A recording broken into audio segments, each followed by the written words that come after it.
Usually, when we look at a massive gleaming skyscraper, there's this underlying expectation of just like absolute structural perfection. Right. You stand on the sidewalk, you're looking up at the glass facade and the steel beams stretching up into the clouds, and you just assume someone somewhere has calculated every single stress point. Yeah, you trust the engineering. Exactly. You trust the math. It feels solid, Yeah. prominent. You don't walk into a 70-story building worrying about the math that keeps the elevators running or like the foundation Yeah. from sinking. Right. But then you think about a massive global corporation. Oh, totally different story. Yeah. We see the sleek logos, the polished commercials, the products on the shelves, and we tend to assume there is this exact same flawless engineering happening behind the scenes. Right. We imagine a clean binary system. Mm. Money flows in, money flows out, and a computer somewhere perfectly balances the scales. It's very comforting to think of business that way. It really is. I mean, the human brain likes things to be categorized and neat and predictable. We want to believe that the multinational conglomerate producing our phones, or even just the local government paving our roads, operates with the precision of a school watch. But the reality, though, is that if you step into the actual engine room of a business, into the raw financial data, that sleek skyscraper suddenly looks a lot more like a chaotic, sprawling construction site. Oh, completely. It's a mess. We are talking about a landscape of thousands, maybe millions of daily activities. Someone is buying paper clips. Someone else is securing a $10 million loan. A truck breaks down. Right. A customer pays an invoice late. It is a blizzard of human and economic interaction that is honestly completely overwhelming if you don't have the right tools to decode it. That blizzard is the absolute definition of informational chaos. Informational chaos. I like that. Yeah, because without a structural framework to capture it, categorize it, and make sense of it, it's literally just noise. Right. A business operating without that framework isn't a skyscraper. It's a pile of steel and glass waiting to collapse. And well, that brings us to the very discipline designed to prevent that collapse. Which is accounting. Exactly. And before you, the listener, zone out or start thinking of, boring spreadsheets, stick with us because accounting isn't just about math. No, not at all. It is quite literally the invisible physics engine of the global economy. I love that description. Thanks. I mean, it's a language that has been evolving since 4000 BC, designed for one specific purpose, which is to measure human trust. Trust, yeah. So today on this deep dive, our mission is to completely demystify this language. We are going to unpack not just what the rules are, but the underlying logic, the history, and the why behind every single concept. Because if you don't know the why, you're just memorizing rules. Exactly. Whether you are prepping for a massive professional exam or trying to understand your own small business, or you're just curious about how the world actually functions, you need to understand how this language works. And, to understand any language, you have to start with the alphabet. Right. You need building blocks. In the language of business, before you can even have accounting, you have to have something to account for. You need action. Okay, action. And that begins with what we call economic activities. Which sounds like a very formal textbook term. It does, yeah. But it really just means people doing things that involve resources. Every individual, every organization is constantly performing economic activities. Every single day. Literally every day. When a salaried person gets a paycheck and goes to the grocery store to buy dinner, that is an economic activity. Right. When they pay their child's school tuition, that's an economic activity. But it scales up infinitely, So like a local amateur sports club charging membership dues to buy new uniforms, that's an economic activity too. Exactly. Or a massive telecom giant laying thousands of miles of fiber optic cable across the ocean. They're doing the exact same thing, just on a larger scale. And it isn't just limited to profit-seeking businesses, right? Because I feel like that is a crucial distinction, especially for anyone studying this formally. Oh, it's a huge distinction. The motivation behind the activity doesn't actually define whether it's economic or not. That is a fundamental concept to grasp. Economic activities are not always run for individual financial benefit. Often, they are designed to create a social benefit. Okay, give me an example. Think about a local municipality. They collect taxes and use that money to run, say, a free public health clinic or a literacy program. Right. The end goal isn't to make a profit for a shareholder. The benefit is for the public at large. But resources are still flowing in and out. Nurses are being paid. Yes. Medical supplies are being purchased, electricity bills are being settled. Exactly. It is still an economic activity, and therefore it absolutely requires accounting. Okay, so we have this constant churn of economic activities happening at every level of society. But how do these activities actually manifest? How do we pinpoint them in time and space so we can remember them? Because you can't just write down, the company did stuff today, No, you definitely cannot do that. The tax authorities would not love that. right? You need specific markers. And this is where we have to define two very specific terms that act as the absolute bedrock of the entire accounting framework. Okay, let's hear them. We have transactions and we have events. Getting the distinction between these two crystal clear is the first major hurdle for anyone learning this discipline. Okay, let's pull those apart. Because a transaction is essentially the performance of an act, right? Yes. It is an agreement or a business deal. It is the moment when value literally changes hands between two parties. The key word there is act. It is active. You go to a landlord and you pay your monthly rent. Yeah. You performed an act. Money has left my account and gone to theirs. Exactly. Eh. You purchase raw materials from a supplier. You pay a salary to your employee. These are all discrete, observable actions. You are transacting. Okay, so if the transaction is the action, what is the event? An event is a happening. The happening. Yeah, it is the consequence or the ultimate result of a transaction or a series of transactions. So, action versus consequence. Precisely. To make this really concrete, let's look at a very specific real-world scenario, because I think that helps lock it in. Always a good idea. Let's imagine someone decides to set up a small local business, a stationery shop. Okay, love it. They have some savings and they are ready to get started. Let's walk through their first month of operations and identify the transactions versus the events. A perfect way to visualize it. So, day one, our entrepreneur takes 2 lakh rupees of their personal savings and invests it into the business bank account to get things rolling. Okay, so that is a clear performance of an act. Right. Money moved from personal to business. That is a transaction. Correct. Now they have capital. Next, they need inventory. Mm. So they go to a wholesaler and purchase goods, boxes of pens, stacks of notebooks, printer paper, and they pay 1,15,000 rupees for all of it. Another act. Goods for money. That's a transaction. Yep. Then the first of the month rolls around, and they have to pay the shop rent to their landlord. That costs them 5,000 rupees. Money out the door for the use of the space. Transaction. Now, throughout the month, customers come into the shop, they buy pens, they buy notebooks. Hopefully. Right, hopefully.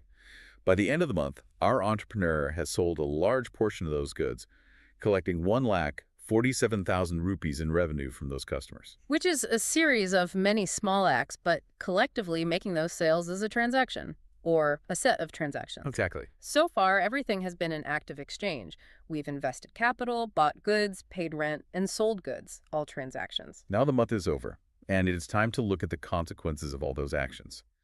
This is where the math kicks in to reveal the events. Okay, let's run the numbers on this. So they generated sales revenue of 1,47,000 rupees. But they also still have some unsold goods sitting on the shelves. They do a physical count and determine that the remaining inventory is valued at 15,000 rupees. Okay, keep going. So the total value they're holding between cash from sales and unsold physical goods is 1,62,000 rupees. Perfect. Then we have to subtract the costs incurred to generate that value. Right, so they spent 1,15,000 on purchasing the initial goods, and they paid 5,000 in rent. So total costs are 1,20,000. Which leaves us with Total value of 1,62,000 minus total costs of 1,20,000 leaves us with a surplus, a profit of 42,000 rupees for the month. beautiful. Now, earning that 42,000 rupee surplus is classified as an event. And conceptually, that makes total sense to me. The profit isn't something you went out and did. You didn't shake hands with the profit. No, you don't. The profit is the natural mathematical result of all the buying and selling and renting you did over the last 30 days. It is a consequence. Exactly. It is the ultimate happening resulting from the business cycle. But here is where I want to push back. And I know this is a concept that trips up a lot of students and professionals early on. Let's hear it. It's about that leftover inventory. Ah, yes. The framework states that simply having that 15,000 rupees worth of unsold pens and notebooks sitting on a shelf at the end of the month is also an event. It is. I struggle with that. I understand paying rent as a transaction. I understand making a profit as a consequence. But how is just having a box of pens sitting quietly in a stock room An event. because it's not moving. Right. Nothing is happening to them. They are just sitting there. It is a brilliant point of confusion, and it is entirely counterintuitive until you shift your perspective on what a result can actually be. Okay, shift my perspective. To understand why inventory is an event, we need to step out of the stationery shop entirely. Let's go into a kitchen. Think about baking a cake. Okay, I can follow a baking analogy. You decide you want a cake. You can't just magically manifest one. You have to take action. Right. You go to the grocery store. You buy flour, sugar, eggs, and butter. You come home. You crack the eggs. You measure the flour. You mix it all together in a bowl. And you physically put that pan into a hot oven. All of those are actions. Exactly. Buying the ingredients, mixing the batter, turning on the oven, those are your transactions. You're actively combining resources and labor. Okay. Now, 45 minutes later, the timer goes off, you open the oven door, and you pull out a fully baked, beautiful chocolate cake. The cake itself is the event. Wait, because I didn't transact a cake. Exactly. You transacted the ingredients and the heat. The cake is the physical consequence of those inputs. It is the end state. Oh, wow. I see where this is going. Let's take it back to the stationery shop. Right. You went out and transacted to buy 1,15,000 rupees worth of pens and paper. That was the raw flour and sugar of your business. Right. Then you transacted to sell a large portion of them. That was the mixing and baking. Right. The fact that you have exactly 15,000 rupees worth of pens left over on the last day of the month is not an action you took that day. No. It is the physical, mathematical consequence of what you chose to buy minus what you managed to sell. Right. It is the leftover cake batter. That reframes it completely. Right. The transaction is the input. The action, the event is the output, the resulting state of affairs at a specific moment in time. Yes. Having inventory isn't an action, it is the physical evidence of past action. Exactly. Just like the 42,000 rupee surplus is the financial event, the 15,000 in closing inventory is the physical event. Both are consequences of the exact same set of transactions. Wow. Let's lock this in with a totally different scale. We talked about social benefits earlier. Imagine a local municipal corporation. Okay. They receive a massive grant from the central government, let's say 500 lakhs, specifically earmarked for adult education programs. The receipt of that grant is a transaction. An agreement was made, funds were transferred. Then the municipality gets to work. They spend 250 lakhs purchasing literacy kits and books. A transaction. They are exchanging money for goods. They hire teachers and pay them 200 lakhs in salaries over the year. Another transaction. Exchanging money for labor. So the year ends. They received 500, they spent 250 on kits and 200 on salaries. That's 450 total spent. Right. They look at their bank account and they have a balance of 50 lakhs remaining. And that remaining balance of 50 lakhs is the event. Because they didn't do a 50 lakh balance. Exactly. The balance is the consequence of the grant coming in and the expenses going out. And if we scale this up to the absolute highest level, like a national economy, Oh, it still applies perfectly. the central government raises billions in revenue through various taxes. They pay out salaries to millions of civil servants. They fund massive infrastructure projects. They buy military equipment. All of those are millions of individual transactions. Right. And at the end of the fiscal year, if their tax receipts were higher than their total spending, they declare a national budget surplus. Yes. If they spent more than they took in, they declare a budget deficit. And that surplus or deficit is the ultimate macroeconomic event. It is the final happening of a nation's financial year. Which brings us to the sheer scale of the problem here. We have 8 billion people on Earth. A lot of people. We have millions of companies, from local stationery shops to telecom giants dealing with billions of microtransactions every time a phone connects to a cell tower. Right. We have local and national governments. All of them are performing transactions resulting in millions of events every single second of every single day. The volume of data is just unfathomable. It really is. If we just let all those transactions pile up in a giant metaphorical room, it would be impossible to ever know if a business made a profit or if a government was bankrupt. It would be pure informational anarchy. You couldn't make a single rational decision because you wouldn't know the reality of your own resources. Right. And that overwhelming existential need for order brings us to the very definition of accounting. Okay, let's hear it. Accounting is the discipline developed specifically to measure these economic activities. Its entire architectural purpose is to capture the inflow and outflow of resources, organize that data, and meet the information needs of rational decision makers.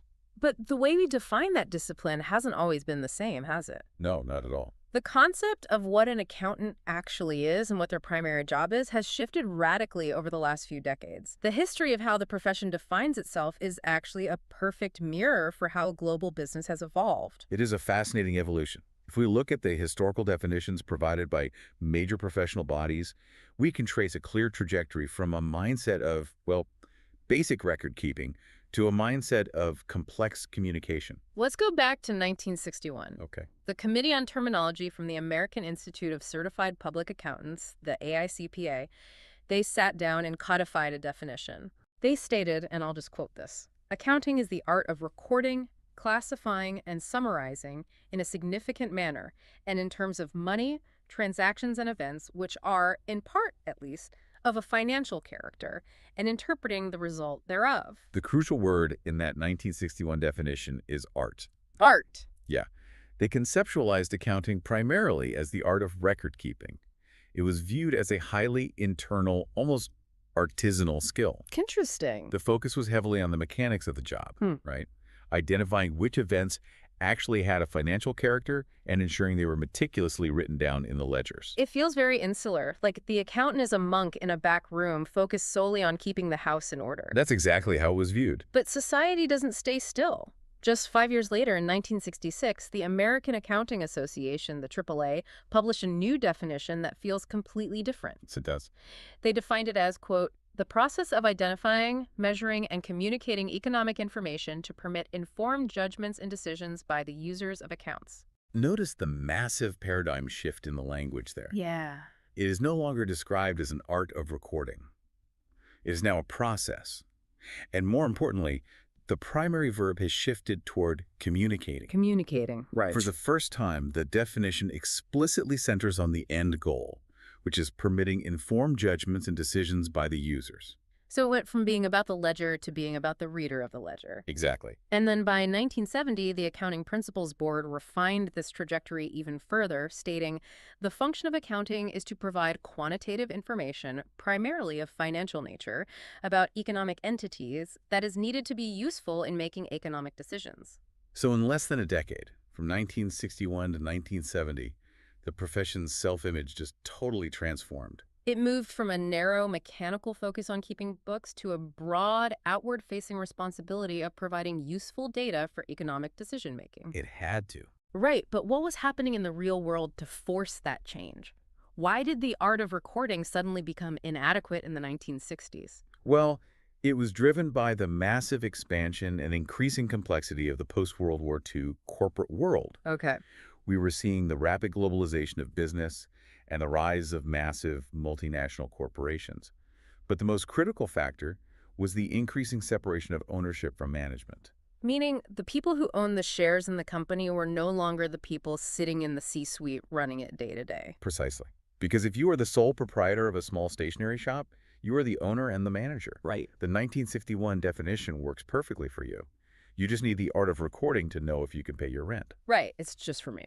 But if you are a pension fund holding shares in a global manufacturing conglomerate, you have no idea what is happening on the factory floor. Not at all. You are entirely separated from the operations. You rely completely on the financial reports to know if your investment is secure. And it wasn't just shareholders either. No? Governments needed to assess massive corporate tax liabilities. Labor unions needed to understand corporate profits to negotiate wages. Banks needed to assess the risk of lending millions of dollars. Exactly. Society at large developed a vested interest in the financial reality of these massive enterprises.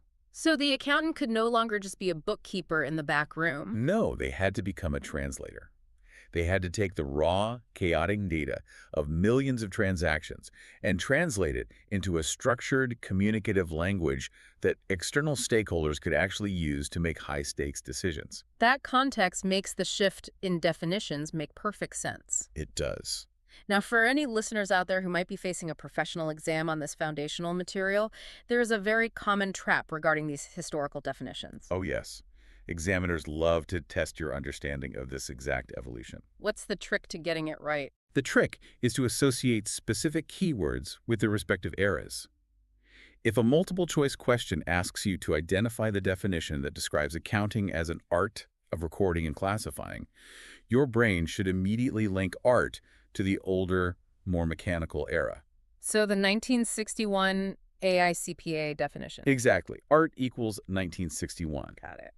Conversely, if the question emphasizes phrases like communicating economic information or permitting informed judgments, well, that is the hallmark of the outward-facing shift. So that key phrase links directly to the 1966 AAA definition. Memorizing those keyword associations will literally save you time and point you right to the correct answer. Okay, so we understand that modern accounting is a grand outward-facing process of communication and decision support. Right. But that is very theoretical. Let's get our hands dirty here. What is the actual procedure? How does an accountant take a shoebox full of messy receipts and turn it into a polished, communicative financial statement? To understand the mechanics, we have to walk through what is known as the six-step accounting cycle. The six-step cycle. This is the conceptual engine of the entire profession. It is how you move from raw chaos to refined clarity. Let's trace a transaction all the way through this cycle. So, step one is recording. Recording is the absolute starting point. It is the basic function of capturing a transaction the exact moment it happens and writing it down in what we call primary books or subsidiary books. Okay. Historically, this was a physical journal.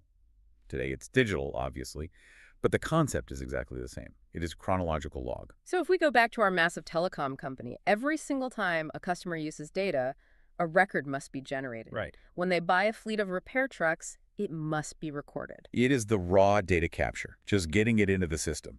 But a chronological list of 10 million transactions isn't very helpful if you want to know how much you spent on vehicle maintenance last year. It's useless for that. Which leads to step two. Classifying. Right, because a journal is just a diary of what happened in order of time. Classifying is the process of grouping similar items together. Okay, how does that work? You take all that raw chronological data from the journal and sort it into secondary books, primarily known as the ledger. You are creating distinct categories or accounts. So you're basically opening different files. Exactly. You take every single rent payment made throughout the year, pull them out of the journal, and put them all into one specific ledger account called rent expense. Yes. You take every sale and put it into sales revenue. You are sorting the chaos into organized piles. Income, expenses, assets, liabilities. Okay. But even a ledger can have hundreds of accounts with thousands of entries. It's still way too granular for an executive or an investor to read easily. Nobody wants to read that. That necessitates step three, summarizing. Summarizing is the art of condensing. You take the final balances of all those classified ledger accounts and present them in a way that is highly digestible. Like a cheat sheet. Exactly. This involves preparing a document called a trial balance to ensure the mathematical accuracy of your sorting. Just checking the math. Right. And then ultimately generating the final financial statements, the profit and loss account, which shows your performance, and the balance sheet, which shows your financial position. Wow. So you take an entire year of complex operations, millions of data points, and distill them down to literally just a few pages of summary numbers. That's the magic of it? That completes the generation phase, right? We've captured the data, sorted it, and summarized it. Yep. Now we transition into actually using that data. Step four is analyzing. Analysis is where we begin to look at the structure of the summarized data. It is the methodical classification of the numbers within the financial statements to establish relationships. Give me an example of that. So, for example, you look at the balance sheet and you group all the things you own that can be quickly turned into cash, like inventory and bank balances, and you categorize them as current assets. Okay. Then you group all the debts you have to pay within the next year and categorize them as current liabilities. You're establishing the mathematical relationship between different parts of the business. And that leads directly to step five, interpreting. It does. This is where you explain the meaning and significance of the relationships you just established during the analysis phase. So you're finding the why. Exactly. You're answering not just what the numbers are, but why they are what they are and what is likely to happen next. Now, I have to admit, when I first studied this, analyzing and interpreting felt like a distinction without a difference. Really? Yeah. They both just sound like sitting in a room looking at a spreadsheet and thinking about it for a long time. How do you clearly separate the two in your mind? It is a very subtle conceptual boundary, but distinguishing them is vital. They are two halves of a cognitive process. Okay. Let me use an analogy that usually clears this up immediately. Imagine I hand you a giant, chaotic cardboard box filled with thousands of loose Lego bricks. Okay, I am staring at a mountain of plastic chaos. Exactly. First, you decide to organize them. You spend hours putting all the small 2x4 bricks in one pile, the long structural pieces in another, the tiny decorative pieces in a third. That physical act of sorting is classifying. Perfect. Okay, I have my neat piles. Now, you step back and look at your piles. You count them, and you notice a stark numerical reality. You realize you have 500 bright red bricks, 50 blue bricks, and only 10 yellow bricks. Okay. You have established a factual, structural relationship about your resources. The red bricks make up roughly 90% of your total mass. Right. Identifying that numerical relationship that is analyzing, you have established the facts of your situation. So analysis is purely about identifying proportions, ratios, and structural realities. It's totally objective. Yes, completely objective. Yeah. But knowing you have 90% red bricks doesn't actually tell you what to do with them. No. That is where interpreting comes in.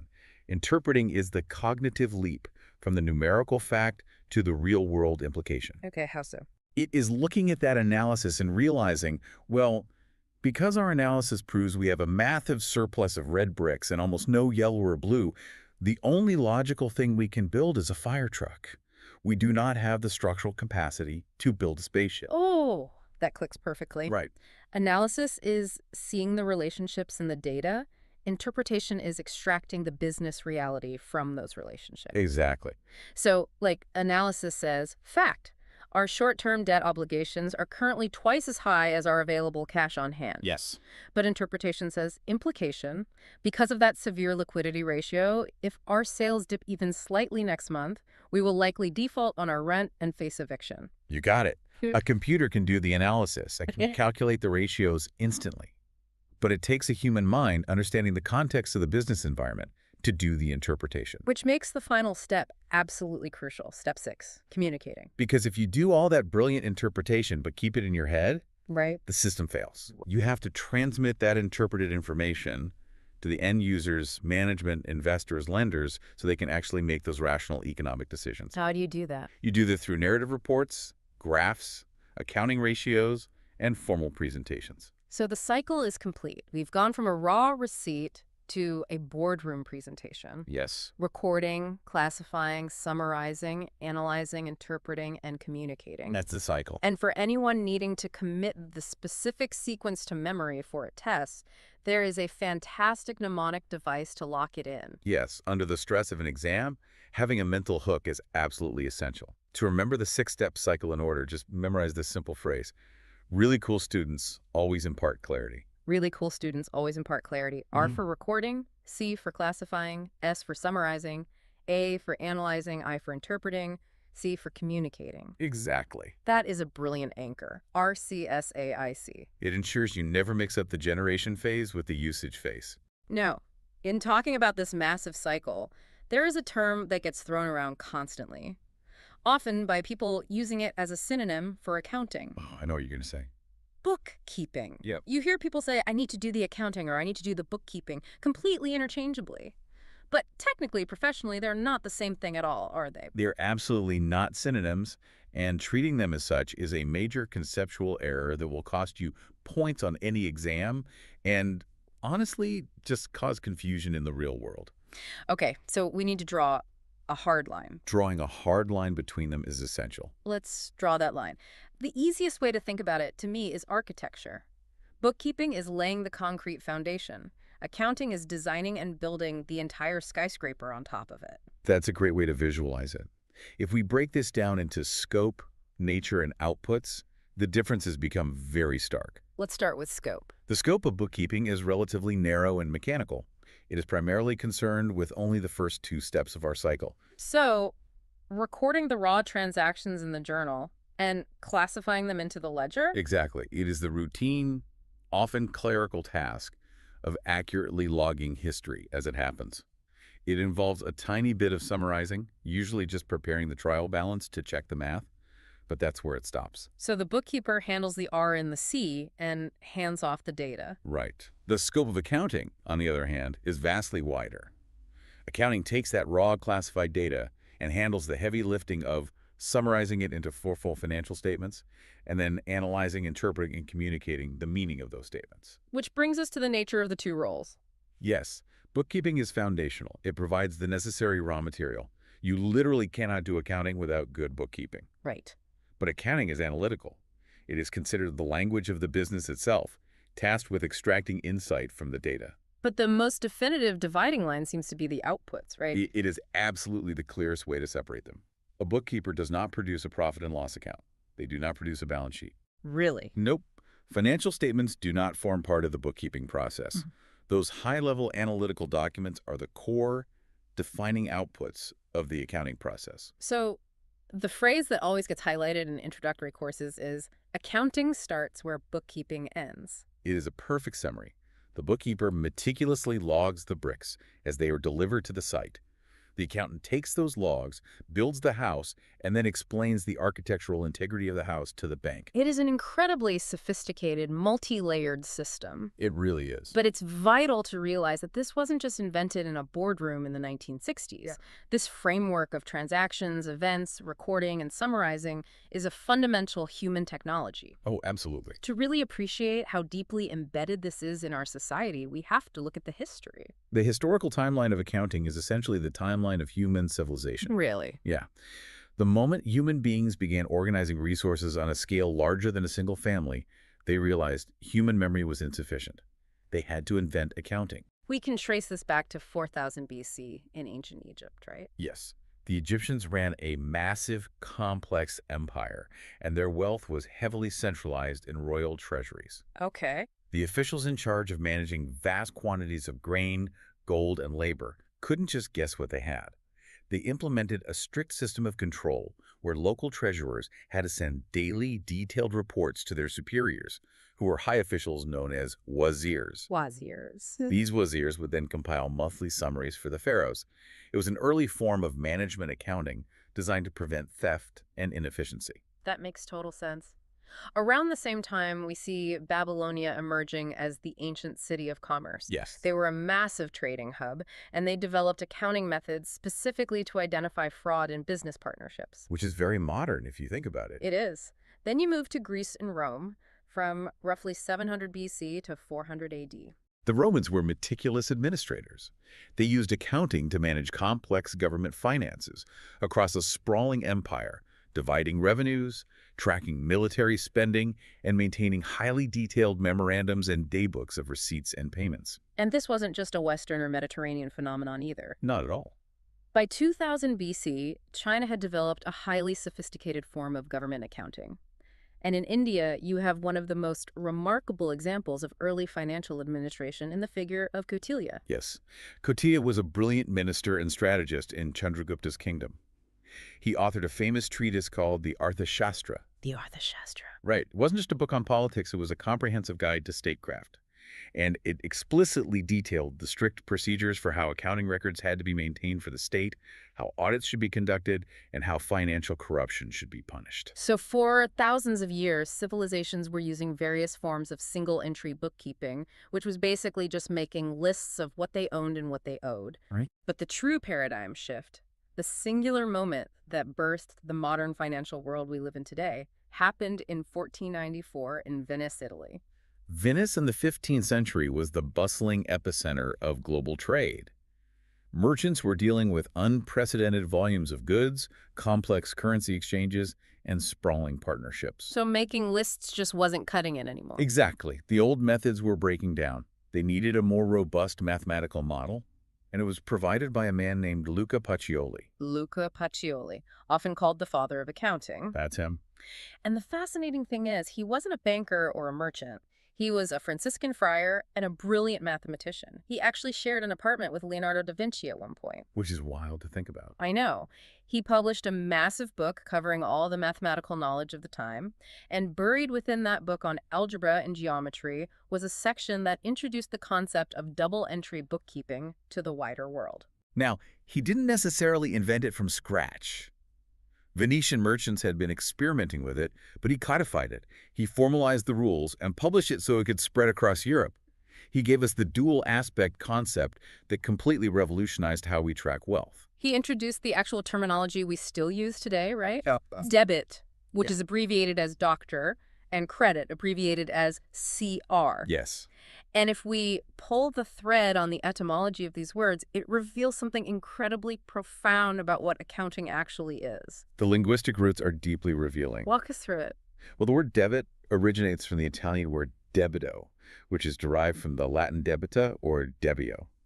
In its historical context, it literally translates to owed to the proprietor. Owed to the proprietor. Someone owes me something. Okay. And credit. Credit.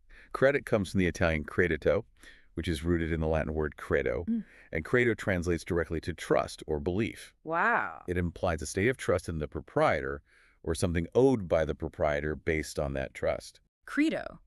Trust. That changes everything. At its very linguistic root, a credit is a mathematical measure of trust in an economic relationship. Yes. When a bank gives you a loan, they are extending you credit. They are extending you trust. That is so cool. And Pacioli established the foundational, inescapable rule of this double-entry system based on this exact dynamic. He wrote a principle that sounds simple, but is the gravity of the financial universe. If you make one creditor, you must make some debtor. Meaning, every single economic event has a dual aspect. It is a mirror. Exactly. If money comes into the business, a corresponding obligation or equity must be recorded.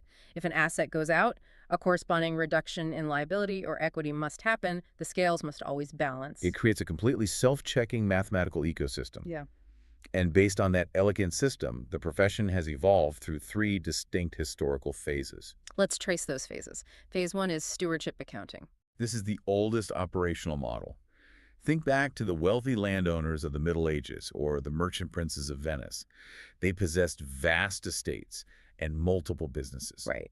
They couldn't manage everything themselves, obviously, so they employed stewards, trusted managers, to run the day-to-day operations. So the steward is out there handling the money and the crops. Right, and periodically, the steward was required to render an account to the wealthy owner, proving they hadn't stolen anything and showing how they were managing the wealth. So it was purely about accountability to a single identifiable owner. Exactly. And this model was sufficient for centuries, as long as businesses were mostly privately held by individuals or small partnerships. But then the Industrial Revolution happens, capital requirements absolutely explode, and we enter phase 2, financial accounting. Yes, and this is born out of the invention of the joint stock company. How does that change things? The joint stock company fundamentally altered the dynamic. To build a massive railroad, you need way more capital than one family possesses. You need thousands of investors to pool their money. Right. Suddenly, you have a massive fracture between ownership and management. The thousands of shareholders who own the company have absolutely no involvement in running it. They are completely vulnerable to the managers, then. Exactly. To safeguard the interests of these absent investors, the legal system stepped in and mandated the disclosure of standardized financial statements. So financial accounting became a rigorous, legally required information system designed specifically to communicate the reality of the business to a broad group of external users. The focus shifted entirely outward. But running a massive industrial corporation is incredibly complex, and just looking at an annual balance sheet isn't enough to help a factory manager decide how to price a product on a Tuesday. No, it's totally useless for daily operations. Which necessitates phase 3, management accounting. Management accounting is a much more recent development, gaining prominence in the 20th century. While financial accounting looks backward and faces outward to investors, management accounting looks forward and faces inward. Ah, okay. It was created to generate highly specific real-time data to aid internal executives in making daily decisions, controlling operations, and formulating future strategy. So stewardship was for the feudal lord, financial is for the modern stock market, and management is for the modern CEO. But that's a great summary. This historical splintering sets up the reality of the profession today, because modern accounting isn't one monolithic block. It is highly specialized. Very specialized. But before we break down those specific modern subfields, we should explicitly state the 4 overarching objectives of accounting. Why do we actually go through all this effort today? Okay, let's listen out. Objective 1 is the most basic, systematic recording. Just maintaining a permanent, organized, chronological, and classified record of all transactions. Objective 2 is the ascertainment of results. At the end of a given period, we need to know the ultimate event. Did we make a profit or did we suffer a loss? Right. Objective 3 is critical for survival. knowing solvency and liquidity. Solvency and liquidity. You need to know your financial position. Liquidity refers to the immediate term. Do you have enough cash on hand to pay your rent and payroll this week? Solvency is long-term. Can the enterprise survive and pay its massive debts over the next 5 to 10 years? Because a company can be profitable on paper but still go bankrupt because they lack short-term liquidity, right? Happens all the time. Wow. And Objective 4 is the grand conclusion we discussed earlier, providing information to users for rational decision-making. Exactly. Now, to meet these intense and diverse objectives, the accounting profession has divided into 5 specific subfields. Let's categorize them. The first 2 we've already touched on. First is financial accounting. This is the historical recording of transactions to prepare the official profit and loss account and the balance sheet for external consumption. Right. Second is management accounting, which is the internal reporting system for executives to help them control operations and plan for the future. Third is cost accounting. This is a highly specialized, granular field. Its primary purpose is to ascertain the exact cost of producing a specific product or providing a specific service. Yes, and this is so important. For example, if you are an automaker, financial accounting tells you if the company made money overall. Right. But cost accounting tells you exactly how much steel, rubber, electricity, and union labor went into producing one specific model of sedan, literally down to the penny. You absolutely need that data to know what price to stick on the windshield.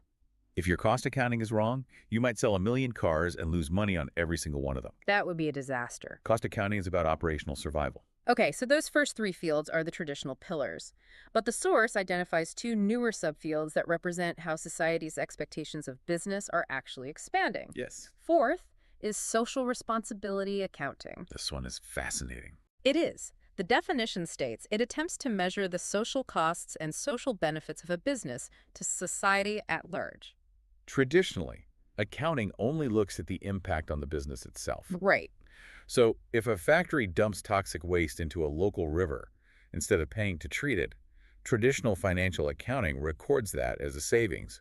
It lowers costs and increases profit. Because the river isn't on their balance sheet. Precisely. But society pays the cost of that pollution and health issues and cleanup.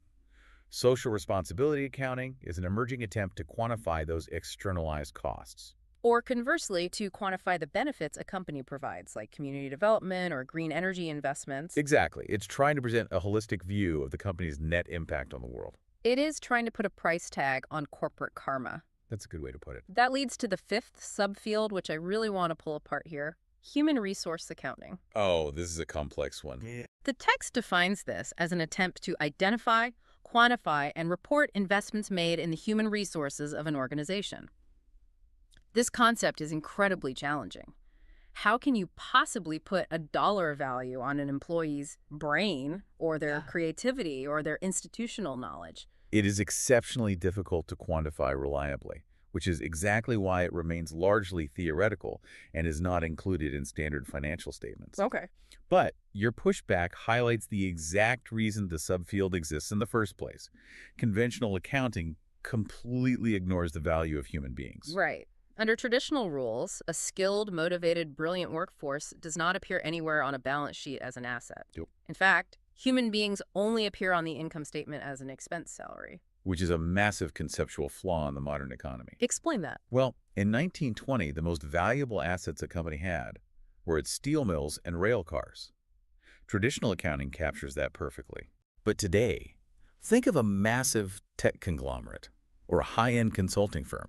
They have almost no physical assets, no factories, minimal inventory.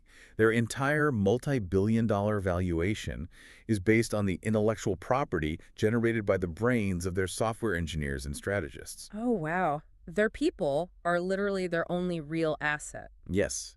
If the top 500 engineers left a major tech company tomorrow, the company would be effectively worthless. But the balance sheet wouldn't reflect that loss until profits dropped a year later. Exactly. Modern executives realize that human capital is their greatest competitive advantage.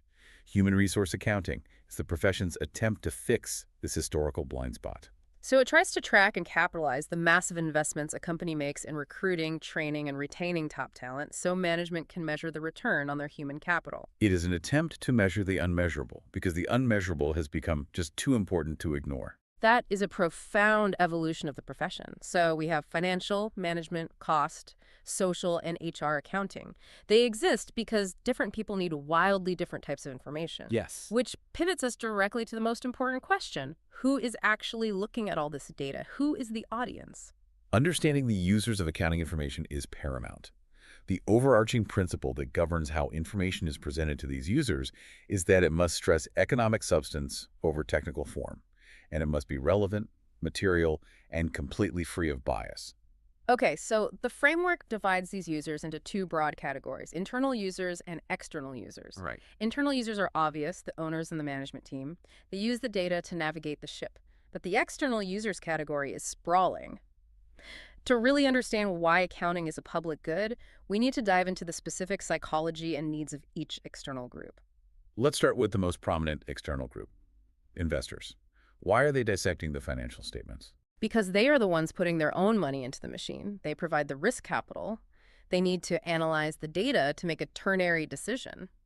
Do I buy more stock? Do I hold what I have? Or do I sell and run for the hills? Exactly. They are looking at profitability, of course, but they also want to know the company's ability to survive in the long term and its capacity to pay out dividends.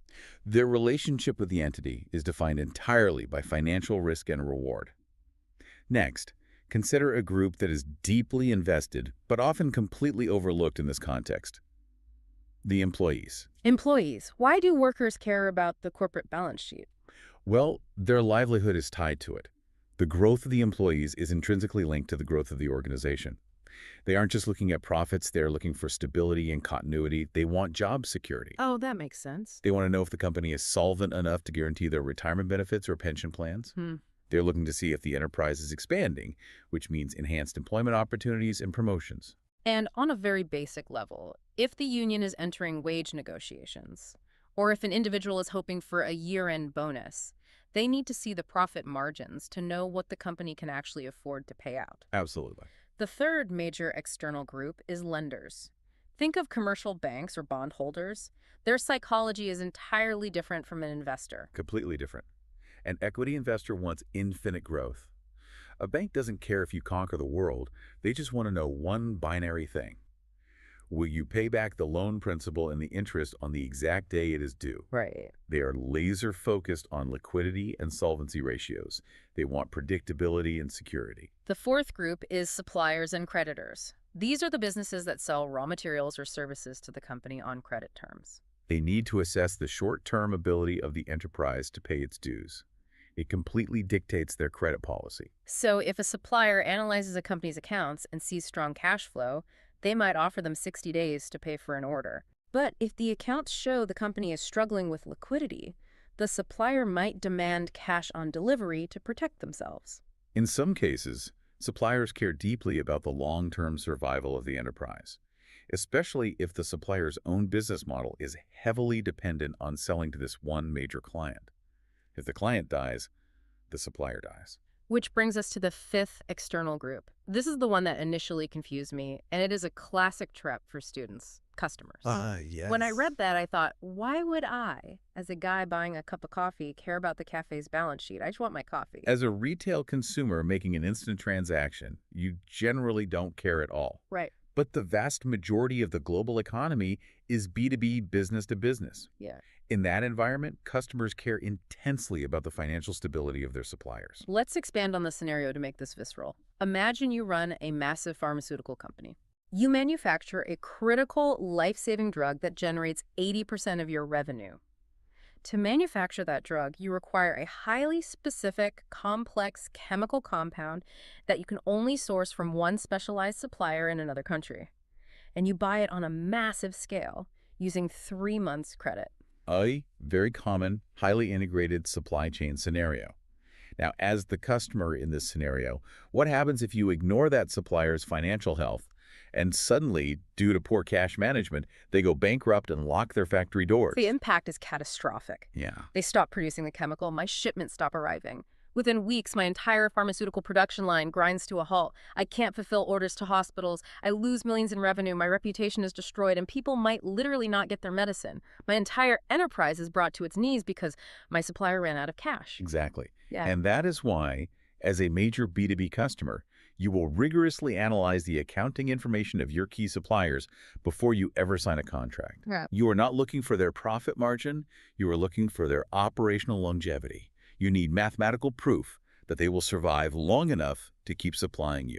It fundamentally flips the perspective on what accounting is for. It isn't just about protecting the people who give you money.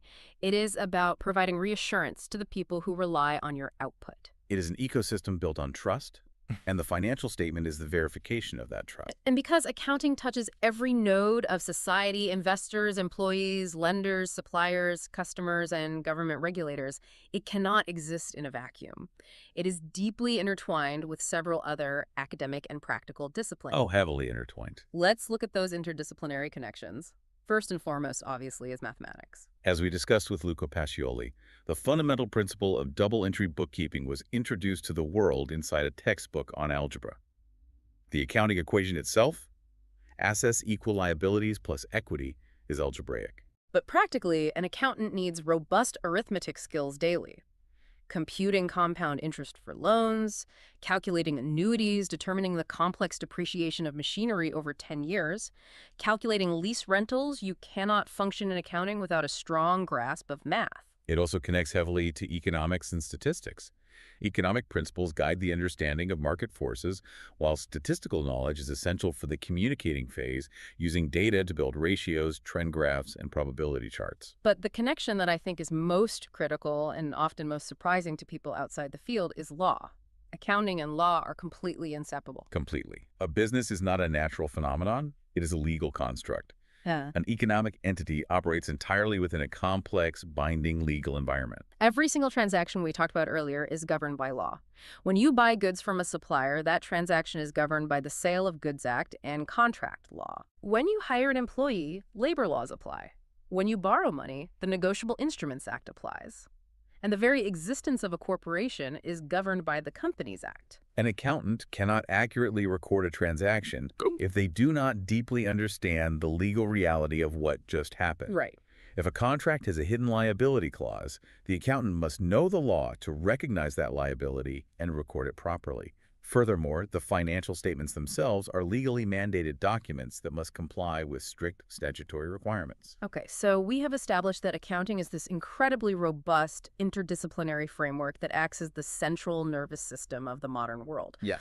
But it is vital to acknowledge that it is not perfect.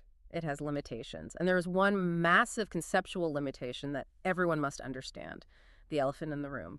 It is the primary blind spot of the entire profession.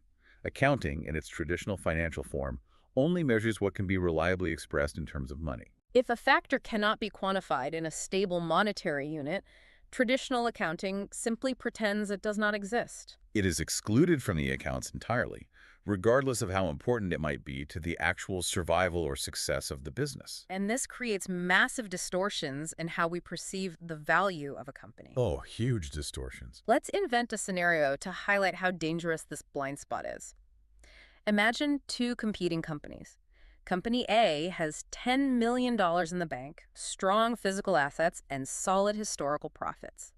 Their balance sheet looks fantastic. A traditional accountant and a traditional investor would say Company A is highly valuable. But let's look at the non-monetary reality.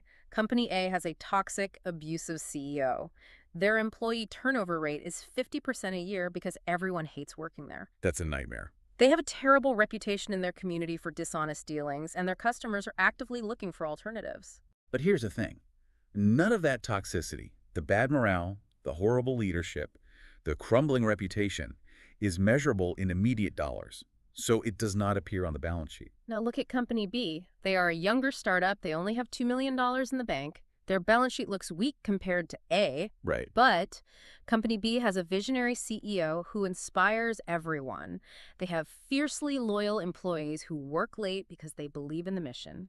They have incredible unpatented internal processes, and their customers absolutely love them. Under traditional financial accounting, Company B is deemed less valuable and perhaps a higher risk because all of those massive advantages, leadership, loyalty, reputation, internal synergy, cannot be quantified in dollars. They are invisible. Even though any logical human being looking at the real world knows that Company B is poised to crush Company A in the long run. Exactly. The factors that are most relevant in assessing the true holistic worth and future survival of the enterprise do not find a place in the accounts.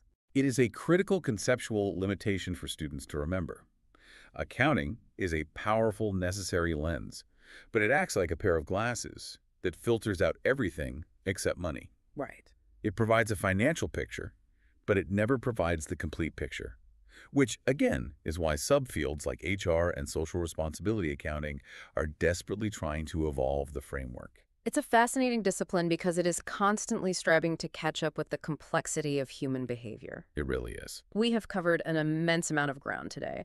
We have essentially rebuilt the entire theoretical foundation of accounting from scratch. Before we wrap up, let's do a comprehensive recap to solidify these concepts. A quick synthesis is the best way to ensure long-term retention. We started by looking at economic activities, noting that they apply to everyone from individuals to governments and can be for profit or for social benefit. Right. We then tackled the crucial distinction between actions and consequences. A transaction is the performance of an act, buying, selling, paying. An event is the consequence of those transactions making a profit or, crucially, having leftover inventory on the shelf. Remember the baking analogy. Transactions are buying the ingredients and mixing the batter. The event is the baked cake. We traced the evolution of the profession's definition.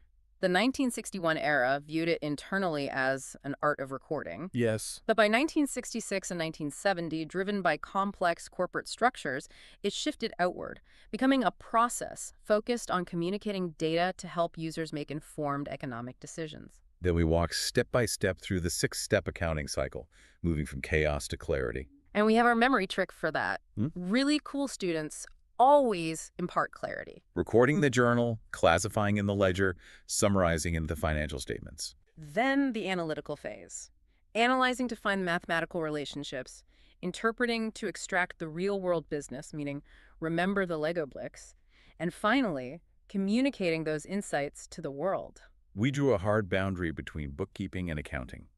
Bookkeeping is the foundational mechanical scope of recording and classifying. Accounting is the broader analytical language that starts exactly where bookkeeping ends, culminating in the financial statements. We took a massive historical journey, from the wazirs of 4000 BC Egypt to the Arthashastra in India, all leading to Luca Pacioli in 1494 Venice. He codified double-entry bookkeeping, giving us the dual aspect rule that balancing requires both a creditor and a debtor. We saw the discipline evolve from stewardship for feudal lords to financial for external shareholders to management for internal executives. We explored the 5 modern branches: financial management, cost, social responsibility, and human resource accounting, each serving a unique informational need.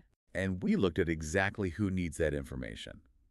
The internal managers, yes, but primarily the vast external ecosystem. Investors managing risk, employees seeking security, lenders ensuring liquidity, and B2B customers desperate to know their supply chain won't collapse. Finally, we acknowledged that while accounting integrates deeply with math, economics, and law, it has a fatal flaw.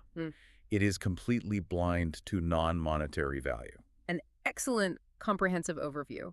Now, for anyone facing an examination on this material, I want to highlight a few specific traps that examiners rely on to test your true conceptual clarity. Break them down for us. Well, trap number 1 involves the stationary shop scenario. Examiners will give you a list of activities and ask you to classify them as transactions or events. Students almost always get paying rent correct as a transaction and net profit correct as an event.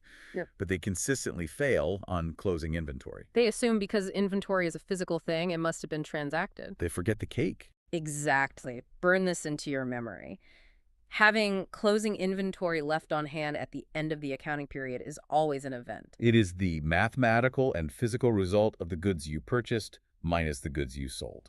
Do not label it a transaction. Leftover inventory is an event. What is the second trap? Trap number 2 is a misunderstanding of the target audience for the different subfields.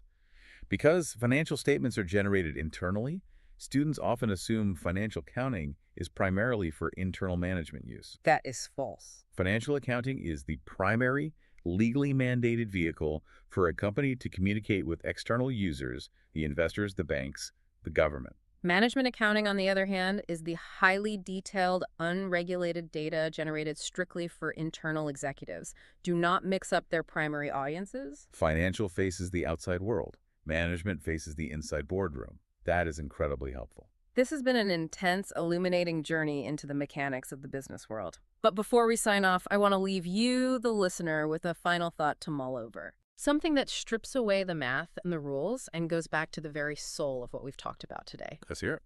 We spent time looking at Luca Pacioli, the friar who formalized the system during the Renaissance. He established the immutable law that for every creditor, there must be a debtor. The system demands perfect, unyielding balance. Right. But more profoundly, we looked at the etymology of the words he used. We learned that the word credit is built entirely on the Latin root credo, and credo means trust, belief, faith. Yes. We spend so much time looking at accounting as a cold, mechanical, boring system of rules, regulations, and legal compliance. We view it as a necessary evil of running a business. But if you look at its linguistic and historical core, it is something much more human and much more beautiful. Yeah, it's a really powerful perspective. So the next time you look at a dry corporate balance sheet or you are grinding through endless journal entries trying to study for a difficult exam, don't just see dead numbers on a page. Don't just see compliance. Yep. Realize that you are looking at a 6,000-year-old language refined over millennia by empires and mathematicians, designed entirely to measure and communicate human trust. Trust is everything. When a bank decides to give a small business a loan, when a talented employee decides to dedicate their career to a company, when a hospital relies on a pharmaceutical supplier, it all comes down to trust. And accounting is the only language we have that makes that invisible web of trust visible and measurable. Well said. So the ultimate question to ask yourself, whether you're trying to manage your own personal finances, studying for your final exams, or looking to build a global corporation one day, is this. When the accountants finally tally up all the transactions and events of your life's endeavors, well, how much trust does your future business actually hold? That is a profound and entirely accurate way to view the language of business. Thank you so much for joining us on this deep dive. We hope this is giving you true conceptual clarity. Best of luck on your exams and in your continued exploration of the economic world. We will catch you on the next one.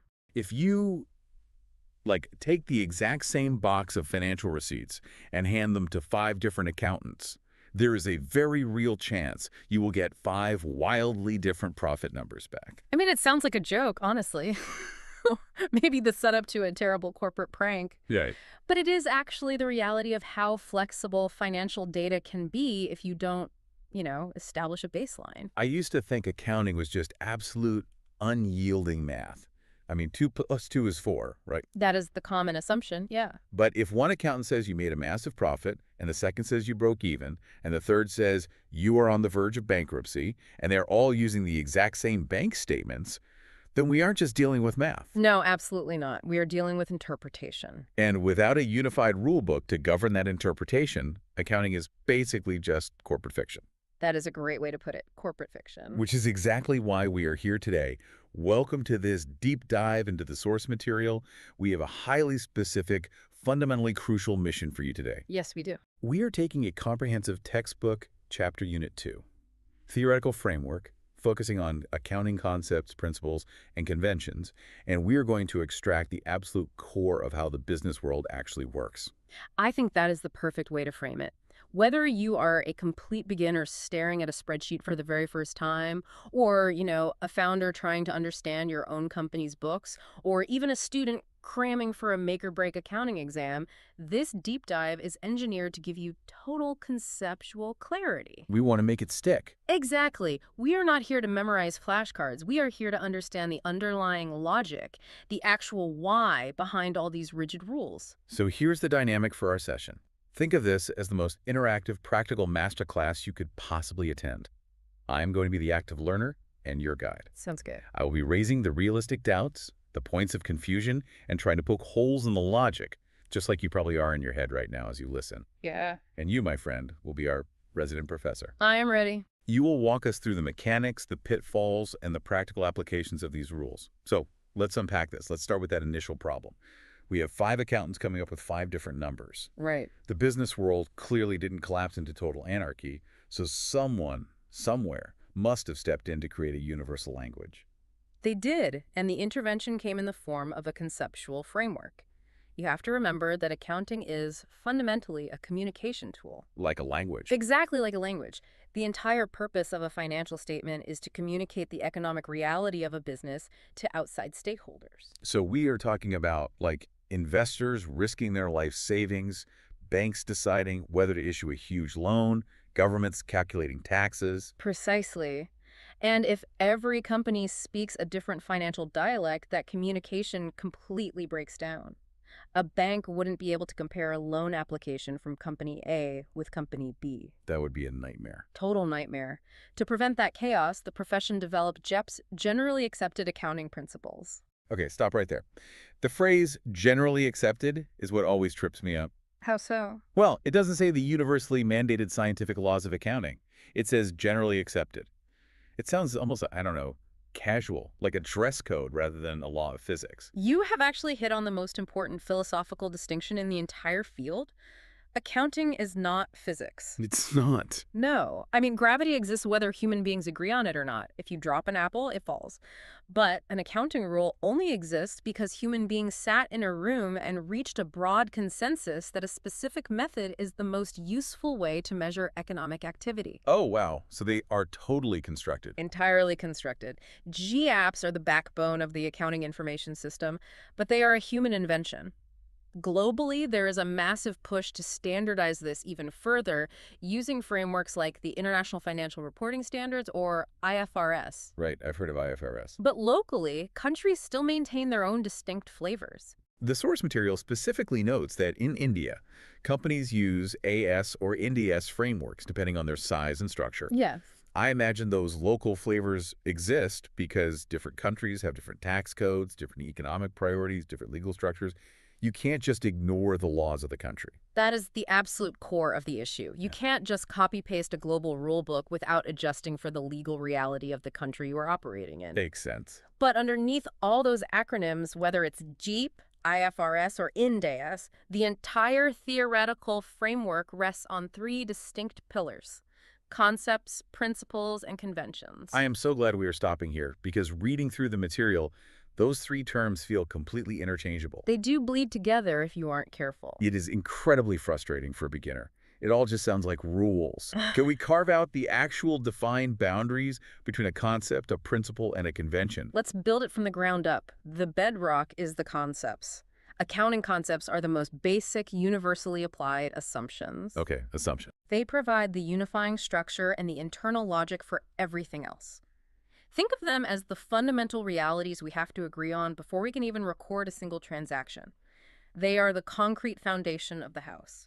So if the concepts are the concrete foundation of the house, where do the principles fit in? Principles are the load-bearing walls built directly on that foundation. They're the specific doctrines and rules that guide current practices.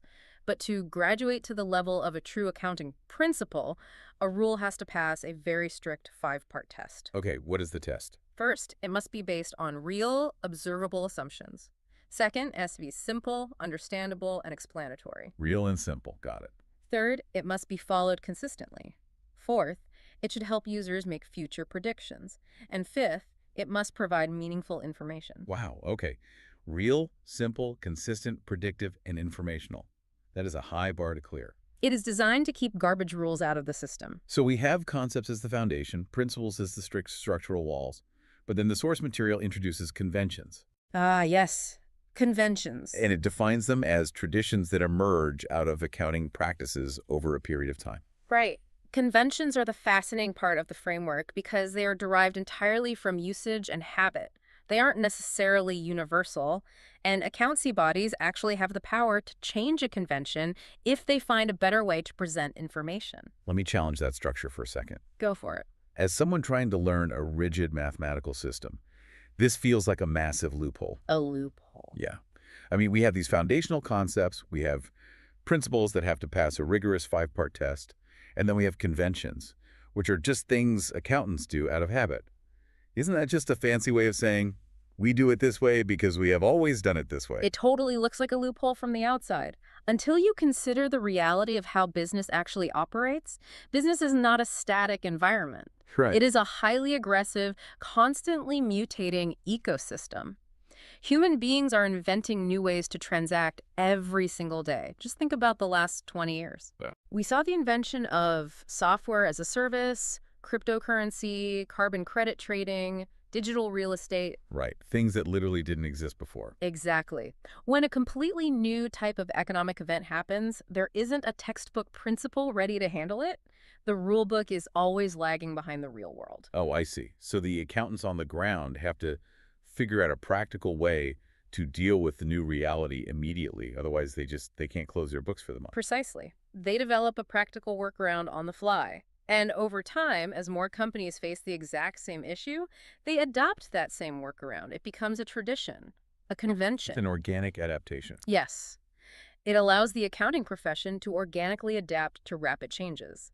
Eventually, regulatory bodies study that convention, they refine it, and then they formalize it into a strict principle. You know, it's like an urban planning concept I read about called desire path. Desire. Yeah. When a city builds a park, they might lay down paved sidewalks in a nice, neat grid. But the pedestrians naturally realize that cutting diagonally across the grass is faster. Right, human nature. So they walk on the grass. Eventually, they wear a literal dirt path into the lawn. The city planners see this dirt path, realize it's what the people actually need, and they finally come in and pave it. That is a phenomenal analogy. The convention is the dirt path. It is the practical, habitual route. The principle is the paved sidewalk, formalized after the fact. Okay, that clears up the structural hierarchy perfectly. Concepts, principles, conventions. Let's move from the structure to the actual content of the rulebook. Let's do it. Before we can even start doing the math on a business, we have to define what the business actually is. And that leads us to the very first major concept, the entity concept. The boundary line. Right. So let's say I decide to open a specialized coffee shop. I use my own personal savings. I sign the lease in my own name. I physically paint the walls myself, and I brew the coffee. Me and the coffee shop are fundamentally the same thing. In a spiritual or emotional sense, perhaps, I'm sure you poured your heart into it. I do. And in a legal sense, if you are a sole proprietor, you and the business are indeed tied together for things like liability and taxes. But in the eyes of accounting, you're absolutely not the same thing. Not at all. Not at all. The entity concept is the ultimate boundary line. It states that a business enterprise has a separate, distinct, independent identity from its owner. Period. It feels incredibly counterintuitive. I birthed the coffee shop. I fund it.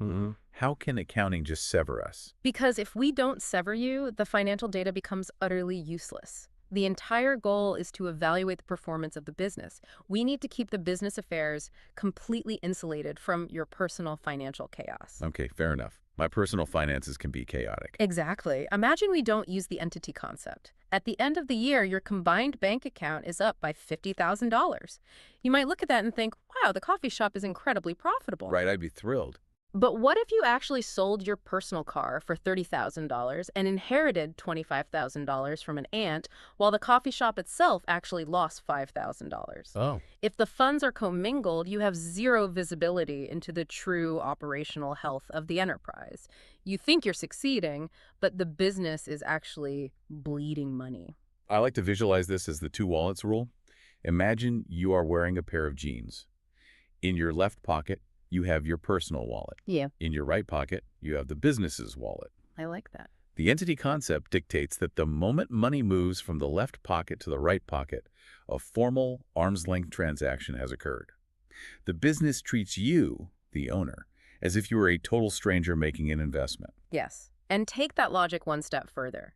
If the business treats you like a stranger making an investment, how does the business view the money you just put into its wallet? Well, it's my capital. It's the money I'm using to start the company.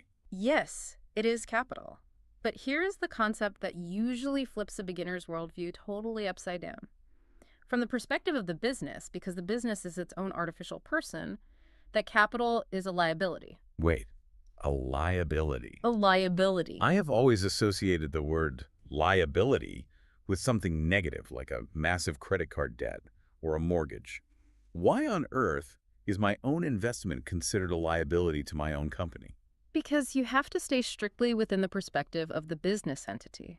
The business didn't generate that money on its own. You handed it to the business. Right. Therefore, the business owes you that money back. It is classified as risk capital. You took a risk, and in return, you hold a claim against the assets and future profits of the enterprise. So the business owes me. Exactly. The business entity's balance sheet is effectively saying, I currently hold $50,000 in cash, but I owe all $50,000 of it back to the owner. That is wild. This is the foundational philosophical premise of double-entry bookkeeping. The business always owes somebody, either an outside creditor or the owner. That completely reorganizes how I think about a balance sheet.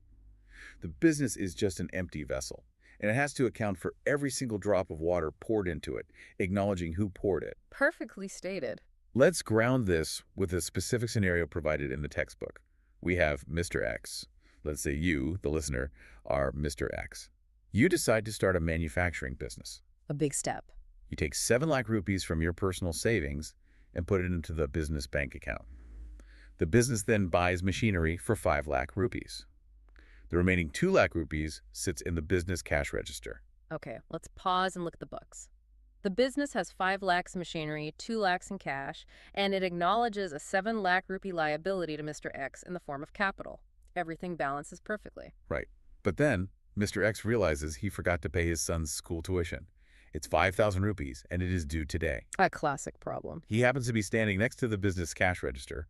He opens it, takes out 5,000 rupees, and goes to pay the school. How does the accountant handle this without calling the police on Mr. X? Well, the accountant doesn't call the police because ultimately Mr. X is just withdrawing his own risk capital. He's taking his own money back. But the accountant must aggressively enforce the entity concept here. How so? The primary question the accountant asks is, was the son's tuition an expense incurred to generate revenue for the manufacturing business? Obviously not, unless the son is secretly running the factory on his lunch break. Exactly. It has zero economic benefit to the business. Therefore, it absolutely cannot be recorded as a business expense. What happens if they do record it as an expense? If the accountant recorded it as an expense, it would artificially lower the business's profit for the year. That distorts reality for anyone reading the statements, and it actually creates massive tax fraud issues because you are reducing your taxable income with personal expenses. Yikes. So what do they call it instead? The accountant records this as a withdrawal or drawings. So walk me through the mechanical change on the books. Sure. The business's cash balance drops from 2 lakhs down to 1,95,000. And simultaneously, the business reduces its liability to Mr. X. Ah. His capital account drops from 7 lakhs down to 6 lakhs 95,000. The boundary is maintained perfectly. The business's true operating expenses remain pristine and completely untouched by Mr. X's personal family obligations. It's an elegant defense mechanism for the data. Very elegant. So now we have our boundaries drawn, we know who the business is, but that naturally leads to the next major question. We know who it is, but how long is this artificial person going to live? The time continuum. Exactly, which is governed by the going concern concept and the periodicity concept. Going concern is arguably the most vital assumption we make about the future. The concept states that the enterprise has neither the intention nor the urgent need to liquidate or materially scale back its operations in the foreseeable future. So we just assume it's immortal. We act under the assumption that the business will essentially continue to operate indefinitely. Okay, I have to play devil's advocate here. I expected nothing less. Statistically, a massive percentage of new businesses fail within the first 2 to 3 years. Why does accounting force us to build our entire financial framework on an assumption that is statistically very likely to be false? It's a fair question. We make the assumption because the alternative makes day-to-day accounting impossible. To understand why, you have to look at how we value long-term assets. Okay. Let's say your manufacturing business buys a heavy-duty hydraulic press. It costs you $1 million. The manufacturer says it has a useful lifespan of 10 years. Because of the going concern assumption, we believe your business will be alive for the next 10 years to use it. Right. Therefore, we are allowed to take that $1 million cost and chop it up, recognizing a portion of the expense in each of the 10 years. We call that depreciation. Oh, so we don't take the $1 million hit all in year one. Exactly. It accurately reflects the gradual consumption of the asset over time. It matches the cost to the years it is actually helping you build products. I see. Let me try to break the assumption to see what happens. Go ahead. What if my business is severely struggling, and I know for a fact I'm going to have to shut down the factory and declare bankruptcy next month?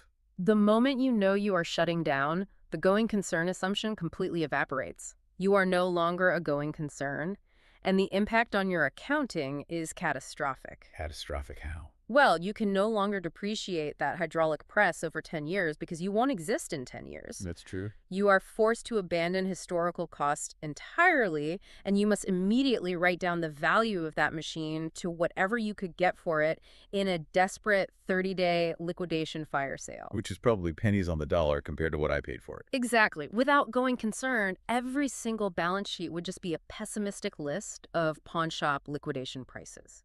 It would completely mask the true operational value of the assets to a healthy, functioning company. That is fascinating. The going concern rule is what allows a business to maintain stability in its reporting, rather than living in a state of constant, panicked liquidation anxiety. It gives the business room to breathe. But it does create a massive logistical headache. If we assume the business lives forever, and I want to know exactly how much profit my business generated over its lifetime, do I have to wait until the business eventually dies 100 years from now to do the final math? That is the exact problem that the periodicity concept solves. Investors, banks, and management simply cannot wait for the ultimate liquidation of the company to find out if it was a good idea. They need feedback now. Right. You need to know if you should invest more or pull out. Exactly. So we artificially slice the continuous, immortal life of the business into periodic intervals.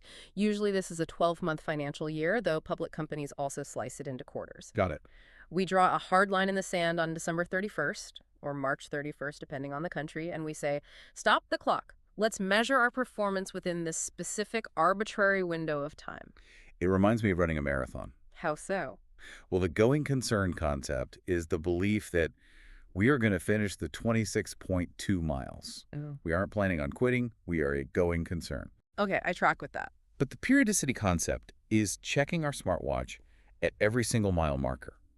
We don't wait until we cross the finish line 3 hours later to realize our pace was too slow in mile 4. We need that periodic data to adjust our strategy in real time. That is a perfect way to visualize it. And slicing time into these periods is what creates the necessity for the most complex and arguably the most important mechanics in accounting. Which is the perfect transition. We know the entity. We have sliced its timeline into one-year periods. Now, how do we actually calculate the profit during that specific year? This is where it gets real. This is the core engine of accounting, driven by 3 heavyweight concepts: accrual, realization, and matching. If a listener only remembers one section of this deep dive, it should probably be this one. I agree completely. The textbook describes accrual as the absolute heart of modern accounting. Why is it so revered? Accrual is revered because it breaks our dangerous psychological reliance on cash. Yes, because human beings are conditioned to think that an economic event only happens when cash changes hands. We think cash is truth. Right, if I pay for something, it happened. The accrual concept throws that out the window. It states that we must recognize the financial effects of transactions and events when they occur, regardless of when the actual cash is received or paid. That is deeply uncomfortable for a beginner. Yeah. If I don't have the cash in my hand, did the event actually happen? Let's test this. Let's do it. Let's say I run a business-to-business software consulting firm. I spend all of November and December building a custom software architecture for a massive corporate client. Okay, lots of work. Lots of work. I finished the project on December 28th, and I emailed them the final files and the invoice for $100,000. But corporate payment cycles are slow. They don't actually wire the money into my bank account until February 15th of the next year. Very typical scenario. In which year did I make that $100,000? If you are using cash basis accounting, which is how you run your personal checking account and how some very small micro businesses operate, you wouldn't recognize that revenue until February, when the cash actually cleared the bank. Okay, but what under accrual? Under the accrual concept, which is mandatory for virtually all meaningful corporate accounting, you earned that revenue in December. Even though my bank account balance hasn't changed by a single penny. Yes, because you fulfilled your economic obligation, you did the work, the transaction occurred. You have established a legally enforceable right to receive that money. The economic event is the work, not the payment. Exactly. Therefore, you record the $100,000 as revenue in December, and on your balance sheet, you create an asset called accounts receivable. It represents the economic value you generated, which is currently sitting in the form of an IOU from your client. So accrual forces us to separate the economic reality of the event from the delayed logistical movement of the cash. That's a great summary. And I imagine this works in reverse for expenses, right? Absolutely. If your employees spend December working on that software project, but your payroll cycle doesn't actually issue their paychecks until January 5th, you cannot pretend you had no labor costs in December. Right. They did the work. I owe them. You consumed their labor in December, the economic event occurred, you must record the wage expense in December, creating a liability called wages payable until the cash actually goes out in January. This makes so much sense. If we only tracked cash, a business could look wildly unprofitable one month and insanely profitable the next month, just based on the random timing of when clients decide to mail their checks. It would look like a roller coaster. Accrual smooths all of that out and matches the activity to the actual timeline of the work.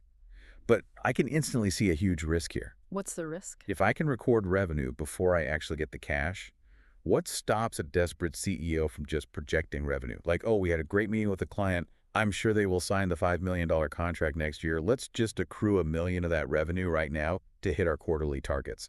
That exact vulnerability is why the accrual concept never operates alone. It is heavily guarded by the realization concept. Realization. Realization is the brake pedal. It dictates that no change in value should be recognized unless it has truly legally materialized.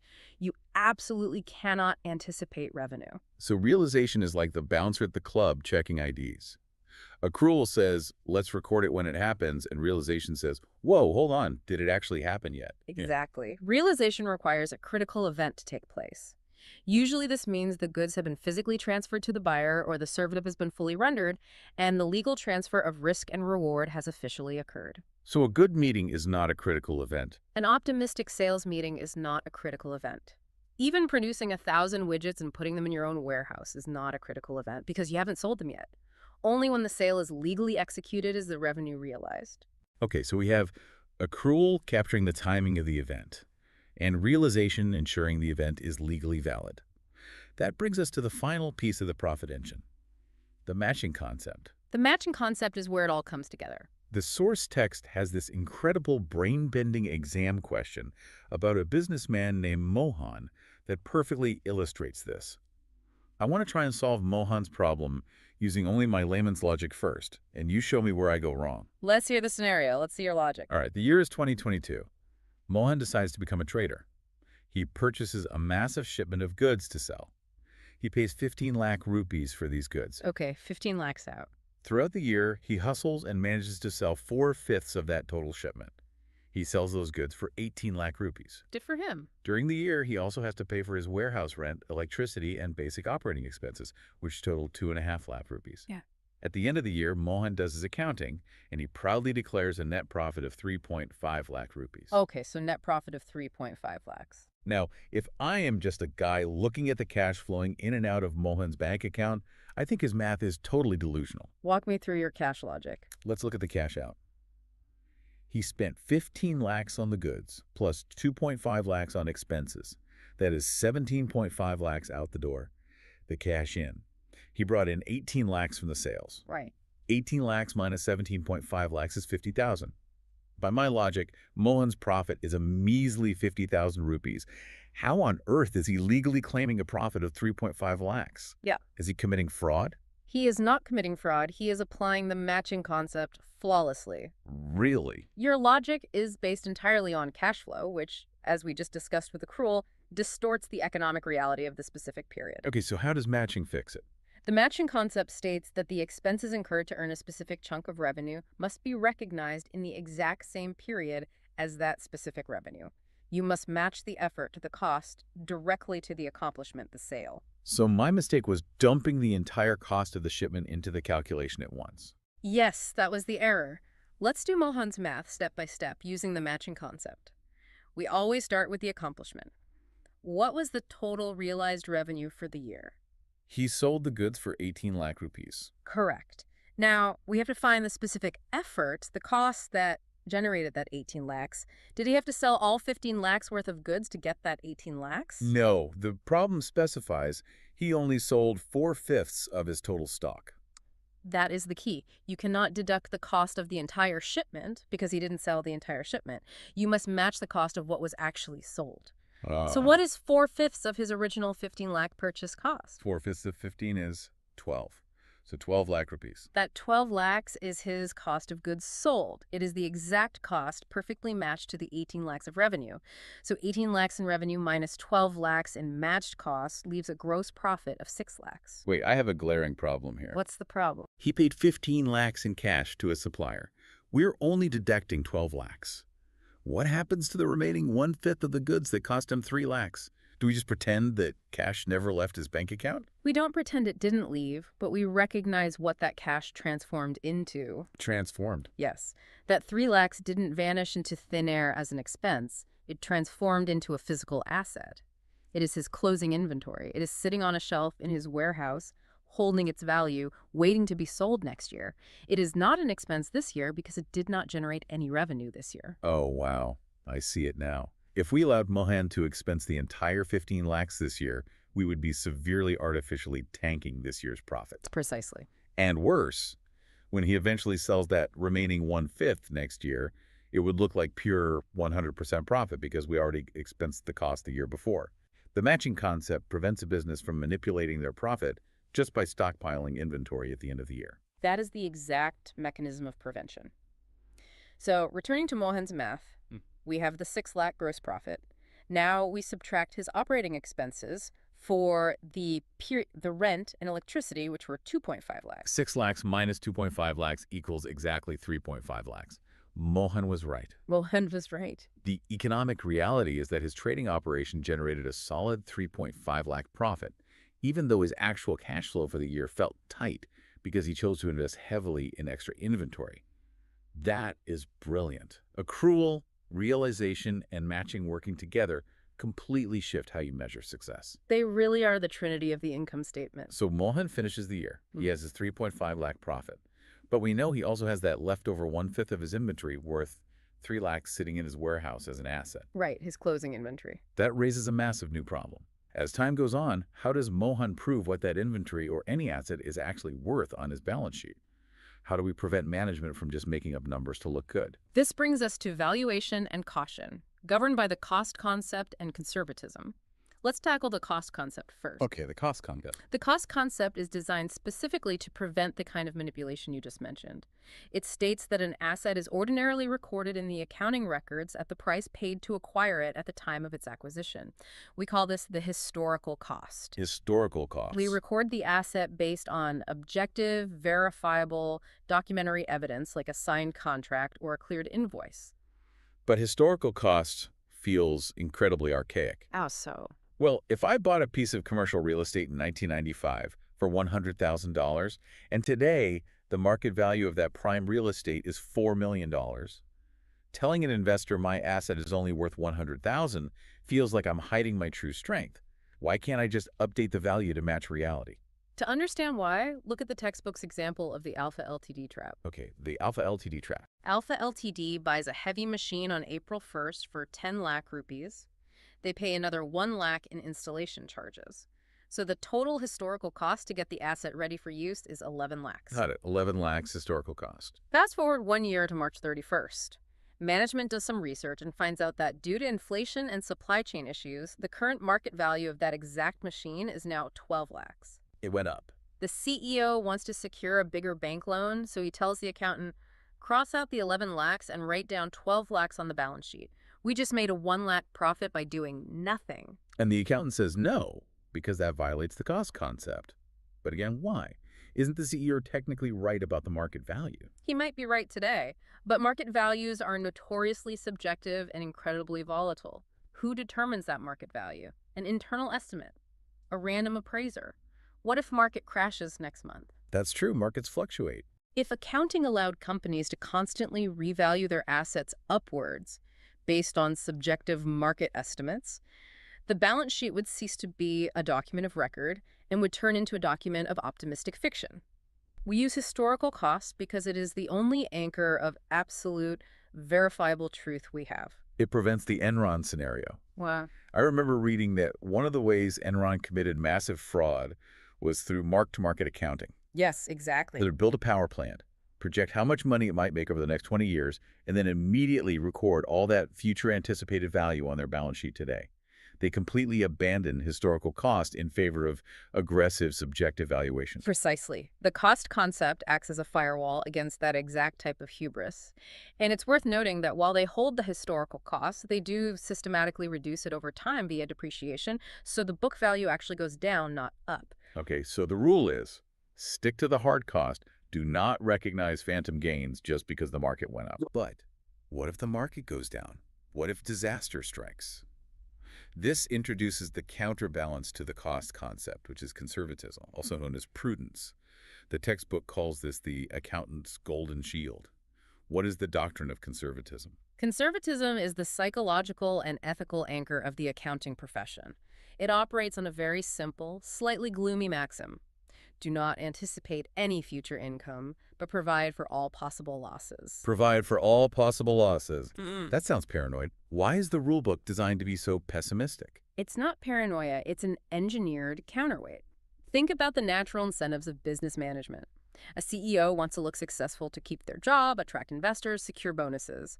Their natural instinct is to be overly optimistic to maximize asset values and minimize liabilities. Right, they want to paint a pretty picture. If the accounting rules were perfectly neutral, that inherent management bias would eventually drift the financial statements into dangerous overstatement. Conservatism exists to protect the end user, the investor, or the creditor. It protects the people trusting the data. Exactly. If there is uncertainty, and there are two equally valid ways to value something, conservatism legally requires you to choose the method that results in the lesser asset value or the lesser profit. We want to guarantee that a bank or an investor is never unpleasantly surprised by a hidden, unrecorded risk. It's better to be pleasantly surprised that the company is richer than you thought, rather than being devastated to find out they're bankrupt. Precisely. And this leads to what the textbook calls the golden rule of current assets. How does conservatism dictate how we value inventory? The golden rule for valuing inventory is cost or market price, whichever is lower. It is the direct practical application of the conservatism concept. Let's put this to the test with the closing inventory trap example. Go for it. Imagine another trader buys a massive shipment of goods for 25 lakh rupees. He sells 80% of them. So the remaining 20%, his closing inventory, has a verifiable historical cost of 5 lakh rupees. Okay, historical cost of 5 lakhs. But then a massive technological shift happens in his industry. A competitor releases a vastly superior product, and the market demand for our trader's older goods just evaporates. The actual market value of his remaining inventory crashes to 4 lakh rupees. Painful situation. Now, the trader remembers his lessons. He points to the cost concept and says, hey, I have the invoice right here. I paid 5 lakhs. The cost concept says I recorded at historical cost. I'm keeping it at 5 lakhs on my balance sheet. Is he right? He is dead wrong, and he is violating conservatism. This is where you see the fascinating tension between different concepts.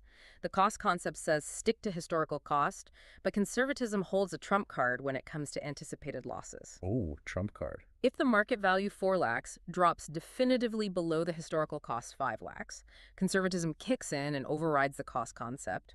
You must immediately recognize that 1 lakh loss in the current period, even though you haven't sold the goods yet, you must write the inventory down to 4 lakhs. So it's essentially a one-way street. If the market value of your asset skyrockets, you ignore it. The cost concept wins, and you stay at the lower historical cost.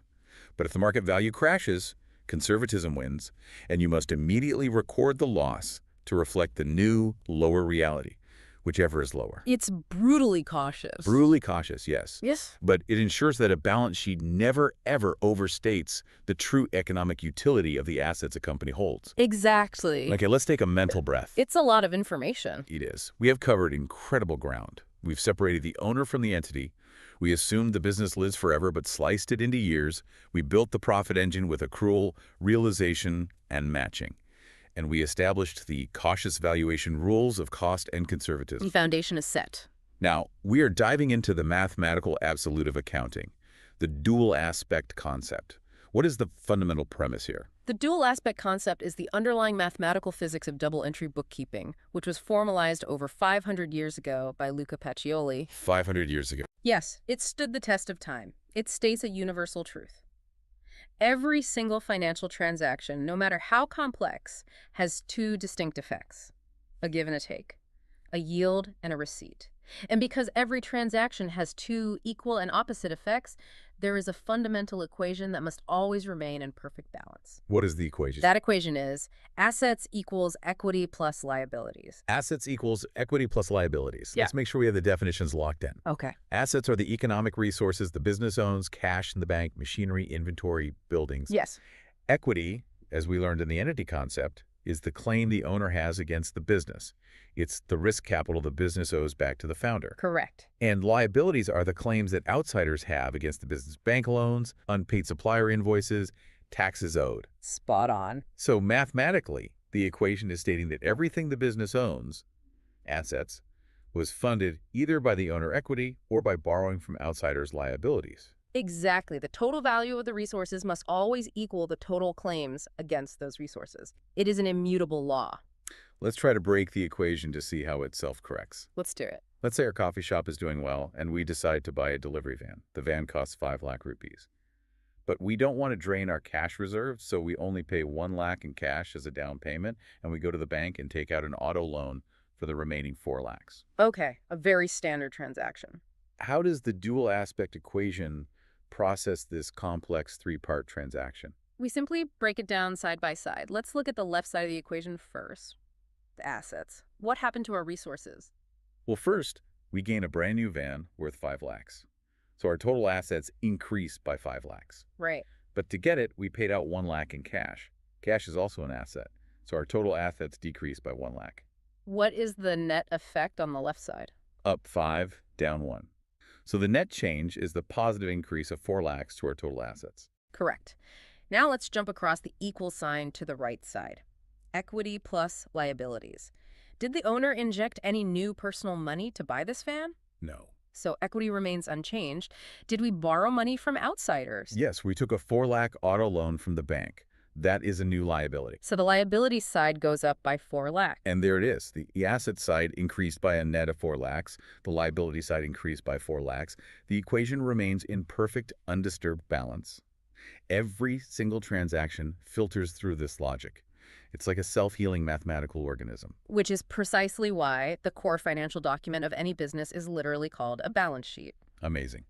Now, while we are on the topic of foundational rules, the textbook pulls out 3 specific concepts and elevates them to a very special category called fundamental accounting assumptions. Why do these 3 get special treatment? They get special treatment because they are the default operating system of the accounting world. If a company publishes a set of financial statements, and the footnotes say absolutely nothing about the underlying rules they used, the reader, the auditor, and the government are legally allowed to assume that these 3 fundamental assumptions were followed. You don't have to announce that you are using them. They are automatically implied. Exactly. However, if a company decides for some reason not to follow one of these 3, they are legally required to explicitly disclose that deviation in bold print so everyone is warned. Wow, okay. So what are the big 3 default settings? We have already explored 2 of them deeply. Going concern, which is the assumption the business will not liquidate, and accrual, recording events when they occur, not when cash moves. The third assumption is consistency. Consistency. I imagine this means using the same accounting methods year after year. Yes. Accounting often offers choices. For example, there are a few different legally acceptable ways to calculate depreciation on a machine or to value your inventory. Consistency demands that once you choose a specific method in year 1, you must continue to use that exact same method in year 2, year 3, and beyond. Why is that so strict? If a company constantly changes its accounting methods every year, investors lose the ability to compare performance over time. A massive spike in profit this year might just be a sleight of hand trick caused by changing how they count inventory rather than an actual improvement in the underlying business. That makes total sense. But a curious student might push back here. Let's hear it. If consistency is a strict fundamental rule, does that mean a company is locked into a bad decision forever? What if an industry evolves and a brand new, vastly superior accounting method is developed? Is the company trapped using an outdated, less accurate method just for the sake of being consistent? That is a very common, very dangerous misconception. Consistency does not mean rigid, permanent inflexibility. You are absolutely allowed to change an accounting method, but the hurdle to do so is high. Okay, so you can change. You can generally only change a method under 3 circumstances. First, if a new statute or law requires it. Second, if a new accounting standard is issued by a regulatory body. Or third, if management can definitively prove that the new method will result in a significantly more accurate and transparent presentation of the financial reality. So it has to be a clear upgrade. Exactly. But, and this is the critical safeguard, if you do change methods, you cannot do it quietly. Yeah. You must fully disclose the change, explain exactly why it is better, and most importantly, quantify the financial impact that the change had on the current year's numbers. Consistency is about preventing sneaky manipulation, not halting the progress of better reporting. Preventing sneaky manipulation, not halting progress. That is a great distinction. Now, for the students listening who need to lock these fundamental accounting assumptions into their brain for an exam, I came up with a simple mnemonic. Let's hear it. Mnemonics are great. To remember the big three, just think of the acronym GCA. Going concern, consistency, accrual. And the phrase to remember is, great CPAs agree.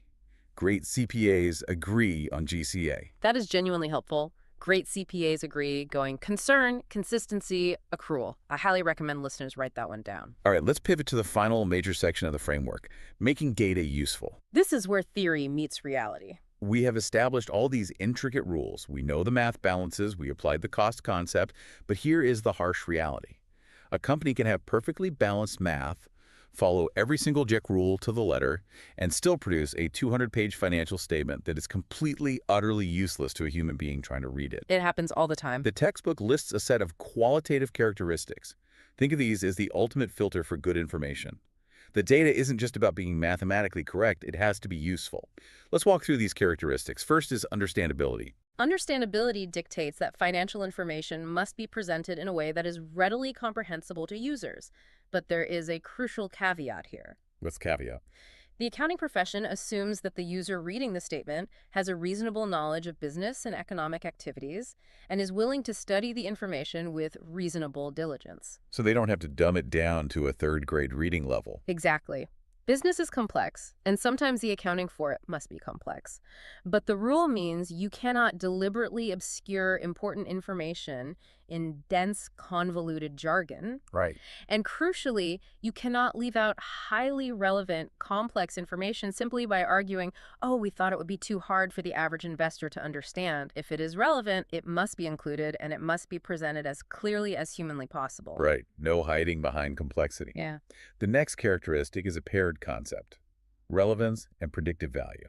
Information is relevant if it actually helps users evaluate past, present, or future events. The predictive value is the most important part of this. Why do investors read past financial statements? Not just for history, but to try and predict what the company will do next year.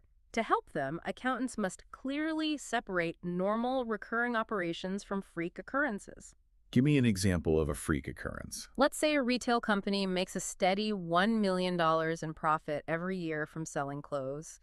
But this year, they decide to sell off their massive downtown headquarters building, generating a one-time gain of $20 million. Their total profit for the year is $21 million. Wow. Huge jump. If the accountant just slaps $21 million net profit on the front page without breaking it down, an investor might assume the company is suddenly experiencing explosive retail growth and project that forward. By separately disclosing the $20 million as an unusual or infrequent item, the accountant preserves the predictive value of the core $1 million retail profit. That is vital context. Next is comparability. We touched on this with consistency. Investors need to compare a company against its own past, but also against its competitors in the same industry, which is why everyone needs to be using the same gaps. Right, apples to apples. But let's get into the mechanics of the next one. Materiality. The concept of materiality is basically the does it matter test. What determines the materiality threshold? Materiality is a fascinating area because it requires immense professional judgment. The formal definition is that information is material if its omission or misstatement could influence the economic decision of a user. But how do auditors actually determine that threshold in the real world? It's not just a flat dollar amount. It depends on two intercepting factors: the size of the item and the nature of the item. Break down the size aspect first. The size aspect is relative to the specific company. For a small local bakery, a $5,000 accounting error might represent 20% of their annual profit. That is massively material. But for a multi-billion-dollar, multinational tech giant, a $5,000 error is a rounding error. It wouldn't change a single investor's mind. So auditors often use rules of thumb, like setting materiality at 5% of pre-tax profit or 0.5% of total assets, to determine what size errors they actually care about finding. Okay, so a $10,000 mistake at a giant corporation might be deemed immaterial based on size. But what about the nature of the item? This is where it gets serious. Let's say that same multi-billion-dollar corporation doesn't just make a $10,000 math error. Let's say that $10,000 was secretly paid as an illegal cash bribe to a foreign government official to secure a contract. Oh, wow. From a pure size perspective, $10,000 is still a rounding error. But the nature of that transaction, the fact that management is engaging in illegal, fraudulent behavior that could trigger massive federal investigations and destroy the company's reputation, makes that $10,000 incredibly material. The context supersedes the math. That is a phenomenal distinction. It's not just about the size of the number, it is about the story the number tells. The next characteristic is one of my absolute favorites: facial representation and substance over form. What's fascinating here is that this principle represents the philosophical soul of accounting. It dictates that accounting must record and present the underlying economic substance of a transaction, not merely its legal form. We care about the reality of the economics, not the cleverness of the paperwork. How does that play out in the real world? I imagine lawyers can draft some pretty tricky contracts. They absolutely do. Let's look at a classic example. A sale and leaseback agreement. Let's say a logistics company owns a massive fleet of delivery trucks. They need a huge injection of cash, but they can't get a traditional bank loan. So their lawyers draw up a contract to sell the entire fleet of trucks to a finance company for $10 million. Okay, so they sold them. But in the exact same meeting, they sign a second contract to immediately lease those exact same trucks back from the finance company for the next 10 years, which happens to be the remaining useful life of the trucks. Tricky. If we just look at the legal form, the logistics company sold their assets and are now just renting them. They don't own trucks anymore. But logically, nothing changed. Yeah. They are still driving the same trucks, maintaining the same trucks, using them to deliver packages every single day, and they are locked into paying for them for their entire lifespan. Exactly. The economic reality, the substance, is that the logistics company never truly gave up control or the risks of the trucks. They simply used the trucks as collateral to get a $10 million loan from the finance company. So what does the accountant do? Substance over form demands that the accountant ignores the legal illusion of the sale. The accountant keeps the trucks on the company's balance sheet as assets and records the $10 million not as sales revenue, but as a long-term debt liability. The reality trumps the paperwork. That is profound. It's almost investigative. Next, we have neutrality. We talked about conservatism prudence earlier, which forces us to be cautious and provide for losses. But how does that square with neutrality, which says the information must be free from bias? Doesn't conservatism introduce a pessimistic bias? It is a very delicate tightrope. Prudence dictates that you must be cautious when making uncertain estimates. However, that caution absolutely does not give management the license to deliberately understate assets or artificially inflate liabilities just to build up secret, hidden reserves of profit for a rainy day. So you can't go too far in the other direction. Right. That would violate neutrality. You cannot skew the numbers to achieve a predetermined result, even if that result is safety. The data must be honest. Cautious when estimating, but strictly honest about the facts. And finally, full, fair, and adequate disclosure, also known as completeness, which essentially means tell the whole truth.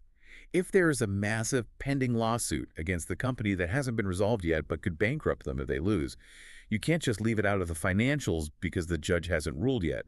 You must fully describe the risk in the footnotes. Completeness is the safety net that ties all the other characteristics together. It guarantees transparency. So what does this all mean?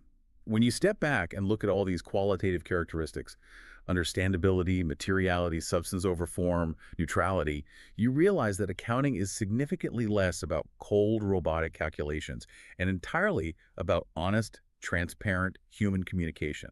It's about painting a true portrait of the business. And that portrait is what allows the entire global economy to function with trust. All right, we have covered the entire theoretical framework. For everyone listening who is prepping for a test or just wants to lock this into their long-term memory, we are going to close out with an exam masterclass. I love this part.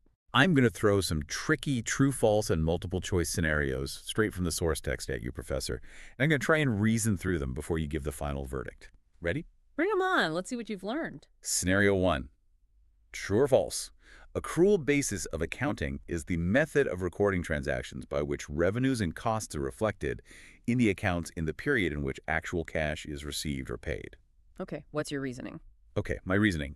The definition literally hinges on the phrase in which actual cash is received or paid. We spent a lot of time discussing how accrual specifically ignores the timing of the cash, so this statement has to be false. It is describing the cash basis, not the accrual basis. Your reasoning is flawless. It is false. Accrual basis recognizes revenues and costs when the economic event occurs, completely independent of the cash movement. Examiners love to use this exact trick to see if you are paying attention to the word cash. Got it. Scenario 2. This is a multiple choice about the dual aspect concept. If my business purchases a piece of machinery entirely for cash, what happens to my total assets? Does it A, decrease total assets, B, increase total assets, or C, retain total assets unchanged? Talk me through the math on this one. Let me think through the math. Dual aspect is assets equals equity plus liabilities. I am buying machinery, so my machinery asset goes up, but I am paying for it with cash, so my cash asset goes down by the exact same amount.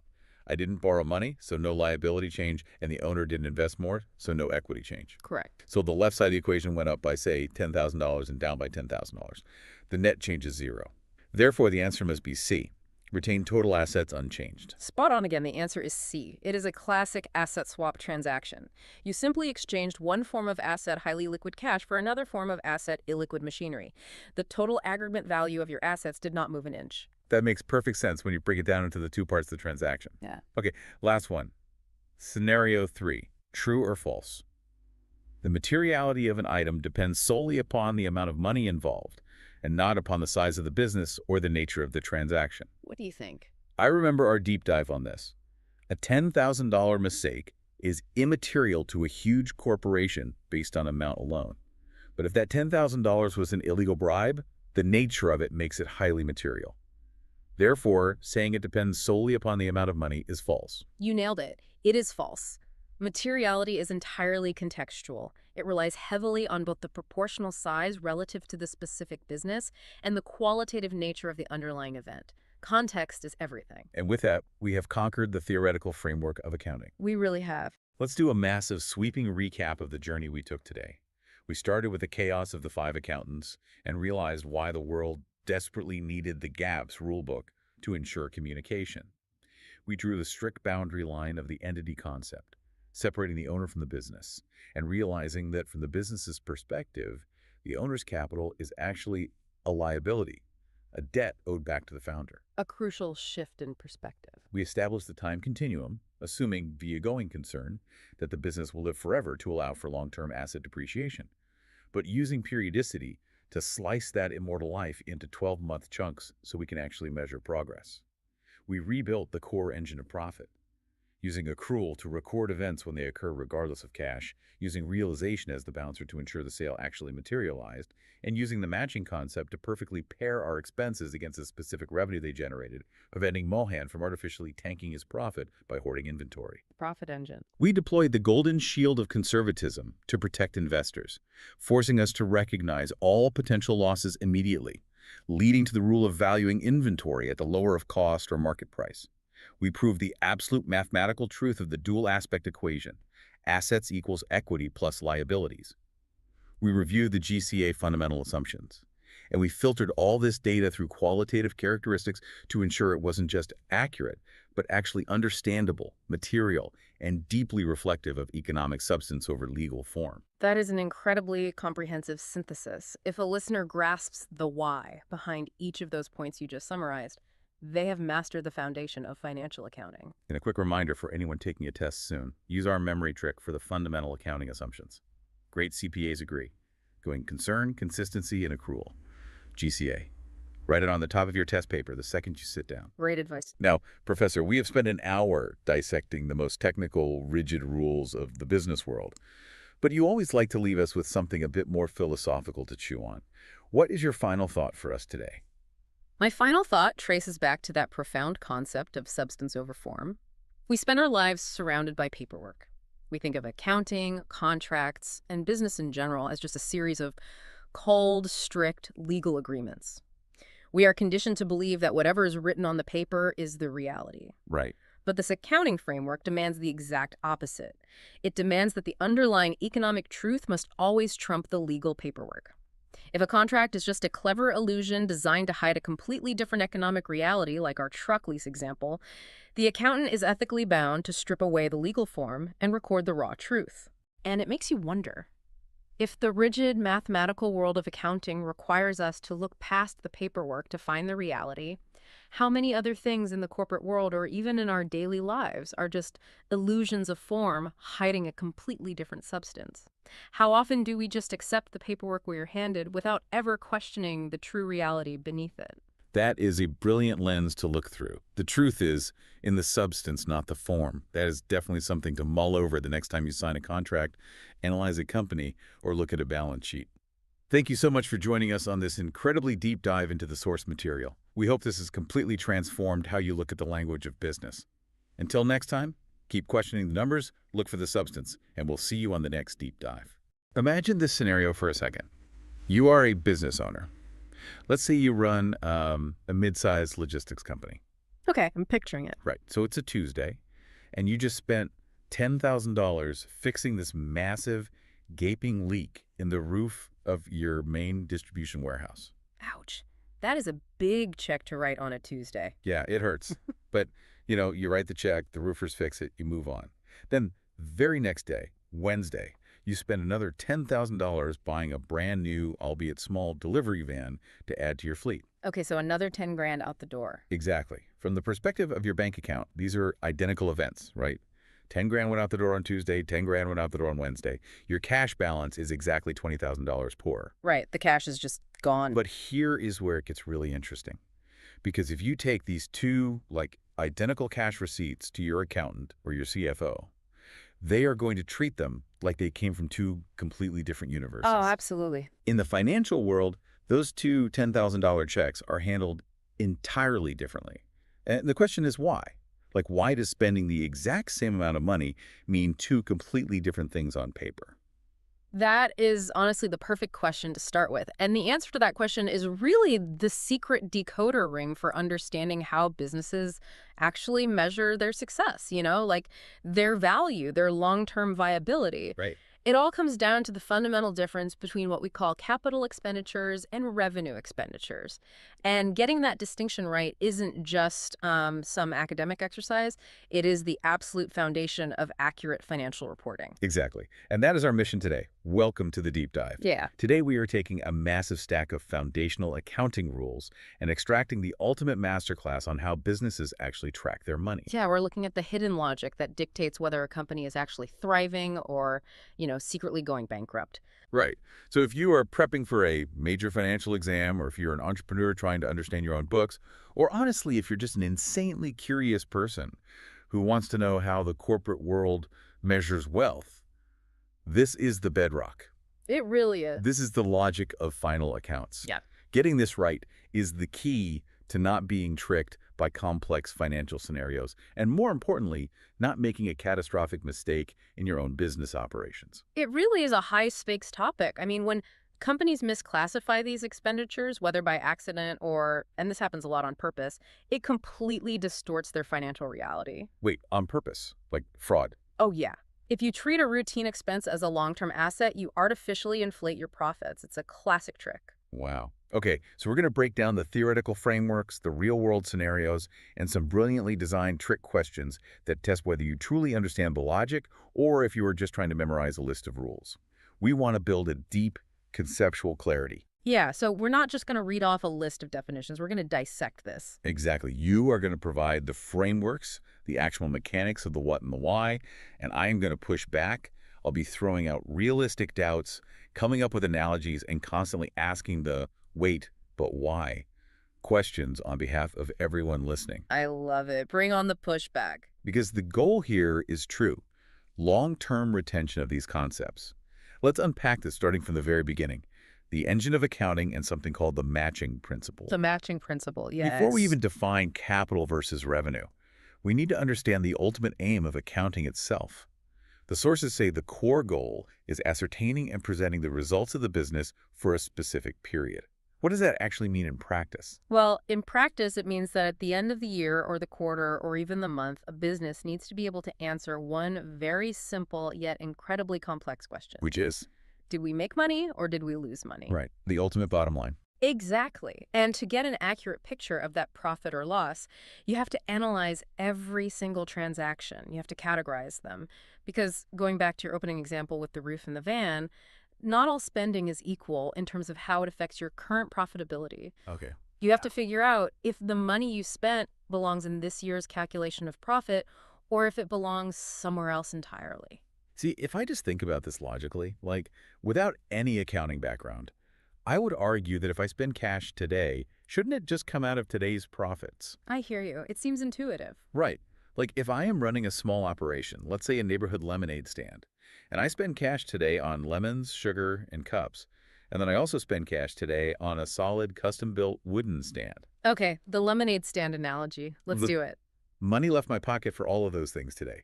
Why overcomplicate it? Why not just say, I made 50 bucks in sales, I spent 40 bucks on lemons and wood, my profit is 10 bucks. It is a very fair point, and what you were describing there is essentially cash basis accounting. Cash basis. Okay. Yeah. Which works fine for a tiny, simple operation like a weekend lemonade stand.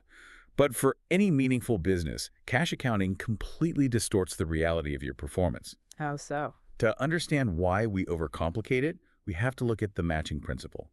The matching principle is arguably the most important concept in all of accounting. Really? The most important. I'd say so. It states that expenses must be matched against the revenue they helped generate in a specific defined period. This is where the time factor becomes the ultimate judge of how we treat a cost. The time factor. Okay, break that down for me. How does the passage of time judge my lemons versus my custom wooden stand? Well, let's look at the lemons and the sugar first. You buy them, you squeeze the lemons, you mix the sugar, you sell the lemonade, and by the end of the day, those ingredients are gone. Right, they're literally consumed. Exactly. The economic benefit of that expenditure, the physical ability to make that specific batch of lemonade, expired in the current accounting period. Okay, that makes sense. Because the benefit expired immediately, that cost is considered a revenue expenditure. It hits your profit and loss account, your P&L, immediately as an expense. You match the cost of the lemons against the revenue you made today. Right, because I consumed the lemons to make the money today. The cause and effect are contained within the exact same day. That makes total sense. Precisely. But now look at the wooden stand. You spent money on it today, let's say $100. Are you going to throw that wooden stand in the dumpster tonight? No, definitely not. I built it well. I'm going to use it tomorrow, next week, all through the summer, maybe for the next 5 years. Exactly. The economic benefit of buying that stand endures over multiple periods. Endures, okay. Yeah, because it generates enduring benefits, it is fundamentally different from the lemons.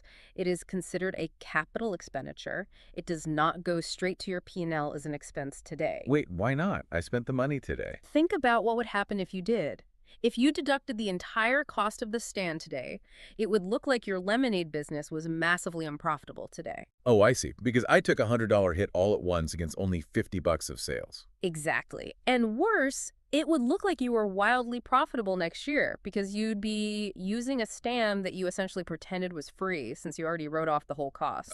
That completely skews the scorecard. Right. Instead, capital expenditures go to your balance sheet as an asset.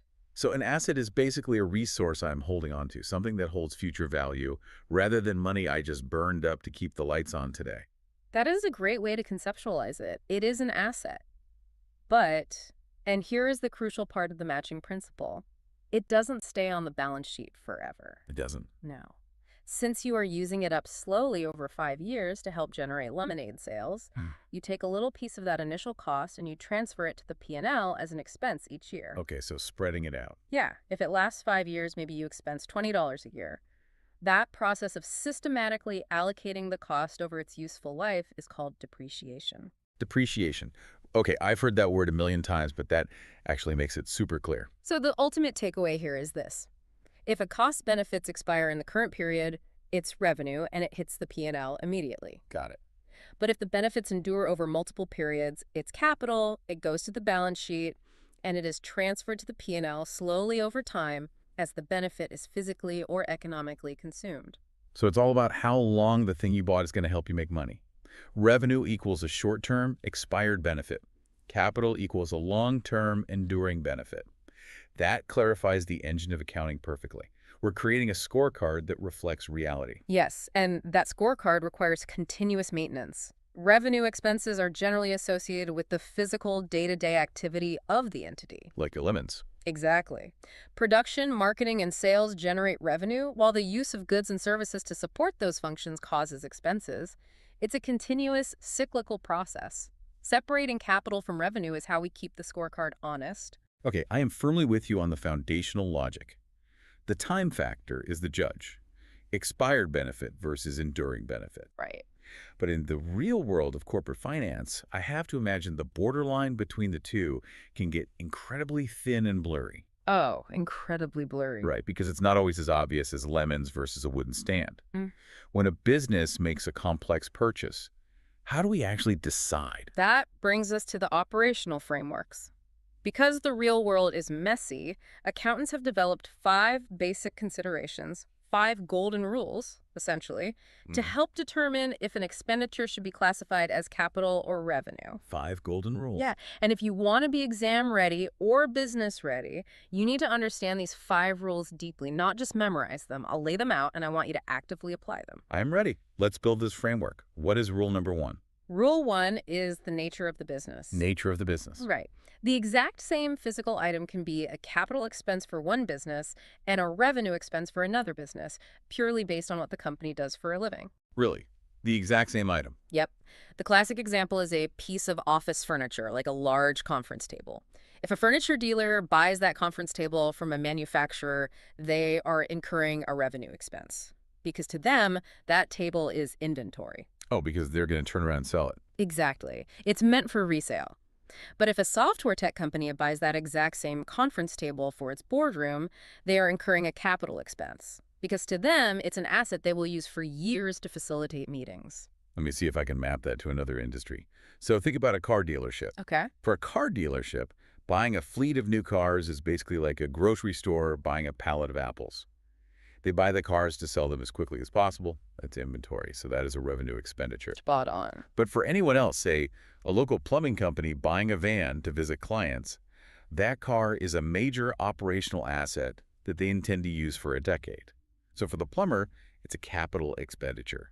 The object is identical, but the nature of the business changes the accounting treatment. That is a perfect analogy. To a dealer, cars are apples. The nature of the business dictates the nature of the asset. That is rule 1. You always have to ask, what does this company actually do? Okay, rule 1 is locked in. What's next? Now, rule 2 is the recurring nature of the expenditure. We look at the frequency or periodicity of the spend. How often it happens. Right. If an expense happens frequently and regularly within an accounting year, it is almost certainly an expenditure of a revenue nature.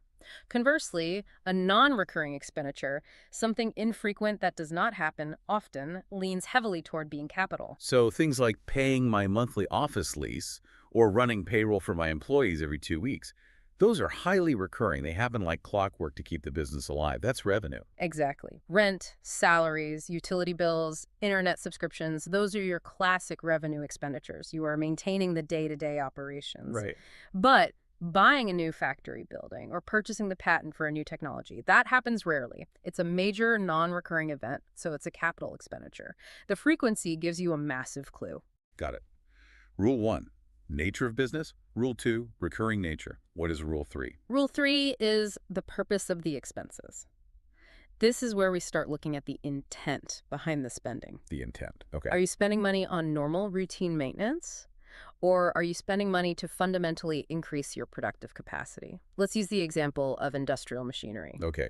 Picture a big factory machine. Right. If you incur expenses to lubricate the gears, replace a worn-out belt, or do a standard annual tune-up, that is normal maintenance. You are just keeping the machine running the way it was designed to run. Such expenses are revenue in nature. Just keeping the baseline intact. Yes. On the other hand, if you incur a massive expenditure for a major overhaul or an upgrade that fundamentally increases the machine's speed or lifespan, that is capital in nature. That makes intuitive sense. And honestly, it feels like it connects directly to rule 4.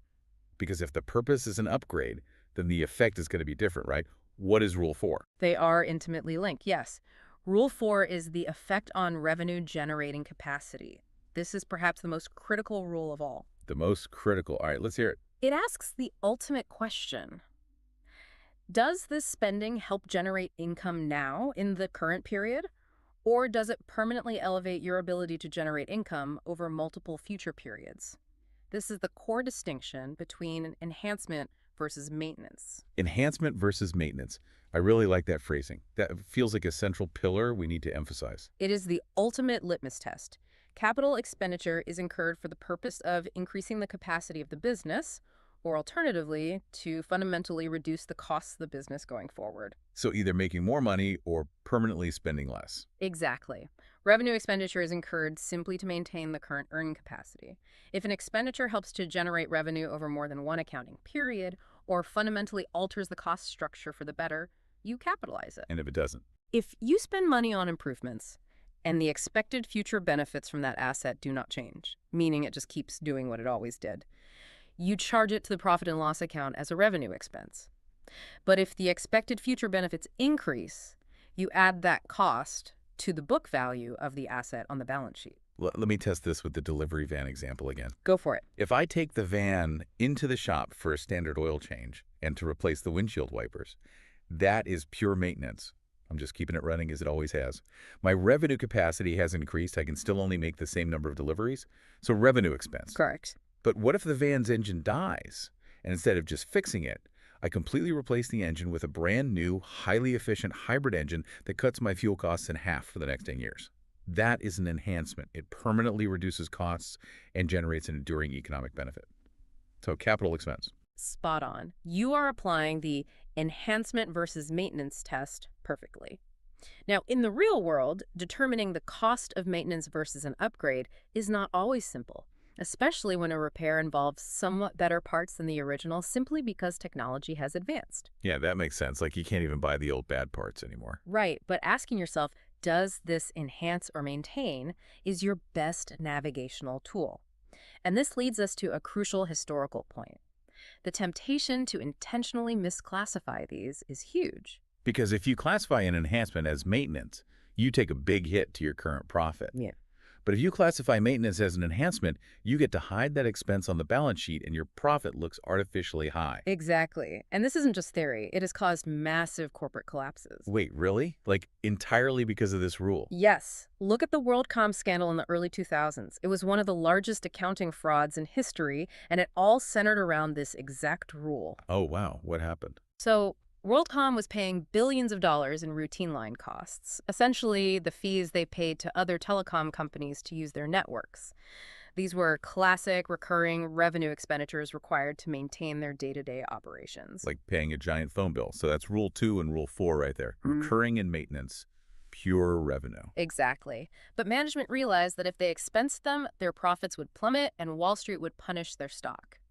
So what do? Did they pretend these routine fees were capital assets? That is exactly what they did. They fraudulently reclassified billions of dollars of routine line costs as capital expenditures. Billions. That's insane. By doing so, they moved those massive expenses off the P&L and hid them on the balance sheet as assets.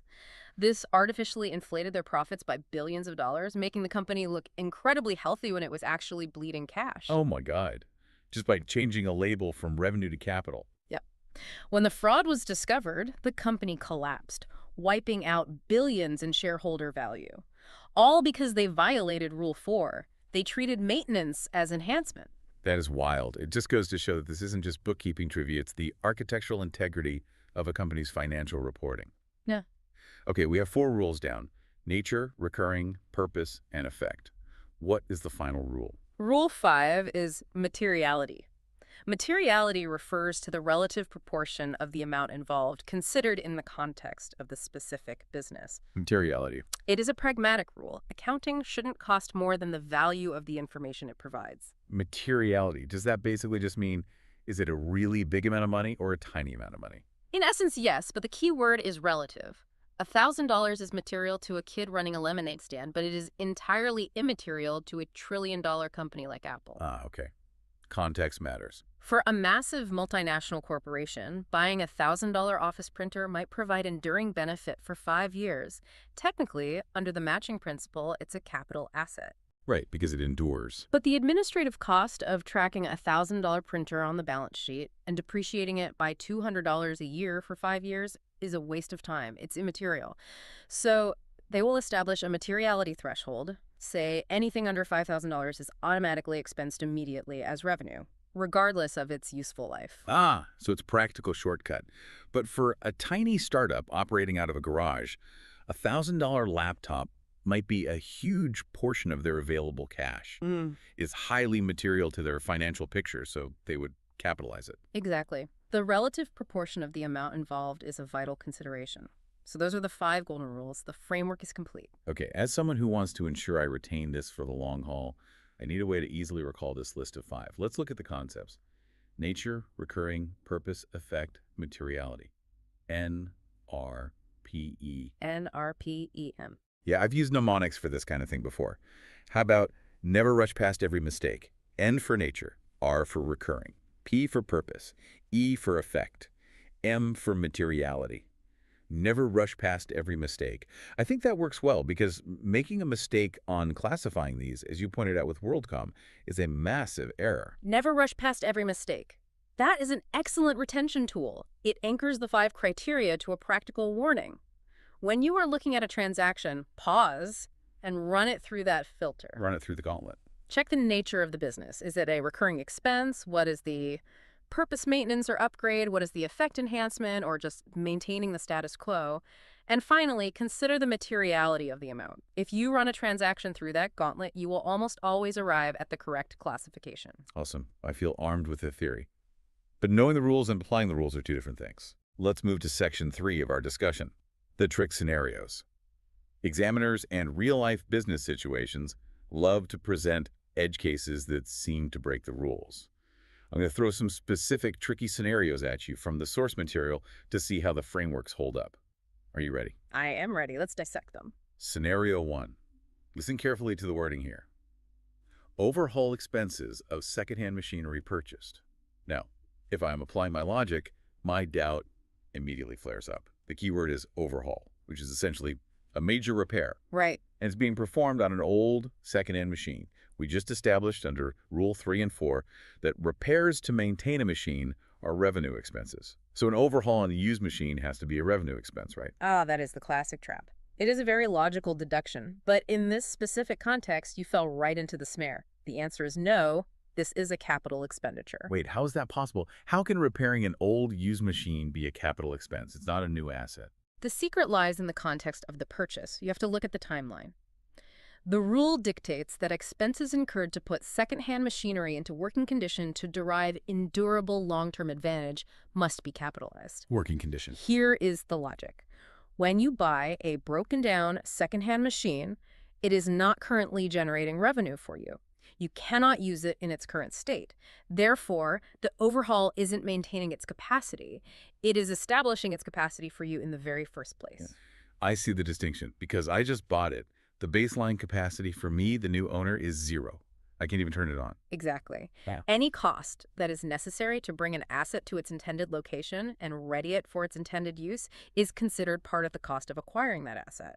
Therefore, the cost of the overhaul is considered part of the capital cost of the machinery itself. Okay, that makes sense. Now, if you had already owned that secondhand machine for 5 years, it was running fine, and then it broke down and you overhauled it just to get it back to its normal running state, then it would likely be a revenue expense. But because the overhaul happened immediately upon purchase to make it usable, it is capitalized. That is a crucial nuance. The initial cost to get the asset ready for its intended use is always capital. Okay, you got me on that one. Let's try scenario 2, the legal fee trap. Bring it on. I have 2 situations involving lawyers, and we all know lawyers aren't cheap. Situation A. I pay significant legal fees to draft the contracts and transfer the title to acquire a new piece of commercial property. Okay, property acquisition. Situation B. I pay an amount as a lawyer's fee to defend a lawsuit where someone is claiming that my firm's existing factory site actually belongs to them. They both involve paying lawyers for property-related issues. Do we treat them the same? They are completely different, and this is a brilliant test of Rule 4, enhancement versus maintenance. Let's look at situation A first, legal fees to acquire property. The drafting of contract. Right. When you buy a building, the physical structure isn't enough. You must secure the legal right to use it. You cannot own it without paying the lawyer to transfer the deed and ensure the title is clean. Therefore, the legal fee paid to acquire any property is fundamentally part of the cost of that property. Because it's required for ownership. Yes, it is an expenditure incurred to possess the ownership right. Without it, the asset isn't yours. Hence, it is a capital expenditure. It gets added to the value of the building on your balance sheet. That tracks perfectly with the getting the asset ready for use rule we just discussed. The lawyer helped me establish the asset. But what about situation B? I am paying a lawyer to defend my own factory from a lawsuit. I'm fighting for my property. Surely that's capital. No, situation B is a revenue expenditure. Wait, really? And here is the core accounting logic.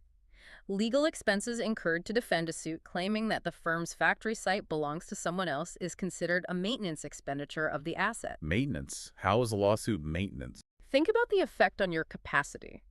By spending money on this defense lawyer, are you gaining any endurable benefit in the future in addition to what you presently have? Well, no. I already had the factory. Is the capacity of the factory increased because you won the lawsuit? No. You are spending money simply to maintain your current status quo. You are protecting what you already have. Maintenance expenditure in relation to an asset, whether physical maintenance like fixing a roof or legal maintenance like defending a title, is a revenue expenditure. That is fascinating. The exact same service legal advice is classified totally differently based on the effect. Acquiring something new creates a new asset. Protecting something old just maintains reality. That really solidifies the enhancement versus maintenance rule. And it proves that you cannot rely on lazy heuristics. You can't just memorize legal fees always equal revenue expense. You have to critically examine the purpose and the economic effect of the transaction. All right, scenario 3. Let's say a company decides to build a massive new cinema complex. During the construction phase, they spend a significant amount of money to construct temporary wooden huts on the job site for the construction workers to live in and store tools. These huts were absolutely necessary for the construction of the cinema. Okay, necessary temporary huts. But, crucially, as soon as the cinema was finished, the temporary huts were completely demolished and hauled away as trash. Now, since they are temporary and they were literally destroyed, they offer zero enduring benefit. Therefore, the cost of building those huts has to be a revenue expense. They didn't endure. Another excellent trap. It sounds incredibly logical, but once again, the answer is capital expenditure. How is that possible? They were destroyed. There is no asset left. How can you have a capital asset that is sitting in a landfill? Your focus is too narrow. You are looking at the huts in isolation, but you need to look at the larger project, the cinema. The huts themselves were temporary, yes. But the accounting principle states that the cost of temporary huts constructed, which were necessary for the construction of the cinema house, is actually a part of the construction cost of the cinema house itself. Therefore, such costs are to be capitalized. Because they were a necessary prerequisite to building the actual asset. Exactly. The cinema house is the fixed asset that will provide enduring economic benefits for decades. Because the temporary huts were incidental to and strictly necessary for the main construction, their cost doesn't just vanish. It becomes absorbed into the total cost of the cinema. So they basically become the cinema. If you couldn't build the cinema without housing the workers, then housing the workers is part of the cost of the cinema. That is a mind-bending concept. Okay. So the financial ghost of those destroyed huts lives on forever on the company's balance sheet, embedded within the value of the cinema building. That is a poetic way to put it, but yes, it's entirely accurate. Any cost necessary to bring the main asset into existence and ready for its intended use is capitalized. Okay, let's tackle the last scenario in this section. Scenario 4. The utility deposit. Let's say a business contacts a major local telecom company to install a dedicated fiber optic internet line and telephone system in their new office. Getting connected. Right. The telecom company requires a deposit of $8,000 before they will do the work. The business writes a check and deposits the $8,000 with the telecom. Is this cash outflow a capital expenditure or a revenue expenditure? This is perhaps my favorite trick question because it tests whether you are locked into binary thinking. We've spent all this time debating capital versus revenue. The answer to this scenario is, it is neither. Wait, neither. It's not an expenditure at all, but I literally wrote a check. The cash physically left the company's bank account. It did leave the bank account, but cash outflow does not automatically equal an expense. A security deposit is not an expenditure. Think about the nature of the transaction. You deposited money with a telecom, you haven't consumed any benefit yet, you haven't used any internet data or made any calls. Right, I just gave them money. Nor have you bought a depreciable asset like a server or a router. You have simply given them your money to hold as collateral. You have the right to get that money back eventually, or have it applied to future bills. Therefore, this deposit is treated simply as an asset on the balance sheet. Oh, I am just swapping one asset for another. I traded cash for a receivable, the right to get my money back from the telecom. Exactly. You created a liquid asset, which is cash, for a slightly less liquid asset, a deposit receivable. Your net worth hasn't changed. You haven't incurred an expense. This is a vital lesson.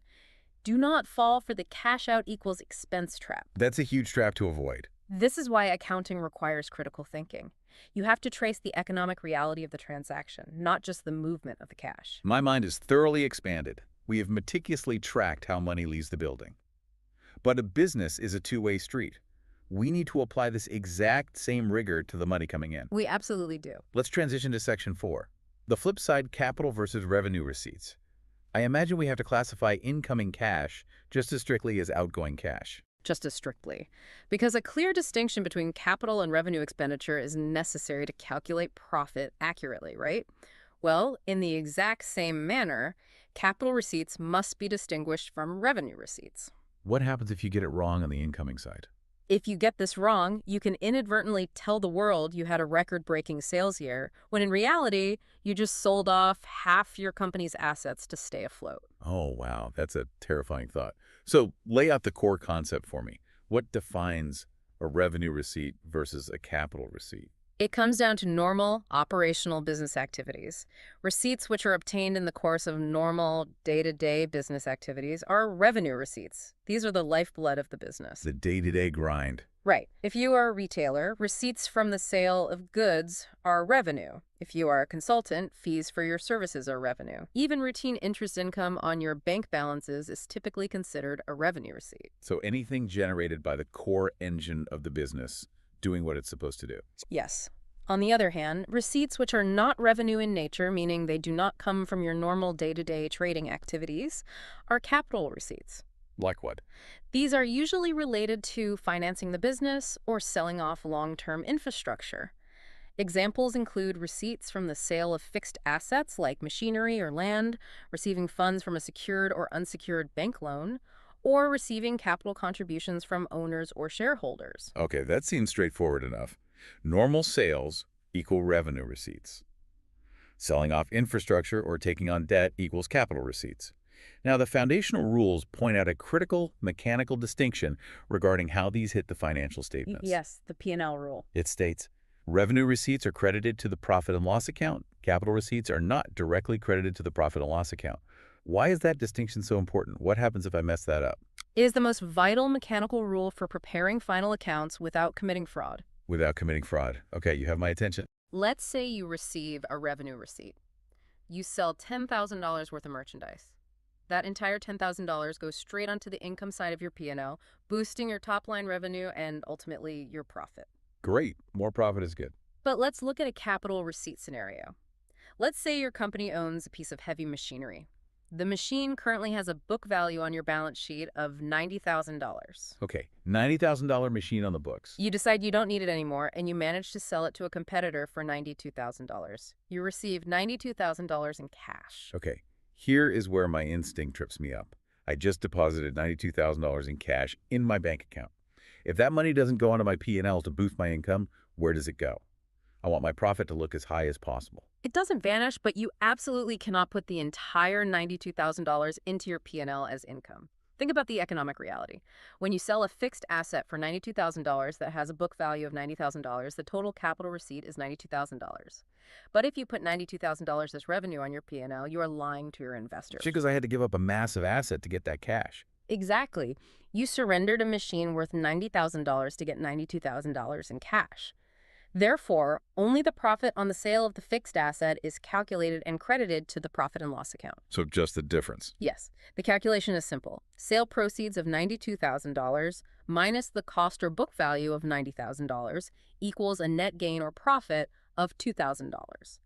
Only that $2,000 profit goes to your P&L. So the remaining $90,000 isn't income at all. It's just the business recovering the value of the asset it already owned. Precisely. The $90,000 is simply converting a physical asset, the machine, back into a liquid asset, cash. It's a return of your capital. Only the $2,000 is a return on your capital. Return of versus return on. I like that. If you artificially inflated your revenue by claiming the whole $92,000 was income, you would be deeply misleading anyone reading your financial statements. That is why capital receipts in their entirety never go directly into the P&L. Only the calculated gain or loss on the transaction does. That distinction is huge. Return of capital versus return on capital. Let's run through a couple more scenarios regarding receipts just to lock this in. What if a company issues new shares of stock to the public to raise money? And because the company is highly sought after, investors pay a premium above the face value of the shares. Let's say they receive an extra $100,000 as a share premium. Is that premium considered a revenue receipt because it's extra money? No, it is a capital receipt. It is. Why? Issuing shares is not your day-to-day operational business activity. It is a financing activity. It is how you raise the foundational capital to fund the business structure. Therefore, any premium you receive on those shares is inextricably tied to capital generation, not operational revenue generation. So he doesn't touch the P&L. Exactly. It does not hit the P&L as profit. It goes straight to the equity section of the balance sheet. Makes sense. It's owner money, not customer money. What about a fixed deposit at a bank? Let's say a business invested excess cash in a long-term fixed deposit. The deposit matures, and the bank transfers $500,000 to the business. Also, the bank pays an additional $40,000 in accumulated interest. How do we break down this incoming cash? This is a great example because it combines both types of receipts in a single banking event. You have to unbundle them. Unbundle them. Okay, let's do it. The $500,000 received on the maturity of the fixed deposit is simply the recovery of the principal amount you originally invested. It is a return of your capital. Therefore, it is a capital receipt. You are moving cash from a restricted asset, the deposit, back to your main checking account. But the $40,000. However, the $40,000 in interest is the money your asset earned for you over time. It is a return on your capital. Therefore, the interest income is a revenue receipt. So they get split up. The $40,000 goes to the P&L to boost my income for the year, but the $500,000 just rearranges the deck chairs on the balance sheet. Perfectly stated. Rearranging the deck chairs. All right, I am feeling very confident about distinguishing pure receipts and pure expenditures. Now it's time to step into the deep end. Section 5, Advanced Mixed Scenarios. The masterclass level. Exactly, because in real corporate environments, and definitely on advanced professional exams, you rarely get clean, single-issue transactions. The real world mixes capital and revenue elements into a single complex project, and you have to act like a forensic accountant and untangle them. This is where true mastery is tested. We are going to look at a comprehensive scenario. Let's call it the cinema construction mix-up. Okay, I'm ready. Imagine a company, Good Pictures Ltd., is undertaking a massive project to open a new cinema. They provide their accountant with a list of expenses, and we have to sort them out point by point. Okay, here's the first messy detail from Good Pictures Ltd. To outfit the lobby, they purchased secondhand furniture for $9,000. But the furniture looked terrible, so they immediately spent $1,000 to have it completely repainted and restored. Okay, $9,000 purchase, $1,000 restoration. Finally, to get it set up in the lobby, they used their own internal maintenance workmen to move and install it, and they calculated that the wages paid to those specific workmen for the time spent on installation amounted to $200. Internal wages of $200. Yeah. Got it. So we have an initial purchase, a restoration repair, and internal employee wages all tied to one event. How do we sort this out? We rely on Rule 4, getting the asset ready for its intended use. We apply the exact same logic we used for the overhauled secondhand machine earlier. The goal is to determine the true total cost of the furniture asset. Right. The initial purchase of $9,000 is clearly capital. The $1,000 for repainting isn't routine maintenance. It's a necessary restoration to bring secondhand goods up to a usable standard for a new business. So that is also capital. But what about the internal wages? That's the part that really trips me up. Why is that? Because if I am thinking critically, Wages paid to your own employees are the textbook definition of a recurring revenue expense. We literally established that under Rule 2. Why wouldn't that $200 just stay in the normal payroll expense account? It's an excellent pushback, but it ignores the purpose of that specific labor. Yes, general wages are a revenue expense. But in this highly specific instance, those internal wages were directly incurred in bringing a fixed asset into working condition and placing it in its intended location. I see. If you had hired an outside moving company to install it for $200, you wouldn't hesitate to capitalize that delivery fee. Right. Delivery and installation fees are usually added to the cost of the asset. Exactly. The accounting principle is neutral on whether you use external contractors or internal labor. The purpose of the expenditure dictates its treatment. Therefore, the total cost of the furniture to be capitalized is $10,200. $9,000 plus the $1,000 plus $200. Yes. If the company's bookkeeper had lazily debited the $1,000 to a general repairs account and the $200 to a general wages account on the P&L, you, as the expert accountant, would have to pass a journal entry to credit those revenue accounts and move that $1,200 over to the capital furniture account on the balance sheet. That is brilliant. You cannot let the superficial label of wages blind you to the underlying economic purpose of the work. You have to follow the economic intent. Okay, let's look at the next part of the cinema mix-up. The company incurs a tangle of 3 different fees regarding regulations. Regulatory fees, always fun. Right. First, they pay $20,000 in expenses to obtain the initial license from the city to legally run a cinema. Second, during their first few months of operation, they violate a noise ordinance and are fined $1,000 by the city. Oop. Third, at the end of the year, they pay a $2,000 renewal fee to keep their license active for the next operating year. 3 payments to the government. Let's tag team this. You take the first one, the $20,000 initial license. The initial license is relatively straightforward if we apply our frameworks. You cannot legally operate a cinema without that license. It is a fundamental, non-recurring prerequisite to bring the business into existence. Non-recurring. Therefore, the cost to obtain the initial right to operate is a capital expenditure. It represents an intangible asset, the legal right to do business. Okay, that makes sense. Now, what about the $1,000 fine for violating the noise ordinance? If I apply the enhancement versus maintenance test, a fine definitely does not build an asset. Definitely not. It certainly doesn't enhance the capacity of the cinema to show movies. It is simply a penalty incurred during the normal, albeit careless, operation of the business. It provides 0 future economic benefit. So the fine must be a revenue expenditure. It's a pure sunk cost that hits the P&L. Perfect analysis. A penalty never creates an asset. Now, what about the final piece? The $2,000 renewal fee paid for the next year's license. Well, it's recurring, so it's not capital. It's required to maintain operations, so it's a revenue expenditure. Yeah. But wait, the matching principle says we have to match expenses to the period they benefit. This fee was paid this year, but it's for the next year. You've hit the nail on the head. This introduces the concept of a prepaid expense. It is inherently a revenue expenditure because it's a routine recurring maintenance cost. But the timing is off. Exactly. However, because of the time factor, the benefit hasn't been consumed yet. So at the end of the current year, it sits on the balance sheet as a current asset, a prepaid expense. Then, when the next year begins, it is transferred off the balance sheet and onto the P&L as a revenue expense. Wow. So that one paragraph tested capital expenditures, revenue expenditures, sunk penalties, and the timing mechanics of prepaid assets all at once. That is a fantastic exam question. It really tests your complete understanding. Let's look at another advanced scenario from a different industry. The efficiency upgrade versus the expansion. Let's say a transportation company has 2 different scenarios involving their vehicle engines. Okay, vehicle engines. In scenario A, they notice an engine is running poorly, so they change the rings and pistons at a cost of $5,000. And as a result, the engine achieves significantly better fuel efficiency than it ever had before. Better than ever before. Key phrase. Right. In scenario B, they take a different vehicle and perform a massive complete overhaul of the engine for $25,000, also resulting in significantly better fuel efficiency. My question is, are these treated differently because one is a relatively minor $5,000 part replacement and the other is a massive $25,000 overhaul? This is a classic trap designed to test whether you are evaluating the underlying economic principle or if you are just being swayed by the size of the dollar amount. The size definitely sways me. It does for most people, but remember Rule 4, enhancement versus maintenance. Let's look at the $5,000 rings and pistons.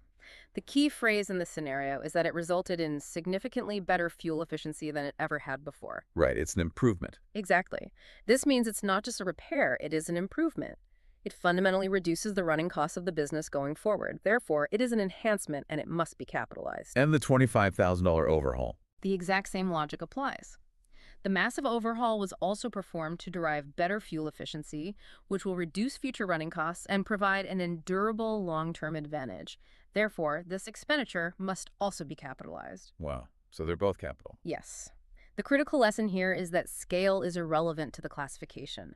Whether you spend $5,000 or $25,000, if the effect is enduring enhancement and cost reduction, they are both classified as capital expenditures. That is a great lesson. Don't be fooled by the price tag. Look strictly at the economic effect. Yeah. Okay, here is one more mixed scenario. Let's call it the cabin renovation. Let's hear it. A busy restaurant decides to spend $20,000 renovating its dining area.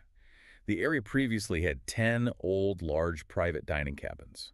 During the renovation, they tore down the walls and reconfigured the space so that the exact same square footage now contains 13 slightly smaller private dining cabins. How do we classify that $20,000? Walk me through your thought process based on what we've learned. Okay, well, if they had just spent $20,000 to put fresh paint and new carpets in the existing 10 cabins, I would classify that as routine maintenance. They're just making it look nice to maintain their current operations. That would be a revenue expense. I agree with that. But that's not what they did. They fundamentally reconfigured the space. Because the number of cabins increased from 10 to 13, their future capability to seat multiple different groups of customers simultaneously has fundamentally increased. Exactly. Even though the square footage is the exact same, the revenue-generating capacity of that space has been permanently expanded. This is a clear enhancement of capacity. Therefore, the renovation costs must be a capital expenditure. Outstanding. You have completely internalized the framework. The physical footprint didn't change, but the economic capacity did. You applied the enhancement versus maintenance test perfectly. All right, I feel like we have run a mental marathon of accounting theory today, but before we wrap up, I want to ensure this is completely locked in for our listeners. We are going to move to Section 6, the final exam walkthrough. The final exam, let's do it. We are going to do a rapid-fire testing of everything we've covered. Listeners, I want you to treat this like a real exam. When I read the scenario, pause and try to answer it in your head before the expert breaks it down. Rapid fire application. I'm ready. Question 1. A manufacturing company sends its board of directors on a trip abroad to inspect and purchase a massive new robotic assembly line. The company spends $10,000 on their flights and hotels. Are these travel expenses considered a capital expenditure or a revenue expenditure? It is a capital expenditure. Really? Travel. Now, under normal circumstances, business travel for executives is a classic operational revenue expense. However, you must look at the purpose. This specific trip was exclusively necessary and incidental to the acquisition of a major capital asset. Ah, getting the asset ready for use. Yes. Without the trip, they wouldn't have acquired the robotics. Therefore, following the principle of getting the asset ready for its intended use, the travel costs are capitalized and added to the cost of the new machinery. Question 2. A renewable energy startup is struggling with cash flow. They apply for and receive a $40,000 subsidy grant from the government, specifically designated to help them cover their payroll and utility bills, their working capital.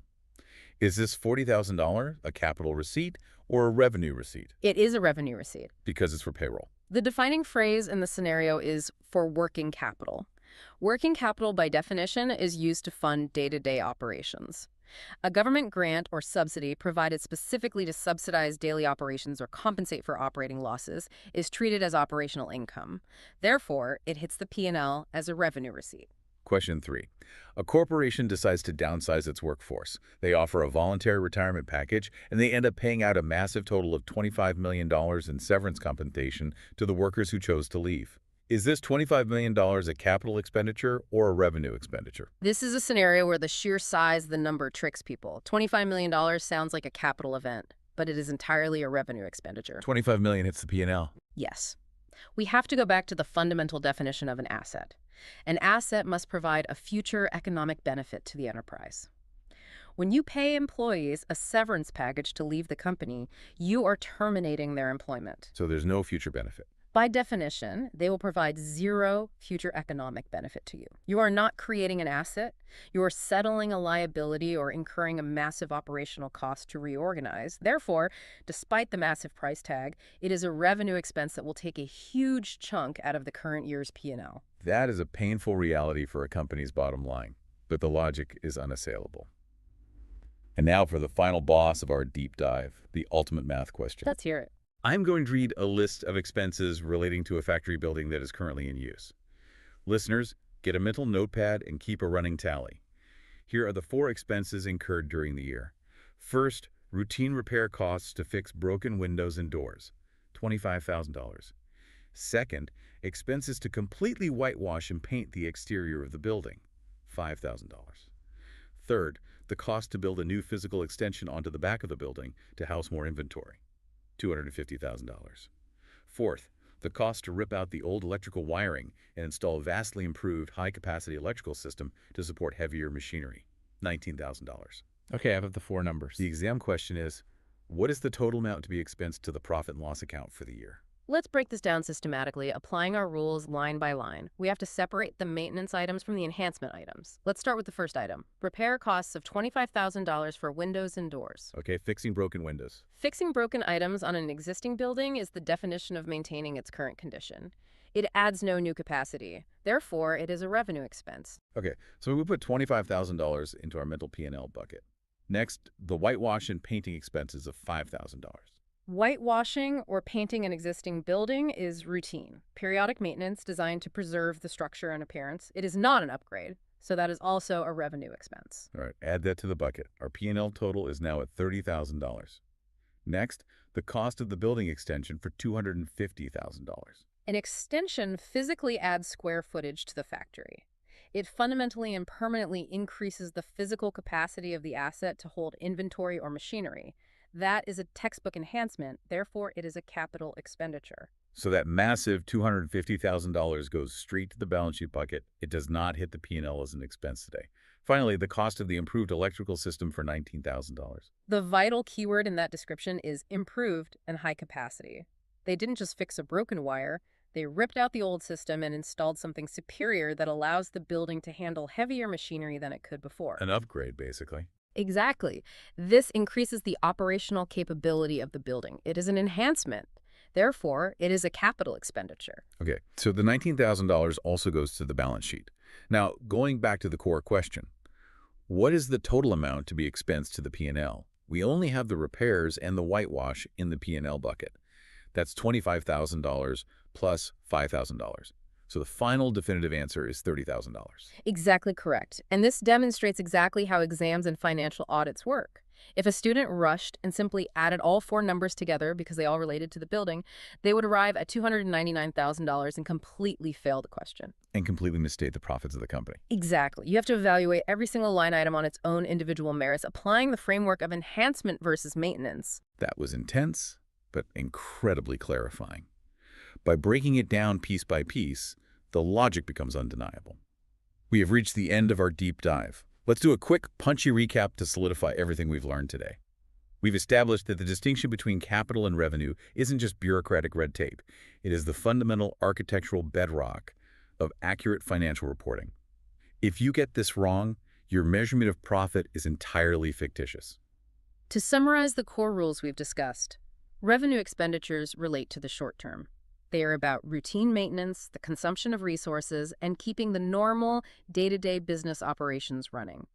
They hit the profit and loss account immediately because their economic benefit expires quickly. Right, like the lemons. Yes. Capital expenditures, on the other hand, relate to the long term. They are about enhancements, upgrades, and acquiring or building new assets. They sit on the balance sheet to build the company's net worth, and their cost is recognized slowly over time through depreciation. And for all you exam candidates and business owners out there, do not forget the diagnostic framework we developed today. Remember the acronym NRPEM.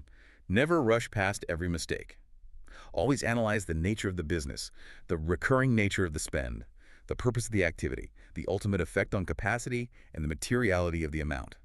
And when in doubt, rely on the ultimate sniff test, enhancement versus maintenance. Ask yourself, is this spending just keeping the lights on today, or is it permanently building a brighter, more efficient bulb for the future?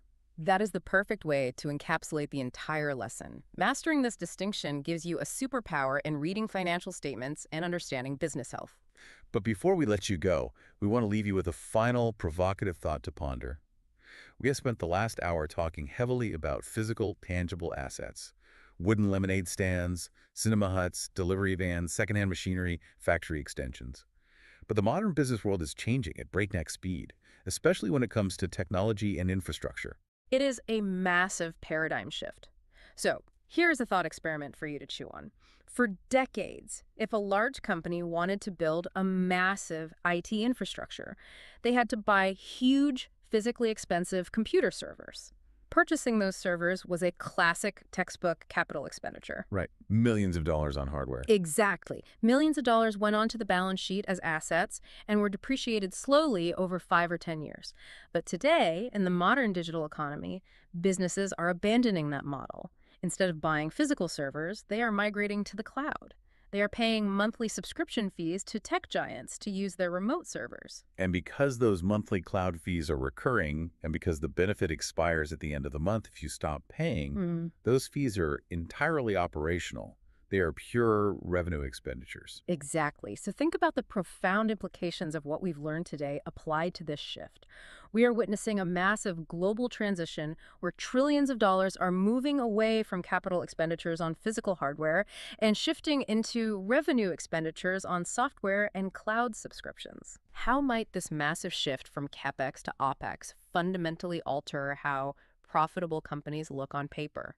A company today might be doing the exact same work, utilizing the exact same amount of computing power as they did 10 years ago, but because they swapped capital assets for revenue subscriptions, their entire P&L and balance sheet look completely different. That is a brilliant and slightly terrifying question to end on. It changes the whole shape of corporate valuation. It means that comparing the financial statements of a tech company from 2010 to a tech company in 2026 requires you to fundamentally adjust your lens. It's something for you to mull over next time you look at a modern company's financials. Thank you for joining us on this incredibly deep dive today. Keep questioning the numbers, keep looking for the underlying economic reality, and we'll see you on the next one. Until next time. You know, usually when we talk about a diagnosis, whether it's in medicine or in something as structured as a business, there's this expectation of total precision. Right, like it's supposed to be completely exact. Exactly. It's supposed to be like engineering. I mean, you break your arm, the x-ray shows that jagged white line, and the doctor just points at the screen and says, well, there it is. Yeah, it's completely binary. Like the bone is either broken or it isn't. Right, it's clean. Yeah. And as humans, we really crave that. We want things to be visible, perfectly categorized, and, quantifiable, so we know exactly where we stand. Oh, absolutely. But then you step into the world of corporate financial reporting, specifically this landscape of predicting future financial outcomes based on past events, and suddenly that x-ray machine is completely useless. Yeah, you aren't looking at a clear break anymore. Not at all.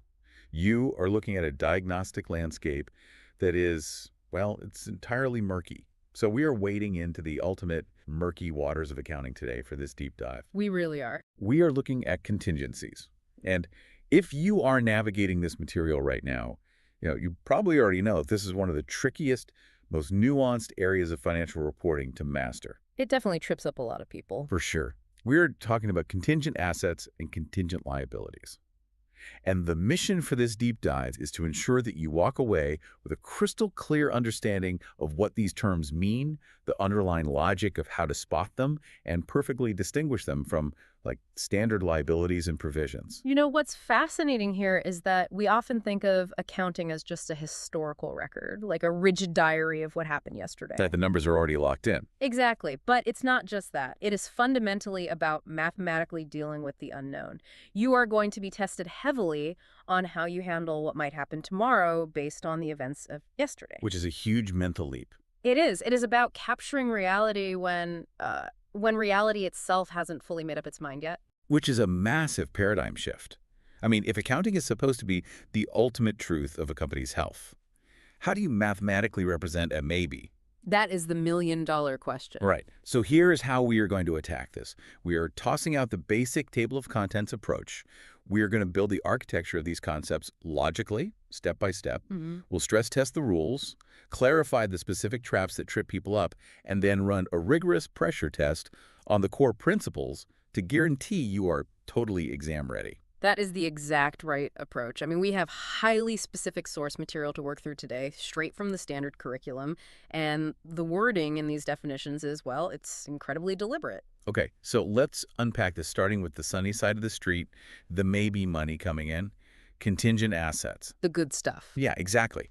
Now, the source text gives us a very rigid definition, and I want to put it under the microscope because every single word is essentially a load-bearing wall for this concept. We really have to take it piece by piece. So it defines a contingent asset as a possible asset that arises from past events and whose existence will be confirmed only after occurrence or non-occurrence of one or more uncertain future events, not wholly within the control of the enterprise. That is a mouthful. It really is.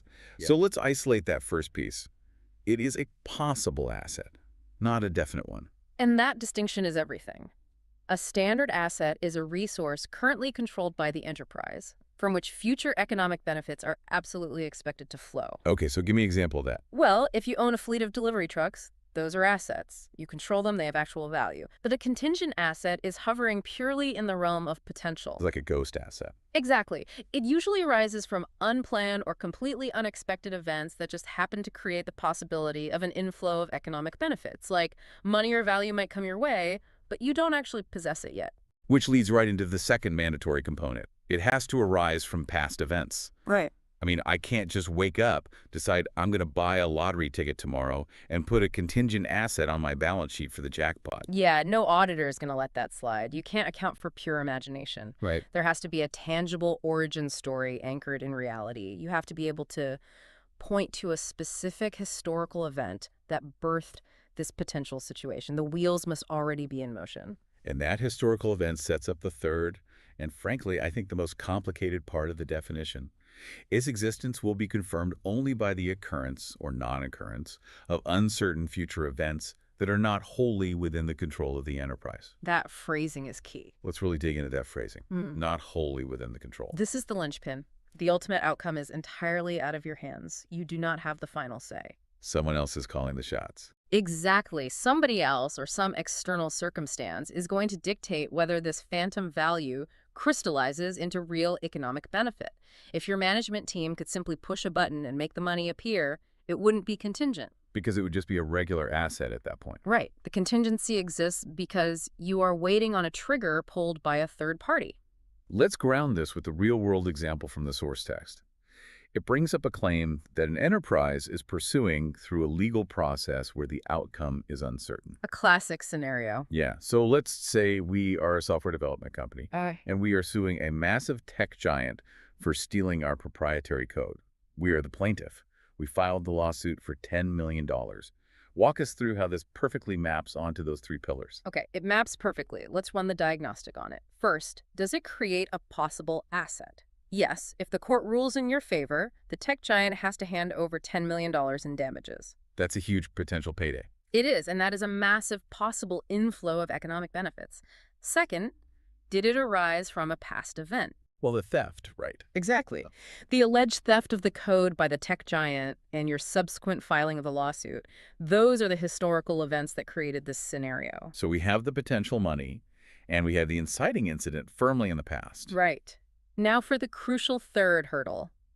Is the confirmation dependent on an uncertain future event not wholly within your control? Well, look at the mechanics of a lawsuit. Who actually decides if you get that $10 million? The judge, or I guess the jury. Exactly. Not your CEO, not your incredibly confident lead attorney.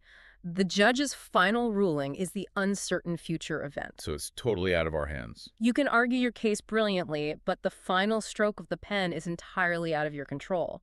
Therefore, this pending legal claim fits the exact anatomical definition of a contingent asset. But let me challenge this from a business perspective. Because if I'm the CEO of this software company and my legal team is telling me we have a slam dunk case, like we have emails proving the theft, we have the smoking gun. The CEO's dream. Right, so why wouldn't I want to signal that to the market immediately? If I might win $10 million, putting that on my balance sheet today makes my company look incredibly healthy to investors. Why are the accounting standards forcing me to hide my impending victory?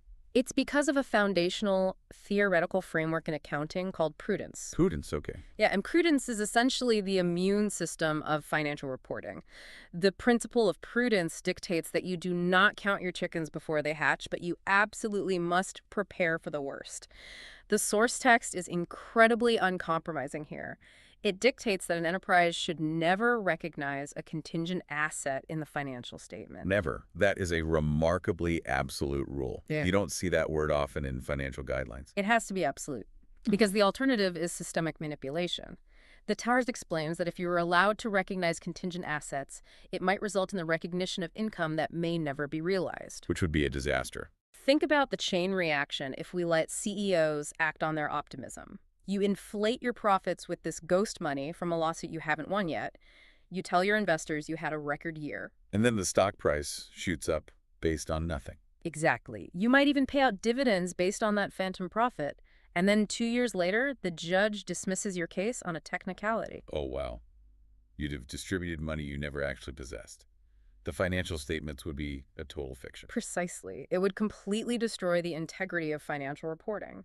Prudence demands that we do not recognize revenue or assets until they are virtually guaranteed. We just cannot allow false optimism to masquerade as financial health. Okay, so we keep it entirely off the balance sheet and off the profit and loss statement. But wait, if I'm an investor analyzing this software company, the fact that they were entangled in a $10 million lawsuit is incredibly material information. Absolutely. It changes the valuation. Yeah, I need to know about that to value the stock accurately. If it's banned from the main financial statements, where does this information actually live?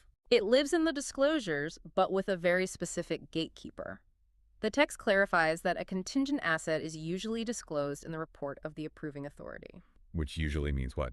For a standard corporation, that means the board of directors report. But, and this is a critical threshold for anyone looking at this conceptually, it is only disclosed there if an inflow of economic benefits is probable. So there's a filter.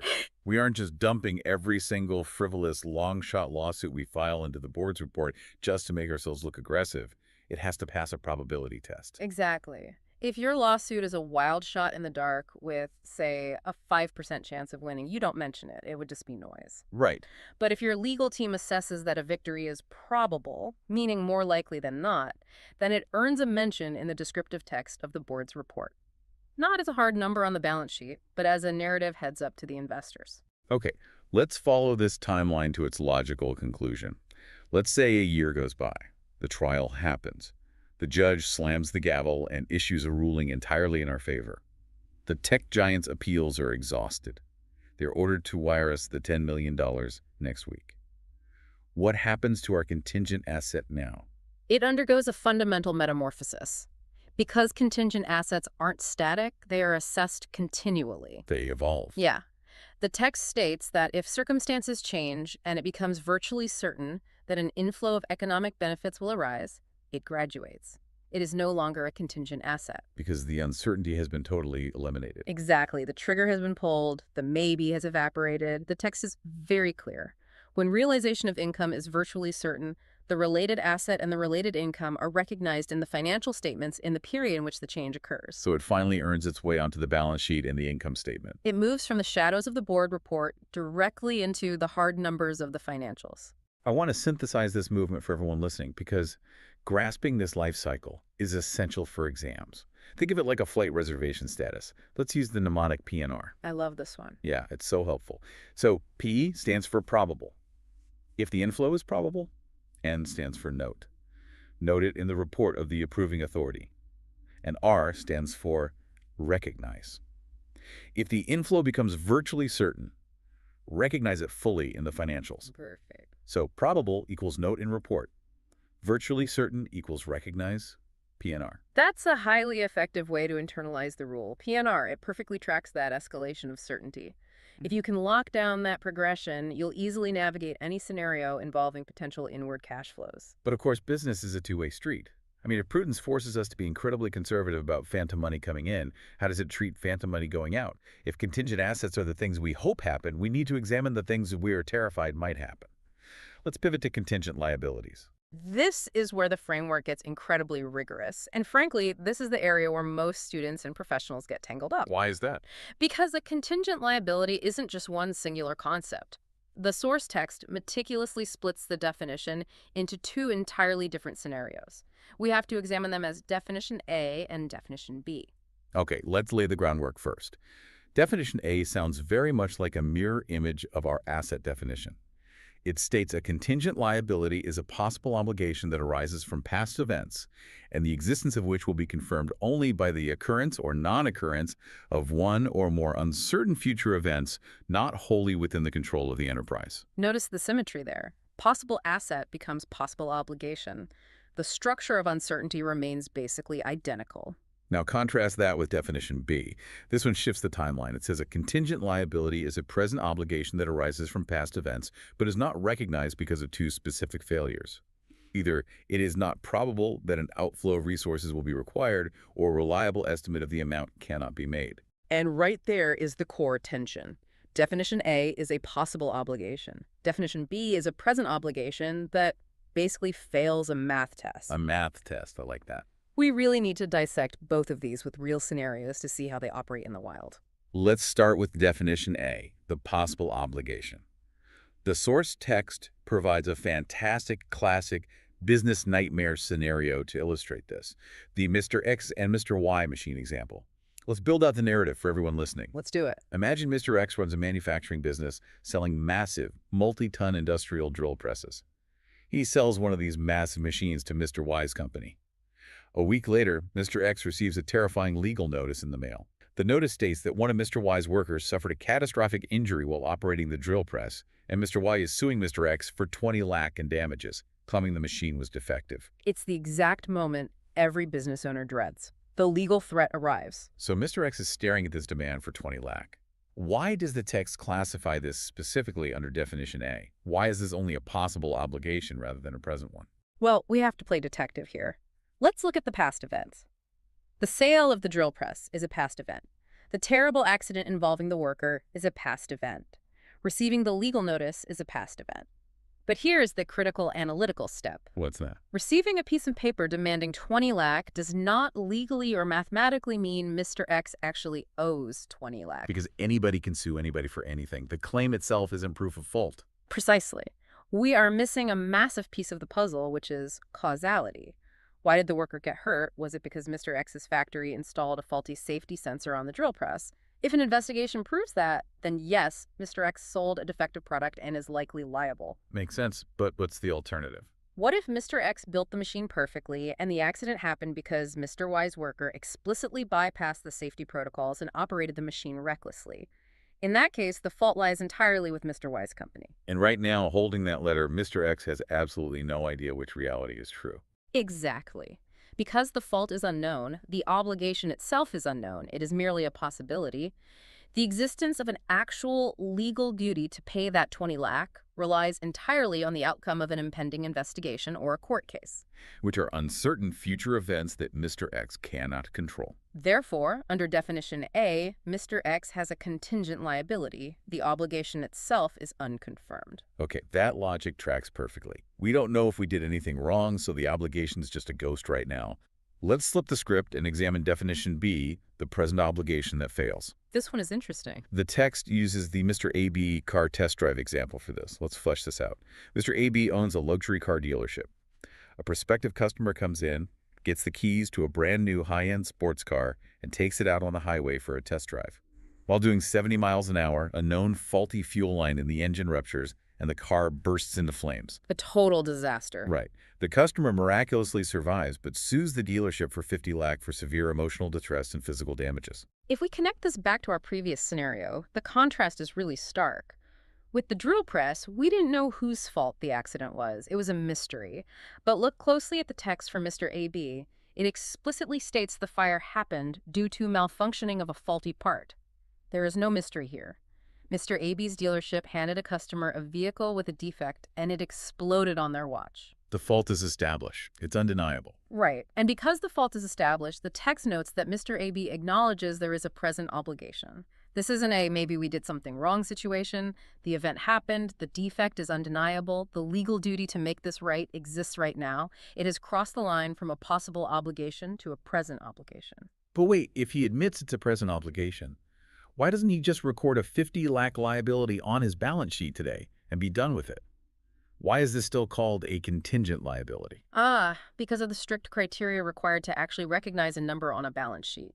To put a liability on the books, you need more than just an obligation. You need certainty of outflow, and you need a reliable measurement. That math test you mentioned earlier. Exactly. Definition B catches obligations that exist, but fail one of those two tests. In Mr. AB's case, yes, he acknowledges the fiery disaster. But will he actually have to pay 50 lakh out of his own pocket? The customer is demanding 50 lakh, but maybe a judge will look at the case and award only 5 lakh. Or maybe his insurance steps in. Exactly. Even more likely, perhaps Mr. AB has a comprehensive corporate insurance policy that covers test drive accidents entirely. If the insurance company pays the settlement, Mr. AB has zero outflow of his own resources. So even though the obligation is real, the actual economic bleed from his company is uncertain. Precisely. It fails the recognition criteria because it is not yet probable that an outflow of his specific resources will be required, or because he simply cannot make a reliable estimate of the final penalty until the lawyers and insurance adjusters finish fighting. Because it fails that test, it gets downgraded to a contingent liability. That is a brilliant structural distinction. So, definition A, we don't even know if we are on the hook, so the obligation is possible. Definition B, we know we are on the hook, we have a present obligation, but we have no idea how much it will cost us, or if our insurance will cover it. So it fails the test to become a fully realized liability. That is the exact conceptual boundary between the two definitions. So once an accountant identifies that a situation is indeed a contingent liability, whether through definition A or B, the immediate practical question is, well, what do we do with it? Where does it go? Right. This is where the probability spectrum comes in, and this is heavily tested. What is the golden rule for recording a contingent liability? The golden rule is a negative one. You do not recognize a contingent liability in the balance sheet. I really want to emphasize that heavily. It does not become a recognized number in the primary financial statements. Because doing so would violate the requirement for reliable measurement and perhaps overstate the company's true liabilities. Right. But we can't just pretend it doesn't exist. Where does it live? The source text requires that a contingent liability be disclosed in the notes to accounts. Let's demystify that for a second. When people think of financial statements, they usually picture the grid of numbers, the assets, the liabilities, the equity. What are the notes to accounts functionally? Well, if the balance sheet is the skeleton of the company, the notes to accounts are the medical chart explaining the anomalies. They are pages of detailed text attached to the end of the financial statements. Look at the fine print. Exactly. They explain accounting policies, break down complex line items, and crucially, they provide a space to describe significant risks that don't fit neatly into a single numerical value. So you write a descriptive paragraph in the notes explaining, we are currently facing a 50 lakh lawsuit regarding a test drive accident. We are fighting the valuation of the claim, and the final outcome is pending. Okay, so it gives investors full transparency about the hovering risk without artificially skewing the hard mathematical ratios of the balance sheet. It operates perfectly like a warning label for the investors. But as I'm reading the source text, I see a very pragmatic exception. It says you disclose it in the notes unless the possibility of an outflow of a resource embodying economic benefits is remote. Let's unpack the word remote. This is a vital sanity check built into the accounting standards. Let's say you operate a regional chain of coffee shops. An individual files a lawsuit against you for $2 billion, claiming that the specific shade of green on your coffee cups caused them severe psychological trauma and ruined their career. A completely frivolous, legally baseless claim. Exactly. The chance of a judge actually ruling against you and forcing you to pay $2 billion over a cup color is, in professional judgment, remote. It basically approaches zero. So what do we do with it? We completely ignore it. Really? Just ignore it? Yeah. If companies were forced to disclose every single absurd, bad faith legal threat they ever received, the notes to accounts would be thousands of pages long. It would bury the actual material risks in an avalanche of nonsense. So the rule is clear. If the possibility of an outflow is remote, You do not even disclose it. It requires no accounting treatment whatsoever. Okay, so we have a clear baseline. If the risk is remote, we ignore it. If the risk is a possible obligation, we disclose it in the notes to accounts as a contingent liability. But reality is fluid. What happens if a situation escalates? Let's go back to our drill press example. Mr. X thought the lawsuit was just a possibility. Right. But 6 months later, during the legal discovery process, Mr. X's lawyers uncover an internal memo from his own factory floor proving that the safety sensors were intentionally installed backwards to save time. Oh, wow. The smoking gun. Right. The lawyers come to Mr. X and say, we are absolutely going to lose this case. It is no longer just a possibility. It's highly probable that we will have to pay out a significant settlement. What happens to the accounting treatment? This triggers an escalation. The source text emphasizes that contingent liabilities must be assessed continually to determine whether an outflow of resources has become probable. If the probability shifts, like if it becomes probable that an outflow of future economic benefits will be required for an item previously dealt with as a contingent liability, it undergoes a graduation. Just like the contingent asset graduated when it became virtually certain, what does the liability graduate into? It graduates into a provision. A provision is recognized in the financial statements in the period in which the change in probability occurs. So it moves from the text to the numbers. Exactly. It is pulled out of the descriptive notes to accounts and transformed into a hard, recognized liability on the balance sheet. Management must make a reliable estimate of the settlement, say 15 lakh, and take that hit to their financials immediately. Let's visualize this escalation ladder for the listeners, because tracking the movement of a liability based on probability is the core of this entire topic. Think of a 3-rung ladder. Okay, I'm picturing it. Bottom rung, the probability of an outflow is remote. The accounting action. Ignore it. Middle rung, the obligation is possible, or it's a present obligation, but outflow isn't probable yet. The accounting action. Disclose it in the notes to accounts as a contingent liability. Top rung, the outflow becomes probable and can be estimated. The accounting action. Recognize it as a provision on the balance sheet. So, remote means ignore. Possible means notes. Probable means provision. That is the exact analytical progression a professional auditor uses. You evaluate the evidence, determine the probability rung, and apply the corresponding accounting treatment. So we've defined the edges of contingencies, but to truly understand a shadow, you have to understand the object casting it. Let's compare these concepts to their standard counterparts. Let's look at a standard liability versus a contingent liability, because to a layman, the word liability just means debt. And that oversimplification is dangerous in financial reporting. We need to clearly define the baseline of a standard liability to see how a contingency deviates from it. The text defines a standard liability as the present financial obligation of an enterprise, which arises from past events. But here's the differentiator. The settlement of a liability will result in an outflow from the enterprise of resources embodying economic benefits. So the key word there is will. There is absolute certainty of the outflow. Yes. If I take out a 5-year commercial loan from a bank to expand my warehouse, the moment I sign those papers and take the cash, I have a standard liability. It's a present obligation from a past event, and I absolutely will have to pay back the principal plus interest. There is no alternative reality where I don't owe that money. Exactly. It is a definite, crystallized obligation. The contrast is that a contingent liability entirely lacks that certainty. As the text reiterates, for a contingent liability, either the outflow of resources to settle the obligation is not probable, or the amount cannot be measured with sufficient reliability. It is a liability infected with uncertainty. The source text provides a specific list of examples of contingent liabilities. These are high-yield scenarios that appear constantly in practice and on exams. I want to walk through these, and rather than just reading the list, I want you to briefly explain the underlying mechanical logic of why each one fits the definition. Sounds good. First example, claims against the enterprise not acknowledged as debts.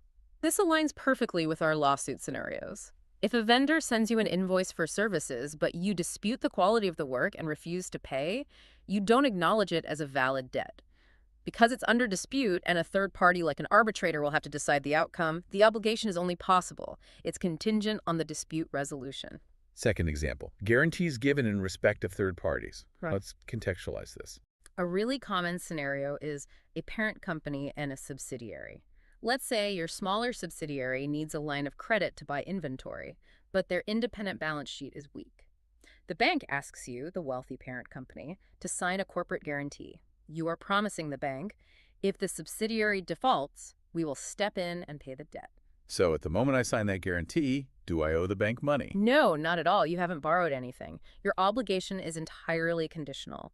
It only transforms into a real liability if and only if the subsidiary fails to pay in the future. Since you cannot wholly control the financial success of the subsidiary, their potential default is an uncertain future event. So that fits the definition perfectly. Therefore, your guarantee is a classic contingent liability. You disclose the risk in the notes, but you don't record the subsidiary's debt on your own balance sheet. That makes perfect sense. Third example, and this one sounds incredibly technical. Liability in respect of bills discounted. We need to break down the banking mechanics here. What does it mean to discount a bill? Let's use a tangible transaction. You sell a massive shipment of goods to a customer. Instead of paying cash today, the customer gives you a bill of exchange, essentially a legally binding IOU that says they will pay you $100,000 in 90 days. Okay, I have an IOU. But you need cash right now to pay your own workers. So you take this 90-day IOU to your bank. The bank buys it from you today for, say, $98,000. That process is called discounting the bill. You get your cash early, and the bank gets to collect the full $100,000 from the customer in 90 days, keeping the $2,000 difference as their fee. Sounds like a clean transaction. Where does the liability come in? It comes in because the bank isn't stupid. When they buy that IOU from you, they usually do it with recourse. What does that mean? That means if day 90 arrives and your customer has gone bankrupt and defaults on the IOU, the bank isn't just going to absorb the loss. They're going to come directly back to you and demand the money. So by discounting the bill, I have essentially co-signed the customer's debt to the bank. Exactly. You've received the cash, but a shadow obligation remains. You might have to pay the bank back if the customer fails to honor the bill. That uncertainty makes it a contingent liability until the 90 days are up and the bill is successfully cleared by the customer. That is a brilliant breakdown of a very complex mechanical process. Final example from the text. Statutory liabilities under dispute. Statutory simply refers to obligations created by laws or government regulations, most commonly taxes or environmental fines. Suppose the Central Tax Authority conducts an audit and claims you underpaid your corporate taxes by $2 million. That sounds like a nightmare. It is, but you firmly believe your accounting was perfectly legal, so you file a formal appeal against the tax authority in court. Because the liability is actively being contested and the final ruling is up to a tax judge, it is a contingent liability until the gavel falls. Which perfectly bridges us into what I consider the masterclass of this entire topic.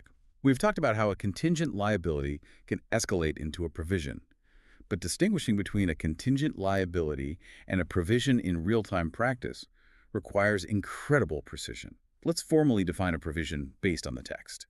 The source text defines a provision as any amount written off or retained by way of providing for depreciation, renewal, or diminution in the value of assets, or retained by way of providing for any known liability of which the amount cannot be determined with substantial accuracy. The first half of that definition regarding depreciation is, it's a bit of a legacy accounting concept. For our purposes regarding liabilities, we need to laser focus on the second half, providing for any known liability of which the amount cannot be determined with substantial accuracy. That is the core of it. You have a known liability, a present obligation, but the exact mathematical amount requires estimation. The source text provides a highly structured 4-point comparison table to separate provisions from contingent liabilities. Let's convert that table into a diagnostic checklist. We will call these the 4 pillars of distinction. Let's do it. Pillar 1, the nature of the item. How do they fundamentally differ in their nature? The nature of a provision is that it is a present liability of uncertain amount, which can be measured reliably by using a substantial degree of estimation. It is rooted in the present. The nature of a contingent liability is that it is a possible obligation that may or may not crystallize depending on uncertain future events. Present versus possible. Pillar 2, recognition.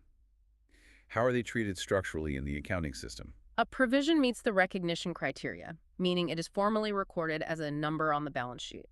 A contingent liability inherently fails the recognition criteria, so it is relegated to the notes to accounts. Pillar 3, the why of recognition. What are the specific criteria that a provision meets that a contingent liability fails? To recognize a provision, 3 stars must align. First, there is a present obligation from past events. Second, an outflow of resources is probable. Third, a reliable estimate of the amount can be made. A contingent liability fails this test because either the outflow is not probable or a reliable estimate simply cannot be calculated.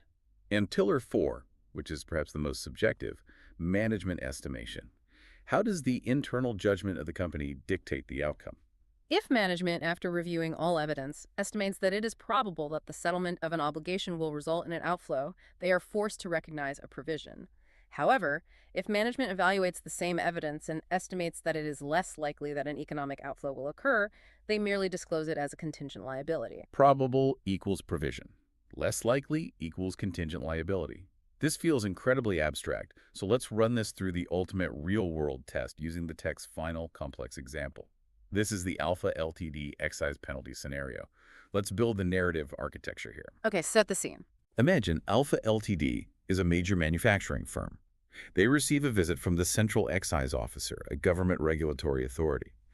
The officer determines that Alpha Ltd violated a complex manufacturing regulation and slaps them with a massive, punitive financial penalty. Alpha Ltd's executive team insists they follow the regulations perfectly, so they initiate a formal legal appeal against the penalty. We now have a fork in the road. We have two parallel realities depending on how management evaluates the situation. Let's explore Scenario A. In Scenario A, the CEO of Alpha Ltd convenes a war room with their elite legal counsel. They review the historical precedents of similar excise appeals. The lawyers deliver bad news. They say the government rarely loses these appeals, and Alpha Ltd's documentation is weaker than they thought. Management determines that despite their appeal, they're almost certainly going to lose. They estimate that it is probable that the company will eventually have to pay this massive penalty. Because it is a present obligation stemming from a past event, the alleged violation, and because they have internally deemed the outflow probable, the accounting rules force their hand. They must recognize a provision. They have to record a liability on their balance sheet today, taking a direct hit to their reported financials, anticipating the loss tomorrow. Exactly. They cannot hide behind the pending appeal. The probability threshold has been crossed. Now, let's reset the board and look at Scenario B. Same situation, different outcome. Same initial violation, same appeal process. But in this reality, the legal counsel reviews the case and finds a massive procedural error made by the excise officer. They find 3 recent Supreme Court rulings that directly support Alpha Ltd's defense. The management team looks at the evidence and feels extremely confident. They estimate that the appellate authority will almost certainly rule in their favor. They determine it is less likely that the company will ever have to pay the penalty. Because the outflow is deemed less likely, it fails the probable test. Therefore, it cannot be recognized as a provision. Instead, they will write up a narrative disclosure of the dispute and place it as a contingent liability in their notes to accounts. Their balance sheet remains untouched by the penalty amount. That's exactly right. Now, I have to stop right here and challenge this entirely on behalf of every skeptical listener. This entire system seems to rest on the phrase management estimates. If I'm a CEO and my bonus is tied to the company's stock price, and recognizing a massive provision will tank my stock price, aren't I just fundamentally incentivized to always claim, oh, our lawyers say we are going to win, it's less likely we'll pay, put in the notes as a contingency? Isn't this just an enormous systemically sanctioned guessing game? That is the most critical vulnerability in the entire framework of accounting, and it is a completely valid pushback. The tension between prudence and management incentives is real. However, the system is designed to prevent it from being a blind guessing game. Look at the wording and the definition of a provision, measured reliably by using a substantial degree of estimation. Right.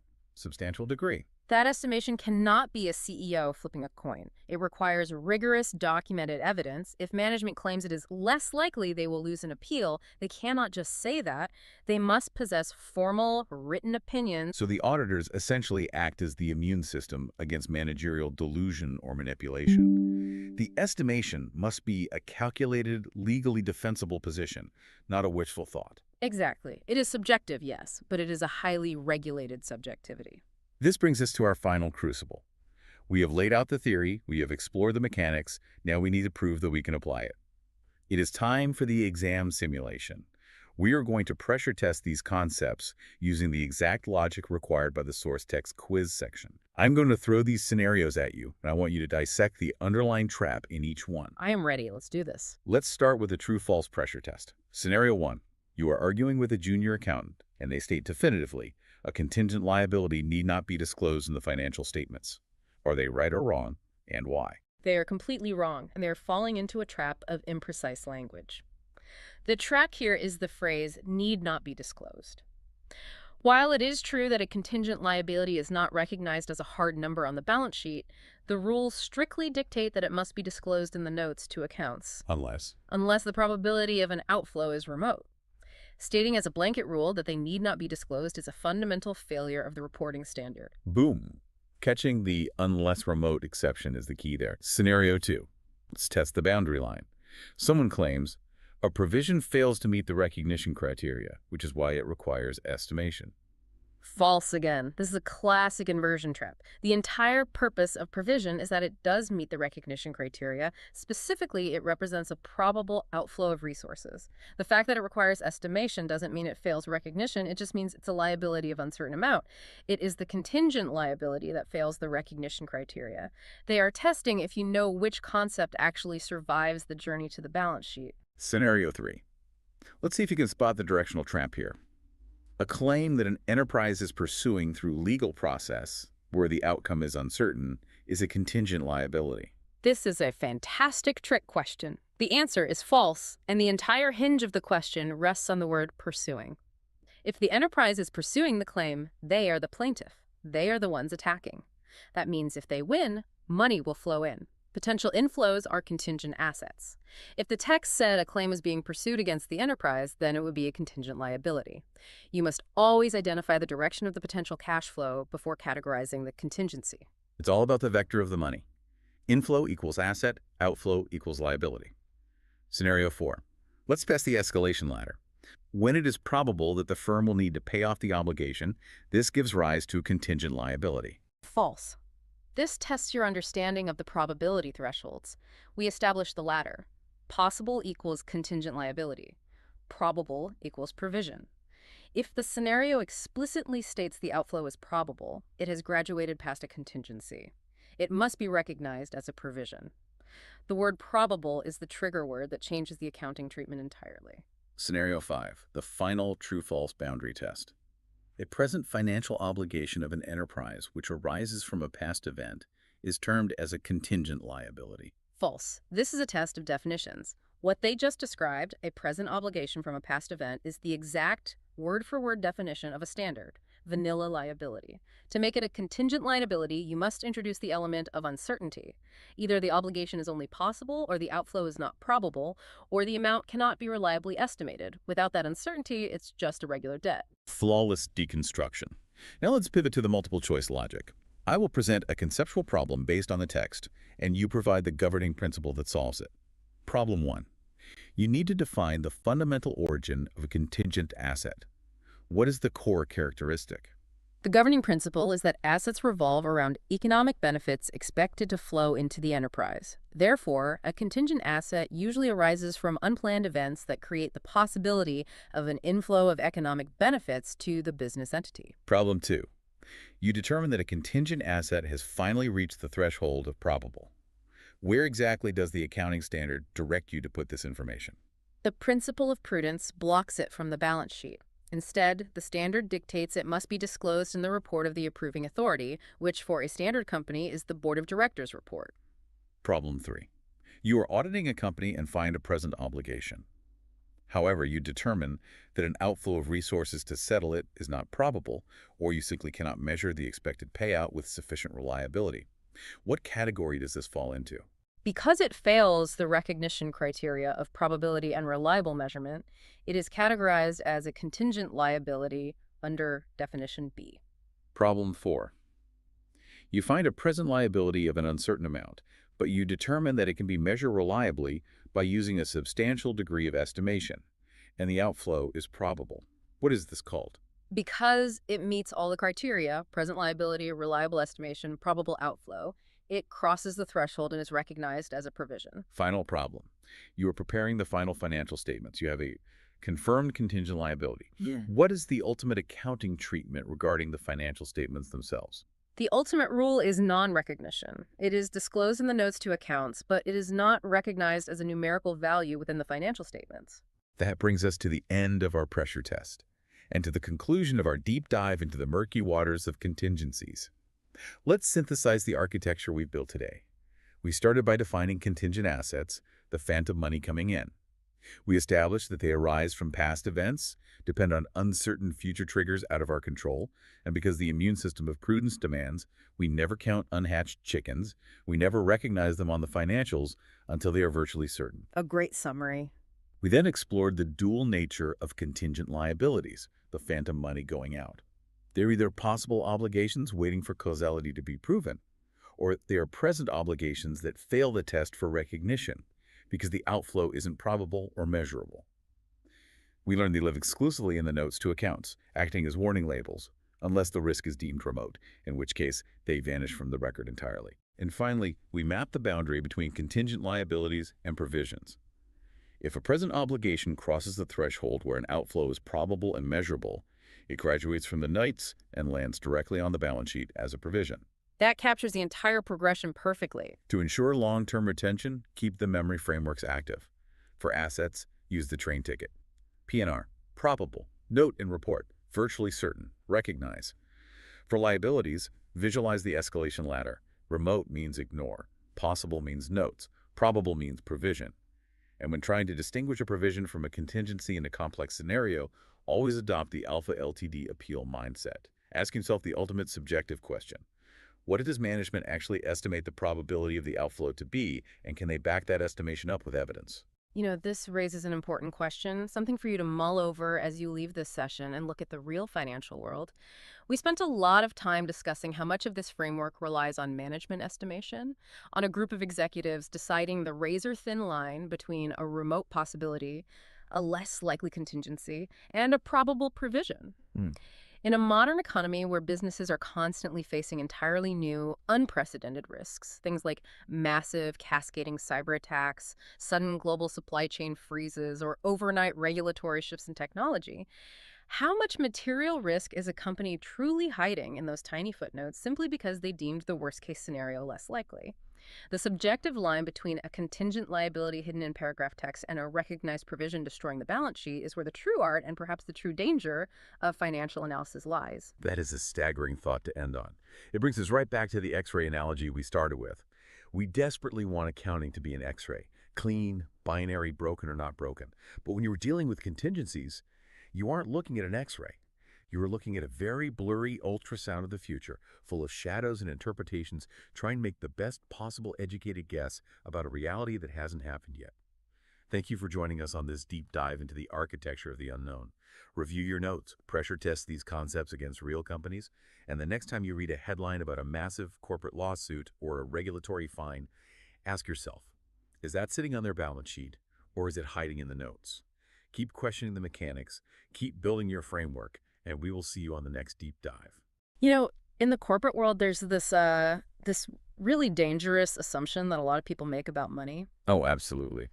Yeah, we tend to look at a company's financial statements like the balance sheet, the profit and loss account, and we just view them through this lens of pure mathematics. It feels comforting, right? Right, because 2 + 2 = 4. Exactly. You have $100 million in revenue, you spend $50 million, you have $50 million left. It just feels like an unshakable, binary, scientific fact, like you're looking at an X-ray of a business. It really does feel that way. And, I mean, that assumption is exactly what gets casual investors and, honestly, even some seasoned professionals into a ton of trouble.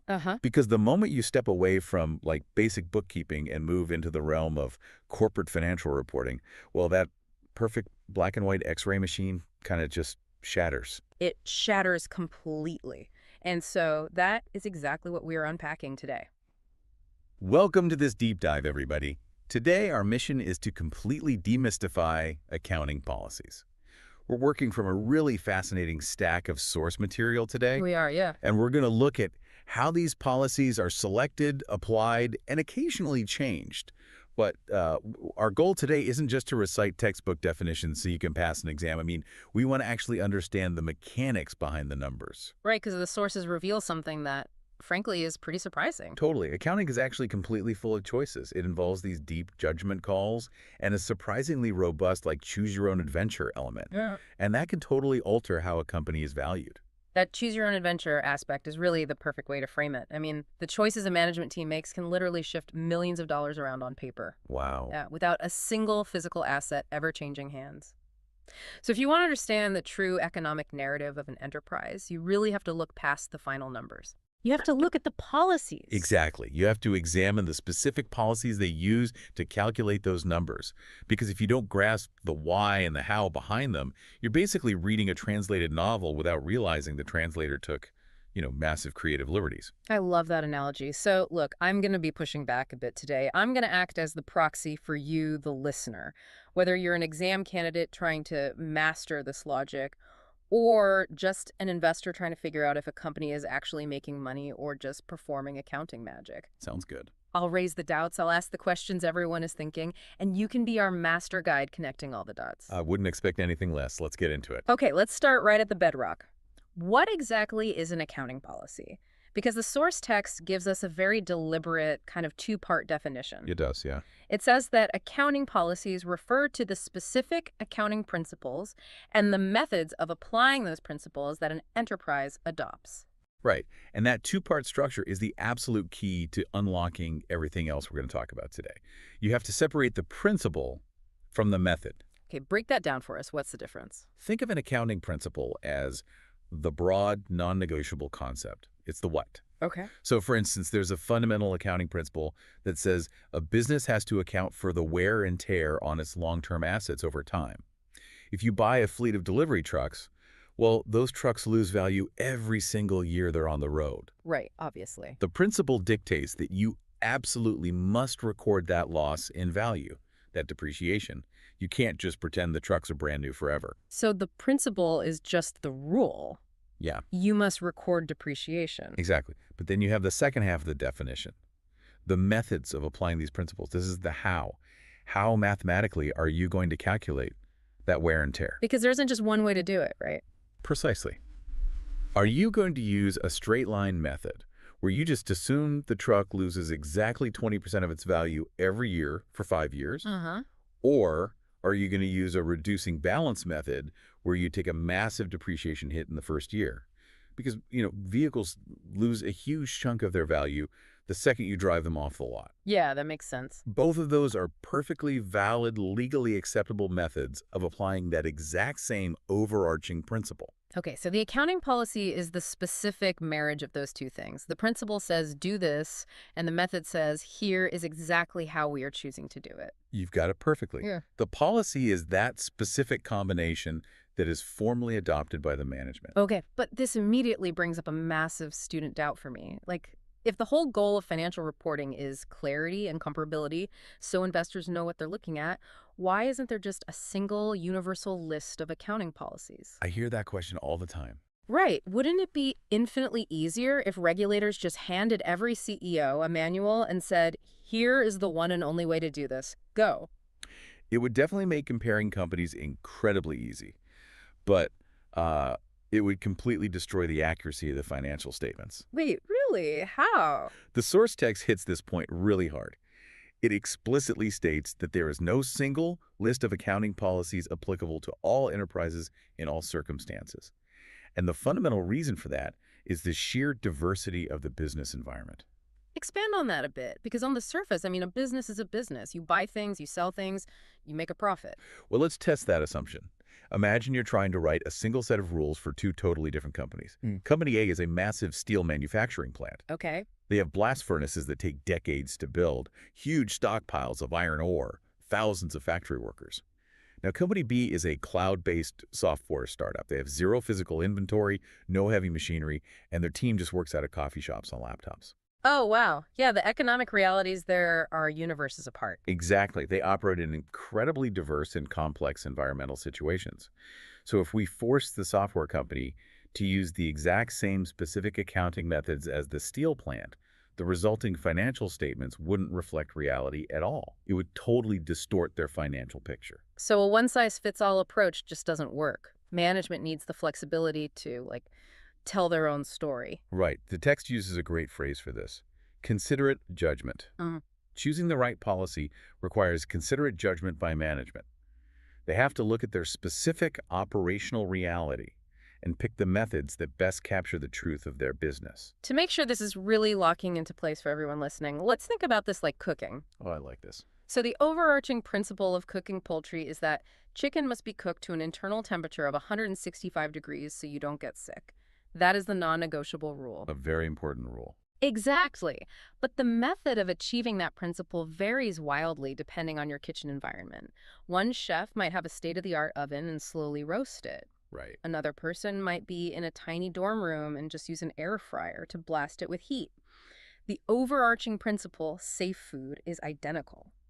But the method they chose, based on the constraints of their specific kitchen, is completely different. That's a phenomenal analogy. And the end result, the meal, which in our world is the financial statement, is going to look and taste very different based on those choices. Exactly. The oven versus the air fryer represents that considerate judgment.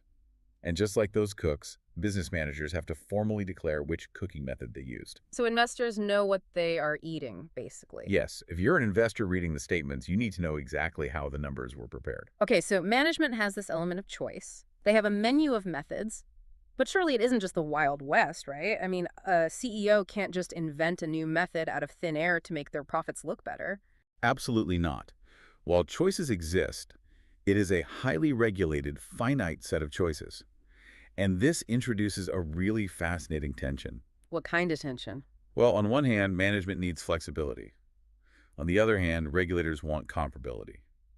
The source text highlights that the IKAI, the Institute of Chartered Accountants of India, is actively engaged in a constant tug-of-war here. What's their specific role? They work with the government, regulatory agencies, and what the text calls progressive managements.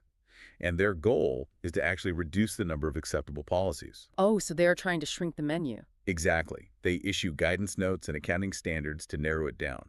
So instead of 100 different ways to value inventory, maybe the standards restrict it to just 2 or 3 strictly defined methods.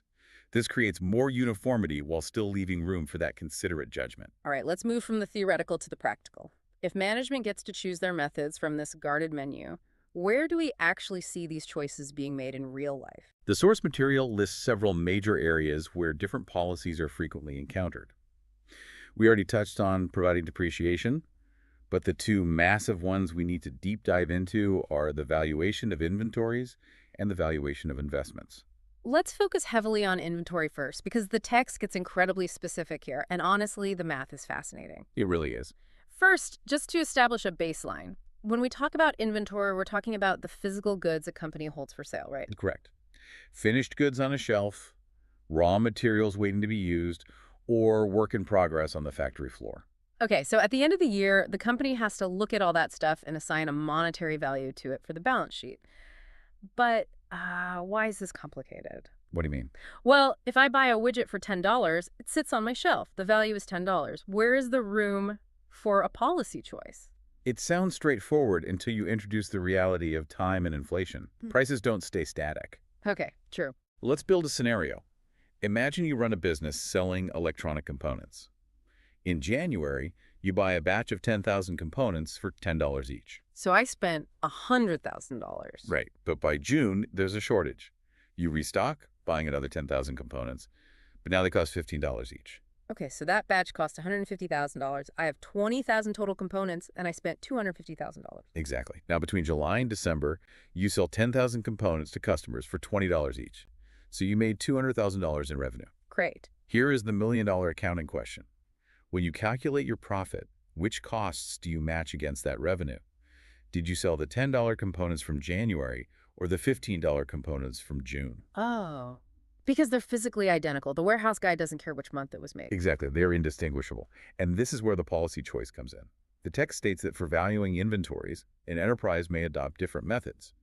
Two of the most common are FIFO and the weighted average method. Let's look at FIFO first. FIFO. First in, first out.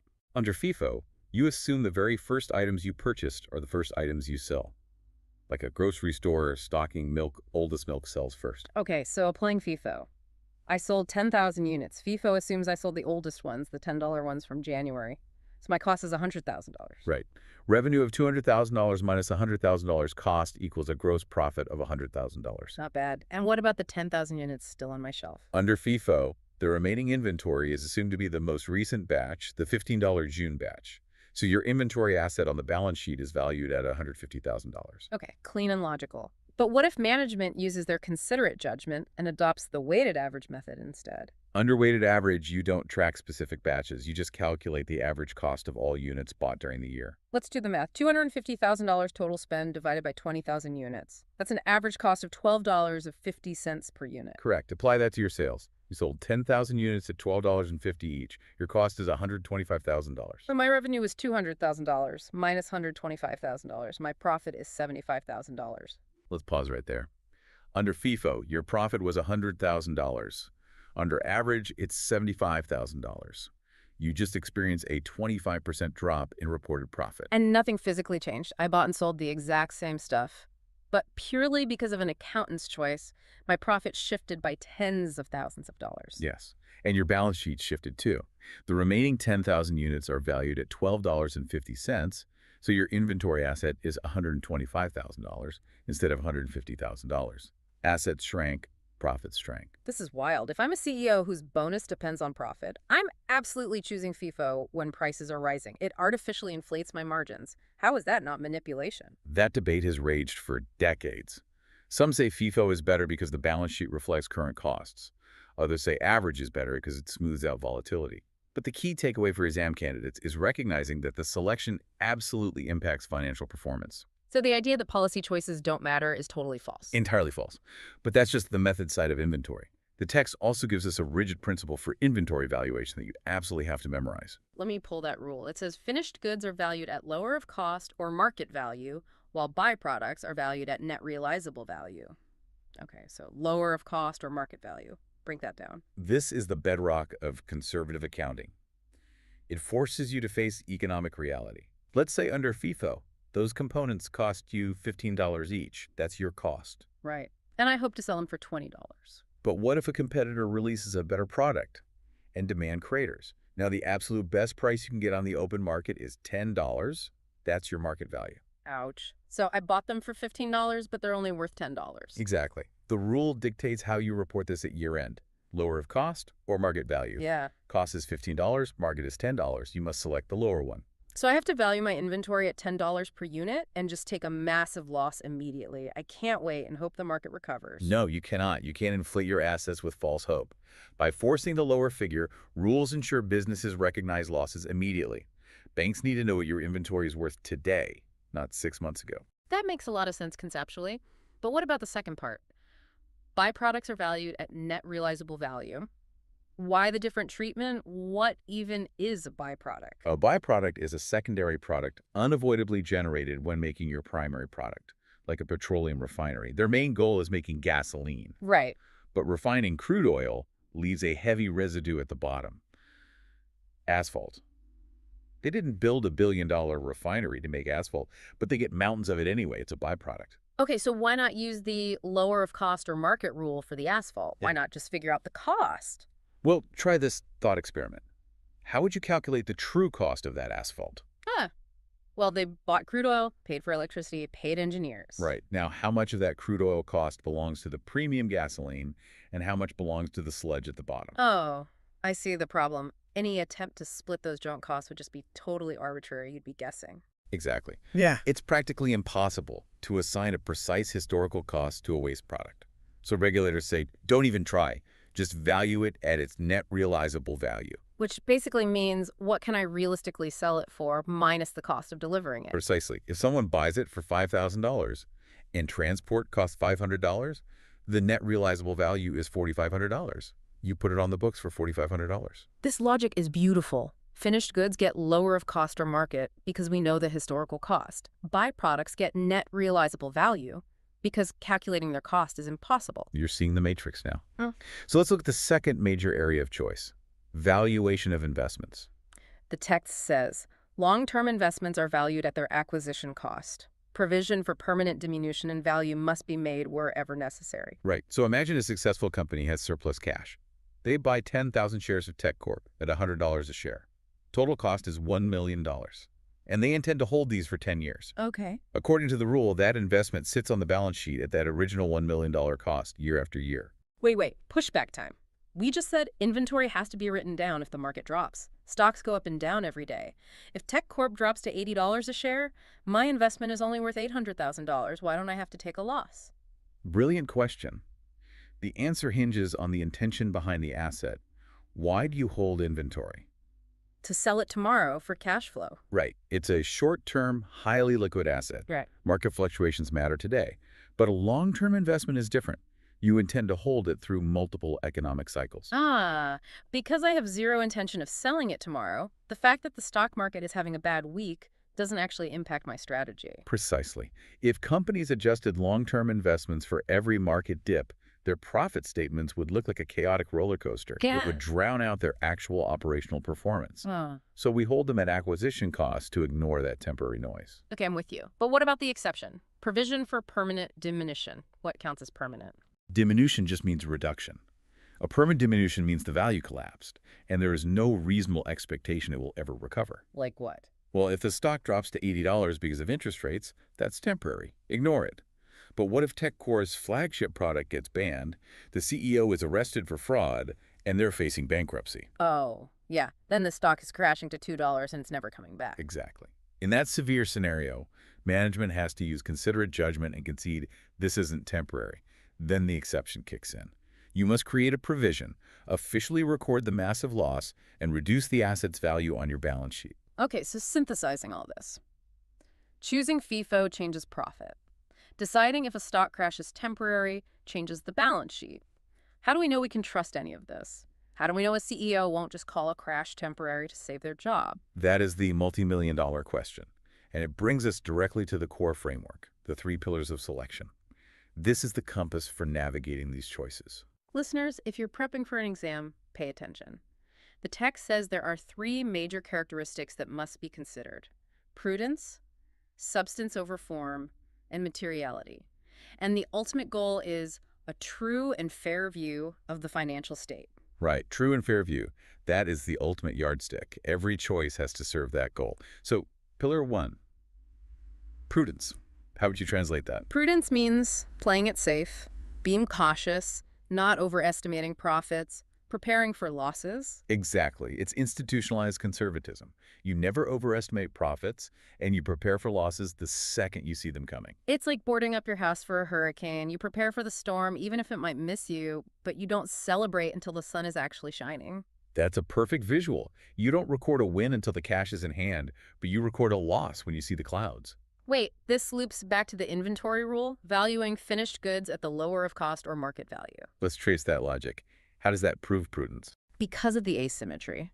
If the market value drops from $15 to $10, I have to recognize the loss immediately. But if it skyrockets to $50, I don't get to claim a $35 profit, right? Absolutely not. Not until you actually sell it. That asymmetry is the very definition of prudence. It ensures financial statements never paint an artificially rosy picture. And spoiler alert for the exam, this connection is heavily tested. If a question asks which principle drives the lower of cost or market rule, the answer is prudence. Exactly. So let's move to pillar 2, substance over form. The text mentions it briefly, but it's staggering. It sounds cryptic. What does it mean? It dictates that the economic reality, the substance of a transaction, must take precedence over its legal technicality, its form. I need a concrete example. How can legal paperwork not be the reality? Imagine you need a custom industrial stamping press. It costs $5 million. You don't have the cash, so you sign an exclusive 10-year lease agreement with an equipment company. Okay, I'm leasing it. The terms say the press lasts exactly 10 years. Good. You pay for all maintenance, insurance, bear all the risk, and keep 100% of the profits it generates. Got it. What is the legal form of this transaction? The legal form is that you are just a renter. The leasing company owns the title. If an auditor only looked at the form, they'd say, you don't own it, so it doesn't go on your balance sheet as an asset, and you don't record the massive lease liability, just a monthly expense. But wait, the substance, the economic reality, is that I have total control over this machine for its entire useful life. I take all the risks and get all the rewards. When the 10 years are up, it's just scrap metal. For all practical purposes, I bought the machine on an installment plan. You hit the nail on the head. And that is why substance over form intervenes. It demands you ignore the legal technicality of being a renter. You must record that $5 million press as an asset and record the lease as a massive liability. Fascinating. Because if you hid behind the legal form, your balance sheet would be a lie. It wouldn't show the massive asset you control or the huge debt you owe. Exactly. It prevents lawyers from structuring deals just to keep debts off the books. Accounting cares about what's actually happening in the real world. Okay, pillar 3, materiality. This is the common sense filter. Let me test it. Say I'm the CEO of a $10 billion logistics corporation. During an audit, we find a $50 counting error in our safety vests. Does that ruin the true and fair view? No, you're protected by materiality. You only focus on information significant enough to influence the economic decisions of users. So, would a Wall Street analyst change their recommendation over a $50 error on a $10 billion company? Obviously not. It's totally irrelevant. Therefore, that error is immaterial. But materiality is relative to the size of the enterprise. What if I'm a tiny family landscaping business, my total profit is $15,000, and I have a $5,000 error valuing my lawnmowers? Well, in that environment, a $5,000 error is incredibly material. Finding out your profit is a third lower would absolutely change a local bank's decision to give you a loan. Materiality keeps you focused on the numbers that actually move the needle. Okay, we have the 3 pillars, but I want to pivot to a warning in the text. I call it the footnote fallacy. Ah, yes, a critical boundary. The tacket says, disclosure of the treatment adopted is necessary, but disclosure cannot rectify a wrong or inappropriate treatment. Let's role play. A company has a warehouse of worthless, obsolete smartphones. Market value is 0, but they violate prudence and leave them on the balance sheet at full cost. A fundamentally broken balance sheet. Right. But the CEO says, hey, we value transparency. We put a footnote on page 142 saying we didn't write down the inventory. We disclosed it. We're good, right? Ultimate fallacy. You cannot fix a broken balance sheet with a footnote. But why? If the info is there, won't the market figure it out? Think about how information is consumed. Algorithmic trading, busy loan officers. Yeah. What are they looking at? The headline numbers. Total assets, net profit. Exactly. If management used an inappropriate policy to calculate those top-line numbers, those numbers are deceptive. You cannot publish a lie in massive print on page 1 and claim innocence because you confessed in microscopic font on page 142. The math must be correct in the first place. I love that. You can't fix a broken window with a sticky note that says window is broken. Exactly right.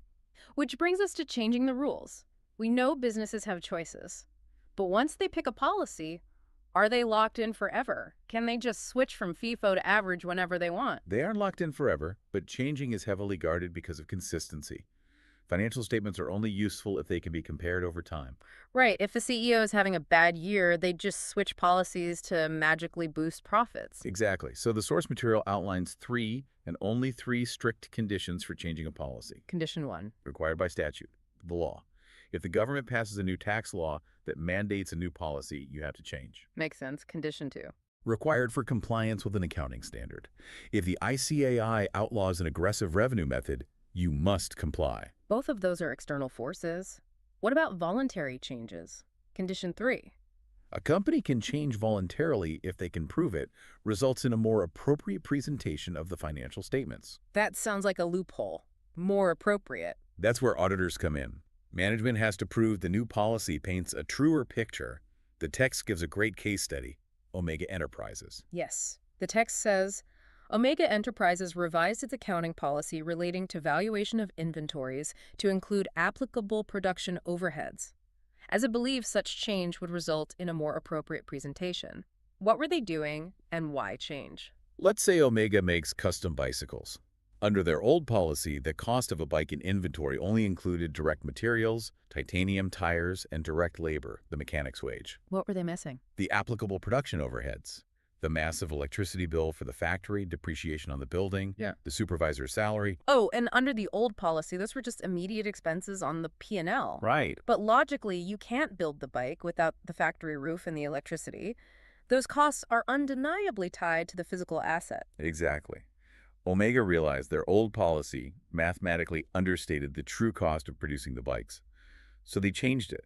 They started attaching a fraction of the electricity and supervisor salary to the value of each bike in inventory. That undeniably paints a truer, more robust picture. It satisfies condition 3. But there's a massive catch, right? The rule of quantification. The absolute linchpin, the text mandates. Unless the effect of such change is quantified, the financial statements may not help the users. Why is this so crucial? Let's run the math on Omega. By taking those massive overhead costs and attaching them to inventory on the balance sheet instead of expensing them immediately. What happens to profit? Well, expenses go down, so profit shoots through the roof. Exactly. An investor looks at the headline. Last year, profit was $2 million.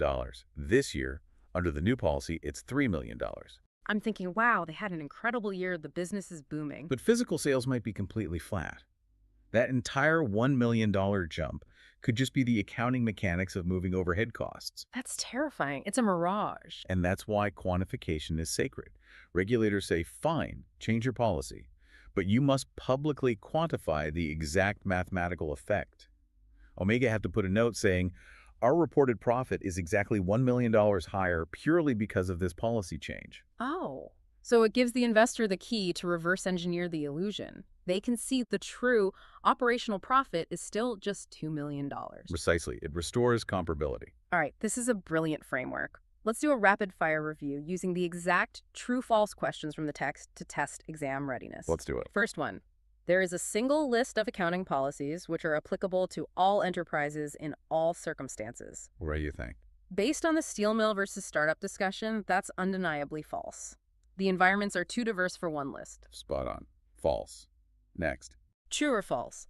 Selection of accounting policy doesn't impact financial performance and financial position of the business. The most dangerous misconception. Right, it's completely false. Our FIFO versus average example proved it massively impacts reported profit and asset value. Exactly. How about this? A change in accounting policies should be made as and when business like to show result, as per their choice. False. That's anarchy.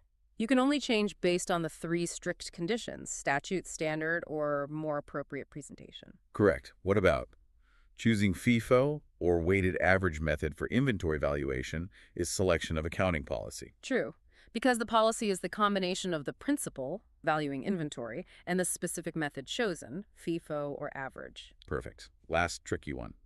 Selection of an inappropriate accounting policy decision will overstate the performance and financial position of a business entity every time. The trap is every time. We established it's false. An inappropriate policy could artificially understate profits if a company was trying to dodge taxes. It just distorts the truth, but not always in one direction. Flawless logic. And one multiple choice recap. Zeta Enterprises states that inventories are valued at the lower of cost, or net realizable value. Which principle is followed? The built-in asymmetry we discussed. Yes, playing it safe, anticipating losses but not gains. That is the pillar of prudence. Exactly right. This has been an incredibly rewarding deep dive. As we wrap up, can you give us the ultimate executive summary? Absolutely. 4 main takeaways. First, accounting requires profound, considerate judgment, combining non-negotiable principles with specific situational methods. Second, choices are ended by 3 pillars. Prudence, play it safe, substance over form, economic reality over paperwork, and materiality, focus on what matters. Got it. Third, remember the footnote fallacy. Transparency doesn't fix a fundamentally broken policy. The math must be sound. And finally, consistency is paramount. You can only change policies under strict conditions, and you must quantify the financial impact so investors can see the true performance. Masterclass summary. And for the exam candidates, here's a mnemonic to remember those 3 pillars. Think PSM, prudence, substance over form, materiality, or please show meaning, because a good policy cuts through the noise and shows the true economic meaning. Please show meaning. I love that. We started by saying we want numbers to be a clean binary X-ray, but we found out the financial landscape requires choices, judgments, and a robust framework to prevent manipulation. It really does. And, it leaves us with a provocative thought. If 2 identical companies can ethically report totally different profits simply by legally choosing different accounting policies, is accounting truly a rigid science, or is it actually a heavily guarded art form? The art of the balance sheet. That is a potent thought to chew on the next time you see a company announce record profits. Keep questioning the narrative behind the numbers, folks. Thanks for joining us on this deep dive. Imagine you're looking at a company's balance sheet, right? You're scrolling down, and you see this factory machine valued at exactly $1 million. Oh, yeah, the classic $1 million asset. Exactly. And the font is crisp. All the columns line up perfectly. It's got the auditor's signature at the bottom. It looks incredibly official. It looks like hard science. Yes. It looks precise, almost like physics or engineering. But here is the secret that most people outside of finance just don't know that number. It might be a total illusion. A complete mirage, honestly. Right. I mean, it could be what the company paid for the machine like a decade ago, Yeah. or it could be what they could pawn it for this afternoon in a fire sale. Or, and this is the really wild one, it could just be this highly theoretical guess, like a guess about the amount of cash that machine will magically generate over the next 5 years. Right. And that precision we see on the page, it's essentially just made up. Well, not made up, but It's constructed. I mean, people assume accounting is this binary diagnostic science. Like, you look at an x-ray and the bone is broken or it isn't, right? yeah, exactly. So they look at a balance sheet and think, okay, the asset is worth $1 million or it isn't. But the reality is just far murkier than that. Which is exactly why treating accounting as a pure measurement discipline gets so incredibly complicated. The number on that page is entirely dependent on a specific set of rules. Rules, assumptions, time frames, basically whatever the person writing the number decided to apply that day. So today in this deep dive, we are going to break that illusion completely. We are stripping away the rigid memorization that usually plagues this subject, and we're looking at the actual engine of financial valuation. We're building a mental framework today. Yes, a framework so you can look at any financial statement and immediately know the why and the how behind the numbers, not just the what. Right. We'll decode the philosophy of measurement, uncover the massive flaw in the monetary system that accountants literally just have to live with. Yeah. And break down those 4 specific valuation principles that basically run the global economy. So, okay, let's unpack this. That's it. So to even begin putting a number on a page, you first have to ask this surprisingly philosophical question, right? Like, what does it actually mean to measure something? Oh, man, yeah. Getting real deep right out of the gate. Well, Professor R.J. Chambers, he established this widely accepted definition for it. He described measurement as the assignment of numbers to objects and events according to rules. Assignment of numbers to objects and events according to rules. I mean, on the surface, that sounds really obvious, right? It does. But think about trying to measure a subjective concept without any rules. Oh, right. Like, if you ask 5 different people to measure how good a movie is, you get total chaos. Exactly. One person gives it 4 stars, another says, it's an 8 out of 10, someone else just gives it a thumbs up. Yeah, there's no standardization there at all. The numbers mean absolutely nothing because the rules aren't shared between those people. Precisely. And the type of numbers we use matters immensely here. In everyday life, and even in fields like economics, people frequently rely on ordinal numbers. Ordinal, okay, so Right. that denotes position Right. in a sequence. Right. First, second, third. They establish rank. So if an economist is measuring consumer utility, satisfaction, they might observe that a person prefers buying a laptop first A smartphone second. and a tablet third. It just tells us the hierarchy of preference. But ordinal numbers are basically utterly useless for a balance sheet, aren't they? Totally useless. Because a ranking doesn't tell me the distance between the items. Like, the consumer might prefer the laptop to the smartphone by a massive margin, but maybe they prefer the smartphone to the tablet by only a tiny hair. Exactly. An ordinal ranking of 1, 2, and 3 just completely hides the actual gap in value. Which is why accounting demands cardinal numbers. Cardinal number, yes. They denote quantity, like how many? 1, 2, 3, 4. It forces actual quantification. So we don't just say, the factory is our first most valuable asset and the delivery truck is the second. We assign a cardinal monetary surrogate. Right. The factory represents 2 million units of currency, and the truck represents 50,000 units. The entire discipline of accounting is chained to that cardinal quantification. Okay, so knowing we need cardinal numbers still leaves us needing a methodology, right? No. Whenever I'm analyzing a valuation model, I run it through this mental filter. I have to make sure the measurement is structurally sound. I use the acronym ISE. ISE. I like that. Yeah, I think of it as I see everything. Identify, select, evaluate. If a financial model is missing even one of those 3 elements, the whole measurement just collapses. It really does. And breaking down that framework reveals the real structural pressure points of accounting.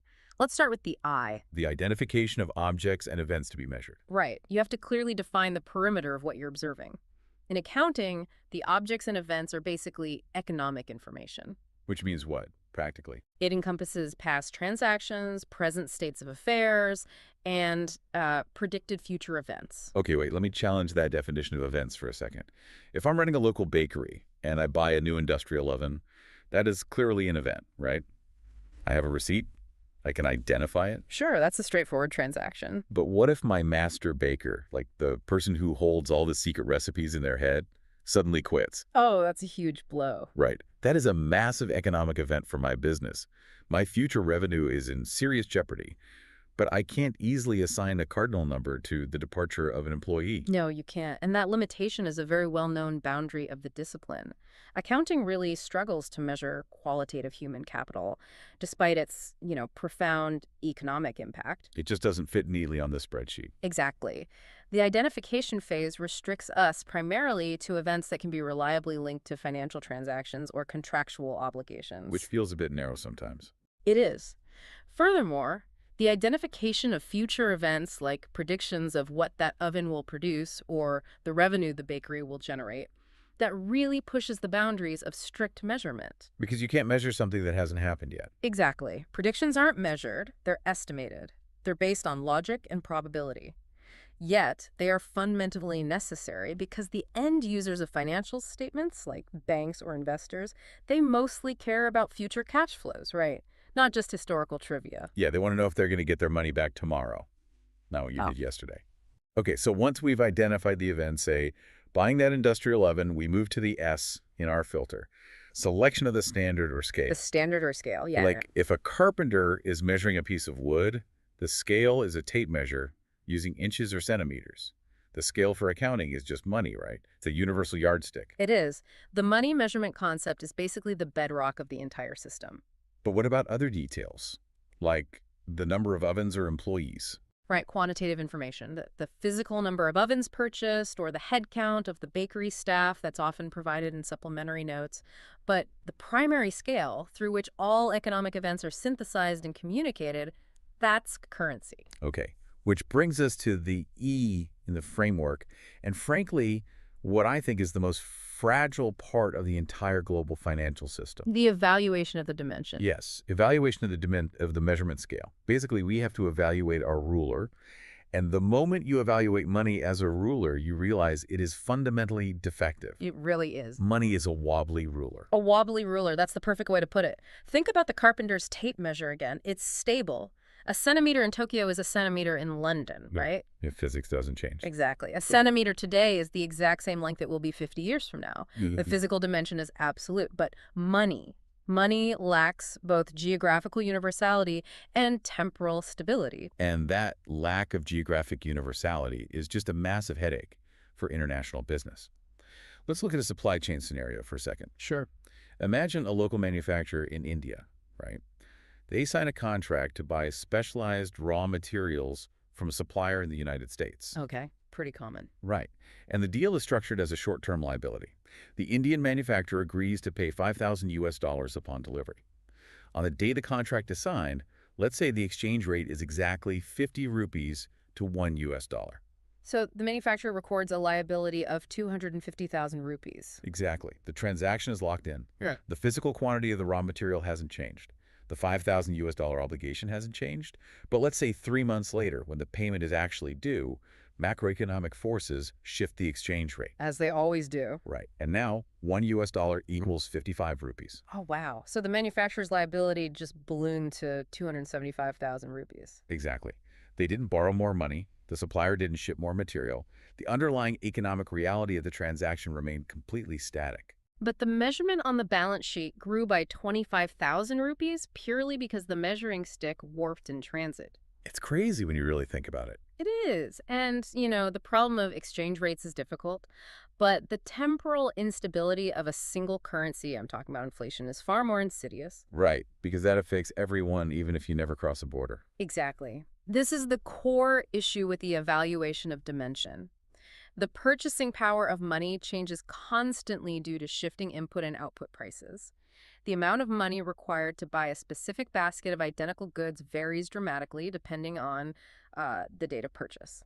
And to see what happens when the ruler completely shatters, we only have to look at extreme historical examples, right? Like Weimar Germany in 1923 or Zimbabwe in 2008. Right, hyperinflation, where rates hit billions of percent per month. At that point, traditional accounting just breaks down completely. A company could sell a single loaf of bread and record revenue that was technically higher than their entire corporate earnings from the previous decade. Yeah, the cardinal numbers go into the trillions, but the actual economic value is just evaporating. It's wild. But while hyperinflation is an extreme case, standard, everyday inflation creates a pervasive distortion that can easily fool an untrained observer.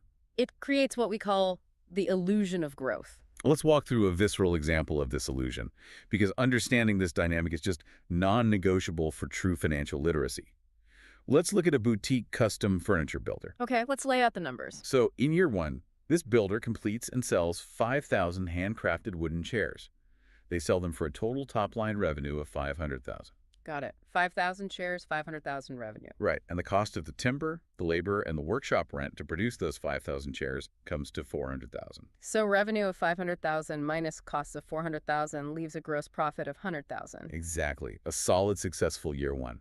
But then in year two, macroeconomic inflation hits the timber supply chain and the broader economy. Prices just surge. So the builder has to raise their prices. They have to.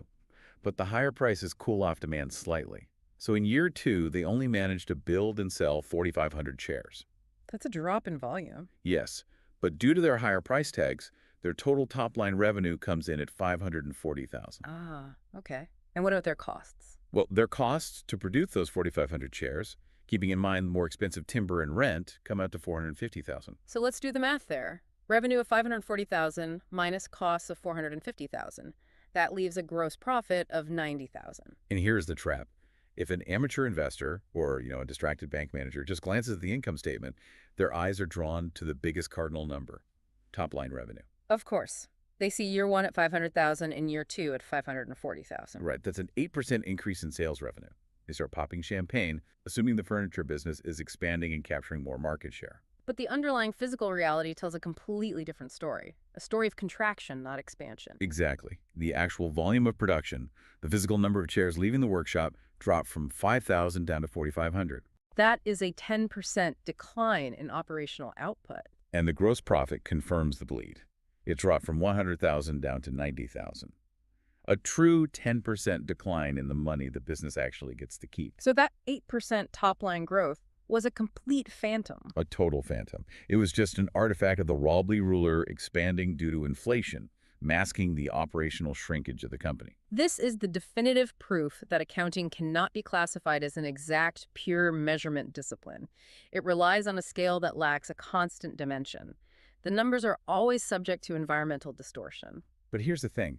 If the ruler is this inherently flawed, and the numbers are subject to this phantom inflation growth, why do we trust the system at all? That's a fair question. Right, like if I'm auditing a company and I know their unit of measurement is functionally warping year over year, why isn't the entire practice considered just a chaotic guessing game? Because the discipline has evolved an immune system. An immune system. Yeah. To prevent the wobbly ruler from causing total systemic collapse, the accounting profession enforces a rigid structure of foundational theorems. We commonly call these fundamental accounting assumptions. Okay. And unless these assumptions are rigidly adhered to, we can't even progress to the basic mechanics of bookkeeping. And those assumptions are going kernel, concern, consistency, and accrual rate. Exactly. They act as the stabilizing gyroscopes for the wobbly ruler. So how do they stabilize it? Walk me through that. Well, the going concern assumption dictates that we assume the business will continue operating indefinitely. We aren't valuing that factory oven you mentioned earlier based on a desperate liquidation sale tomorrow because we assume the bakery will still be baking bread next year. That makes sense. We assume it's a living entity, not a dying one. Right. Then there's consistency. This demands that whatever rules management chooses to apply, they must apply them the same way year after year. Because if you change your ruler every single reporting period, comparison becomes impossible. Exactly. And finally, accrual. This ensures we record the economic reality of an event when it actually happens, not just when the cash happens to clear the bank account. So the existence of those rules really highlights that accounting is a massive architectural subsystem. It involves recording, classifying, summarizing, and communicating. The actual measurement part is just one gear in a very complex machine driven by policies and estimates. Which forces a very practical dilemma, honestly, because even acknowledging the philosophical flaws of money and the necessity of these assumptions, an accountant still has a legal obligation to write a cardinal number on the balance sheet for every asset and liability. Yeah, you can't just leave it blank and say it's too wobbly. Exactly, you have to write a number down. So how do you decide what number to write down? If the measurement is flawed, how do you value reality? This brings us to the operational core of financial reporting, the 4 valuation principles. Okay, here we go. Whenever I analyze an asset's listed value, I always filter it through the acronym HCRP. HCRP, let's hear it. It stands for historical cost, current cost, realizable value, and present value. I use the memory trick. How can reality pay? To remember them. How can reality pay? That's clever. Let's dissect the mechanics of each principle then, beginning with the bedrock of traditional bookkeeping, historical cost. I think of historical cost as the receipt. It is grounded entirely in the past. It does not care about inflation. It does not care about market trends. It only cares about what actually transpired on the day the asset was acquired. Perfectly said. Under historical cost, an asset is recorded at the amount of cash or cash equivalent paid at the time of its acquisition. And it's super popular, right? Very. It's favored heavily by traditional systems because it is highly objective. You can physically point to the invoice. The auditor can verify the exact outflow of capital. Let's ground this in a tangible corporate scenario for the listener. Imagine a logistics company buys a heavy-duty freight truck. The sticker price of the truck is $700,000. Okay, $700,000. But to get the truck legally ready for commercial hauling, they have to pay an additional $100,000 for, specialized cargo modifications and regulatory licensing fees before it can drive a single mile. A very common real-world situation. And a common point of confusion for students is whether those secondary costs are expensed immediately or added to the valuation of the asset. So what's the rule? Do we include the installation and modifications? Under the historical cost principle, the valuation includes the total cost necessary to bring the asset to its intended working condition. So we add them. Yes. Therefore, the acquisition price of $700,000 plus the modification costs of $100,000 dictates that the historical cost of the truck is definitively $800,000. Okay, so the asset side is locked at $800,000. How does the receipt method handle the liability side? Suppose the logistics company funded that truck by taking a $500,000 loan from a commercial bank at a 10% annual interest rate. Liabilities are recorded at the amount of proceeds actually received in exchange for the obligation. Proceeds actually received. Right. So the company legally owes the bank the principal plus all that future interest, but the actual proceeds that hit their bank account on day one was just the $500,000. So the historical cost of the liability is recorded as $500,000. Makes sense. But there is an interesting edge case with liabilities under historical cost, specifically regarding obligations where there is no initial inflow of proceeds, like income tax. Yes. Income tax is a primary example of an operational liability. Under the historical cost framework, in specific circumstances like taxation, a liability is recorded at the amount of cash or cash equivalents expected to be paid to satisfy the obligation in the normal course of business. Because you don't receive proceeds from the government to generate a tax bill. Right. You generate revenue, which triggers a statutory obligation, so the liability is recorded based on the current tax rates applied to your taxable income. Got it. So historical cost provides a comforting level of certainty, but it completely ignores the passage of time. Like if a company bought prime commercial real estate in downtown Manhattan in 1975 for $1 million, the historical cost model keeps that asset on the books at $1 million for decades. Completely ignoring the fact that the property is now worth, what, $50 million? Exactly. And that glaring blind spot regarding economic reality is why alternative measurement bases have to exist. Which moves us to the C in our HCRP filter, current cost. I call this one the time machine. It essentially asks a hypothetical question.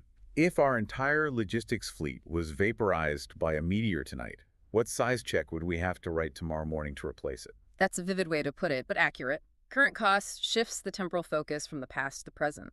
Assets are carried at the amount of cash or cash equivalents that would have to be paid if the same or an equivalent asset was acquired currently. Okay, so let's go back to our truck. The logistics company bought their freight truck back in 2011 for a historical cost of $800,000. 11 years pass. It is now 2022. They look at the current commercial vehicle market. And prices have gone up. Way up. To buy a brand new, equivalent heavy-duty freight truck today with the same modifications, the price tag has surged to $2,500,000 due to inflation and supply chain shortages. So under current costs, the valuation of the asset is updated to $2,500,000. It jumps from $800K to $2.5 million. Yes. The theory is sound, but in practice, current cost requires intense managerial judgment. Finding an equivalent asset is often nearly impossible. Yeah, especially with technology. Exactly. If a tech company is using specialized server architecture from 5 years ago, the manufacturer likely doesn't even make those parts anymore. Determining the current cost requires pricing out modern equivalents and adjusting for technological advancements. Which injects a heavy dose of subjectivity into the valuation.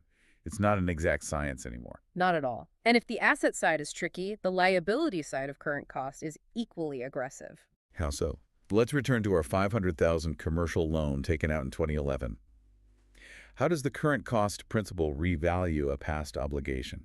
Under current cost, liabilities are carried at the undiscounted amount of cash or cash equivalents that would be required to settle the obligation currently. To settle it right now. Right.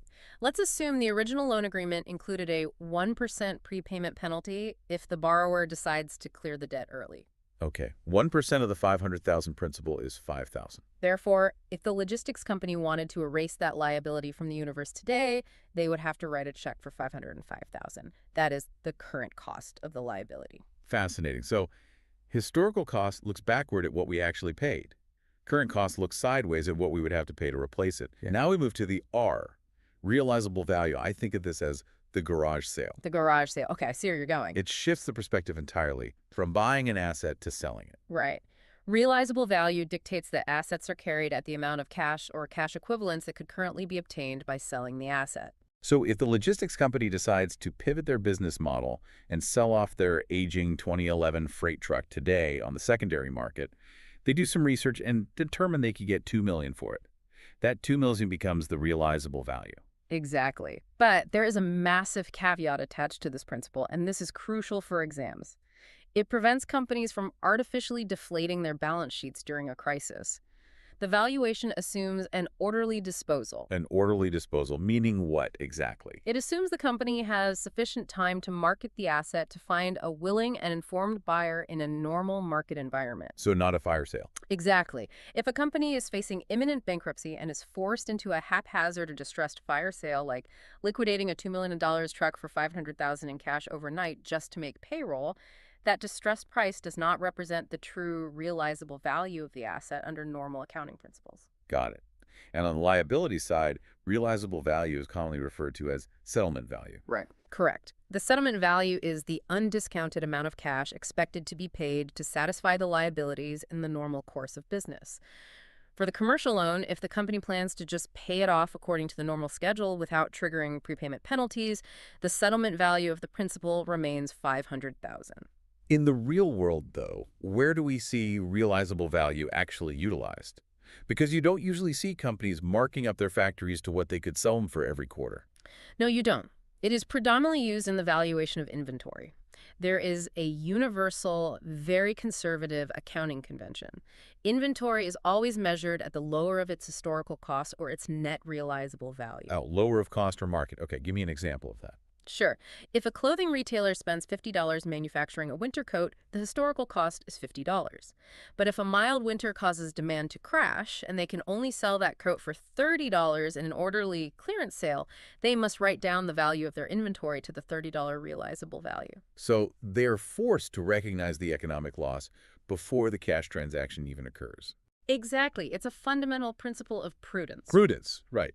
Okay, that brings us to the final and most structurally complex valuation principle, the P in HCRP present value.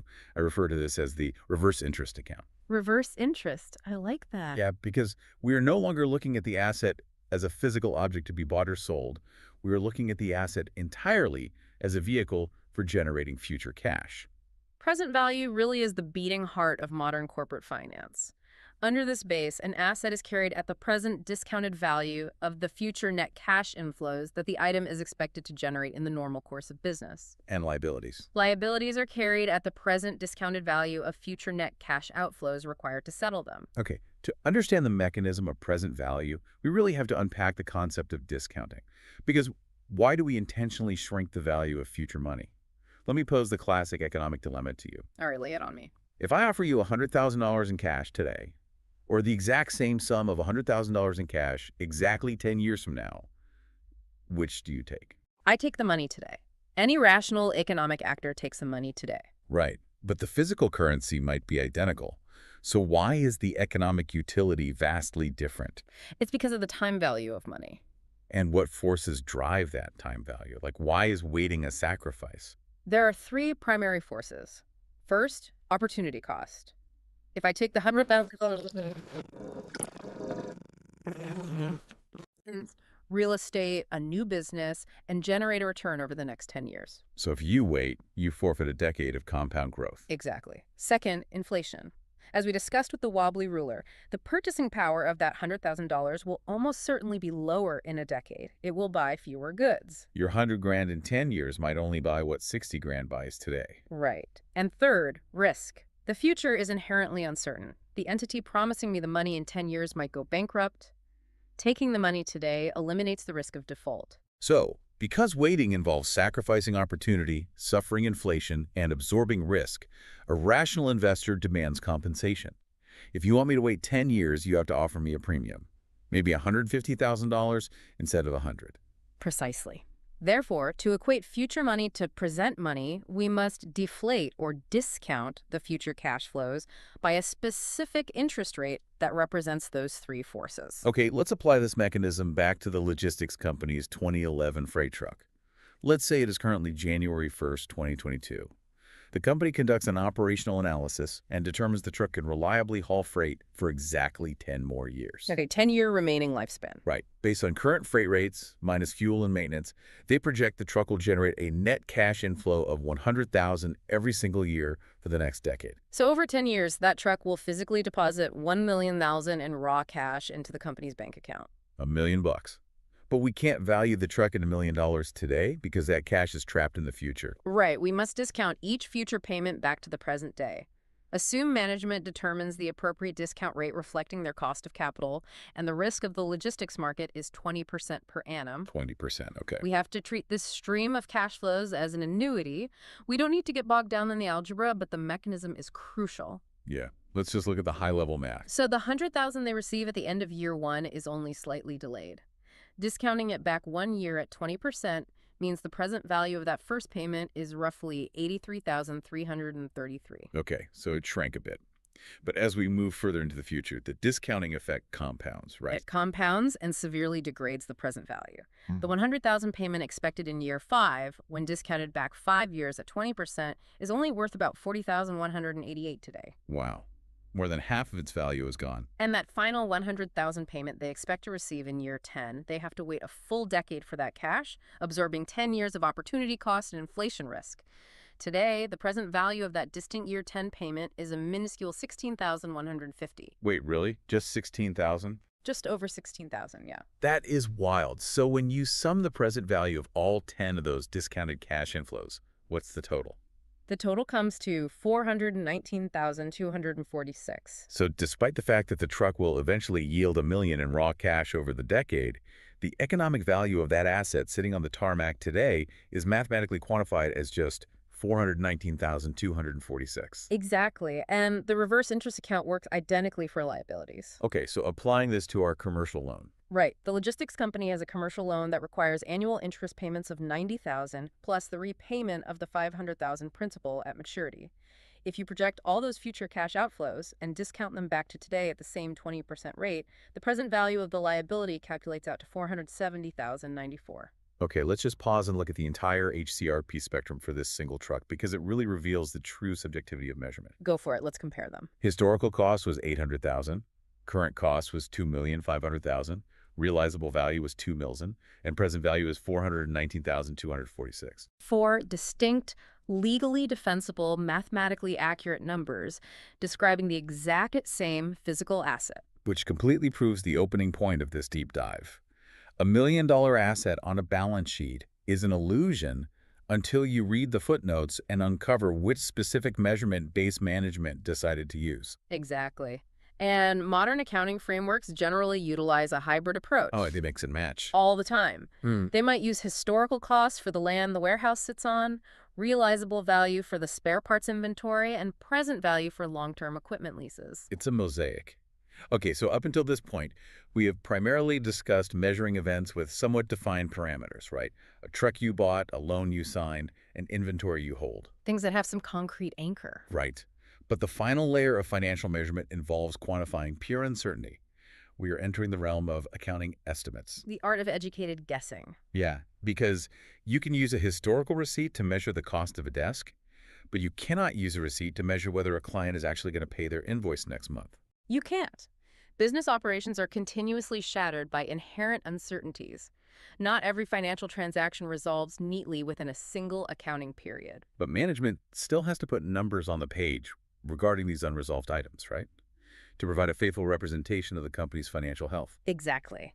This necessitates accounting estimates. Estimates are required when items cannot be measured with absolute precision. Management basically has to exercise logic, rely on historical data, and use the latest available information to synthesize a cardinal number. The source material highlights 4 highly testable, real-world operational scenarios where accounting estimates are not just optional, but mandatory. Let's run through them. The first involves the amortization of intangible assets, specifically patents. Right. Let's contextualize this for the listener. Say a technology firm spends $1,000,000 developing a revolutionary new software algorithm and successfully patents it. So they have an asset worth $1 million. But software doesn't last forever. No, it doesn't. Intangible assets don't suffer physical wear and tear like a freight truck, but they suffer from technological obsolescence. Someone builds a better algorithm. Right. So management must estimate the useful life of the patent. How many years will this algorithm generate revenue before a competitor invents something better? So if they estimate a useful life of 10 years, they amortize, or expense, 100,000 of that cost every year. Exactly. But that 10-year time frame is a pure estimate. A disruptive AI could render their algorithm worthless in 3 years, or it could remain the industry standard for 20. It's an educated guess. Okay, the second scenario involves long-term construction contracts. Imagine an engineering conglomerate tasked with building a multi-billion-dollar suspension bridge. The project is contracted to take 6 years. Right, and they can't wait 6 years to recognize any revenue. Their investors would panic. Of course. So to solve this, they use the percentage of completion method. They recognize revenue annually based on the estimated progress of the bridge. But estimating progress isn't just about counting steel beams. Management must make provisions for unseen contingencies. Like what? Potential labor strikes, severe weather delays, supply chain failures for specialized cables. Quantifying the financial impact of events that have not yet occurred requires intense estimation. And when those estimates inevitably misalign with reality. It results in excess or short provisions that must be actively managed in future reporting periods.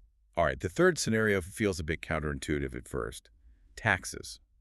I mean, most people view taxes as an unyielding mathematical formula dictated by the government. You'd think so, but while statutory tax rates are fixed, corporate taxation is highly interpretational. Give me an example. Okay, a corporation might claim a massive deduction for research and development expenses based on their interpretation of the tax code. Yeah. However, they know the National Tax Authority frequently audits and disputes those specific R&D classifications. Ah, so they know a fight is coming. Exactly. The company cannot assume their interpretation will survive an audit perfectly.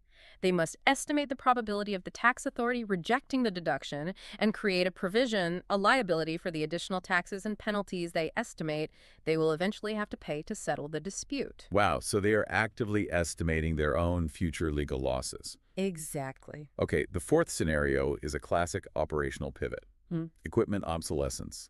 Let's look at a manufacturing firm. We'll call them Company XY Ltd. They purchase a specialized packaging machine for $1 million in. Based on past experience, the chief engineer estimates the machine will function efficiently for 10 years. So they establish a depreciation schedule based on that 10-year estimate. Right, but let's say 3 years pass. They have depreciated a portion of the asset. Then a massive technological shift occurs in the industry. A new, fully automated packaging standard is introduced globally. Yeah. XYLTD's machine is no longer state-of-the-art. The chief engineer reevaluates the equipment and informs management that due to this obsolescence, the machine will only be viable for 3 more years, effectively reducing its total lifespan from 10 years down to 6. The underlying circumstances upon which the original estimate was based have fundamentally changed due to the arrival of new information. Which brings us to the absolute most critical regulatory mechanism regarding estimates, and a frequent trap for anyone studying for exams. Pay attention to this part, folks. When an estimate proves to be incorrect due to new information, how is the accounting system corrected? The intuitive, almost moral instinct is to rewrite history, right?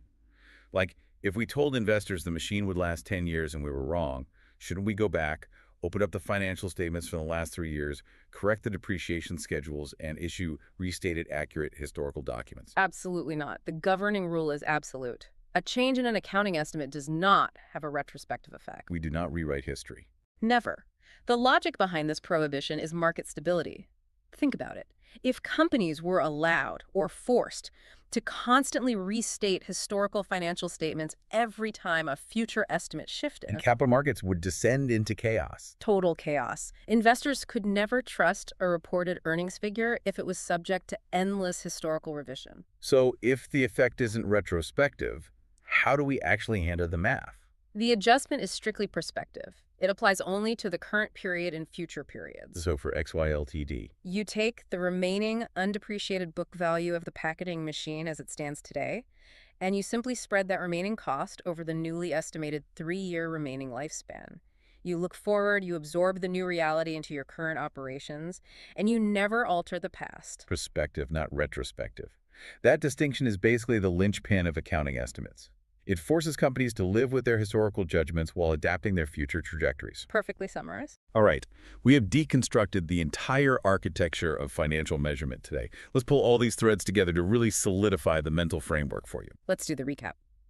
First, we explored the philosophy of measurement.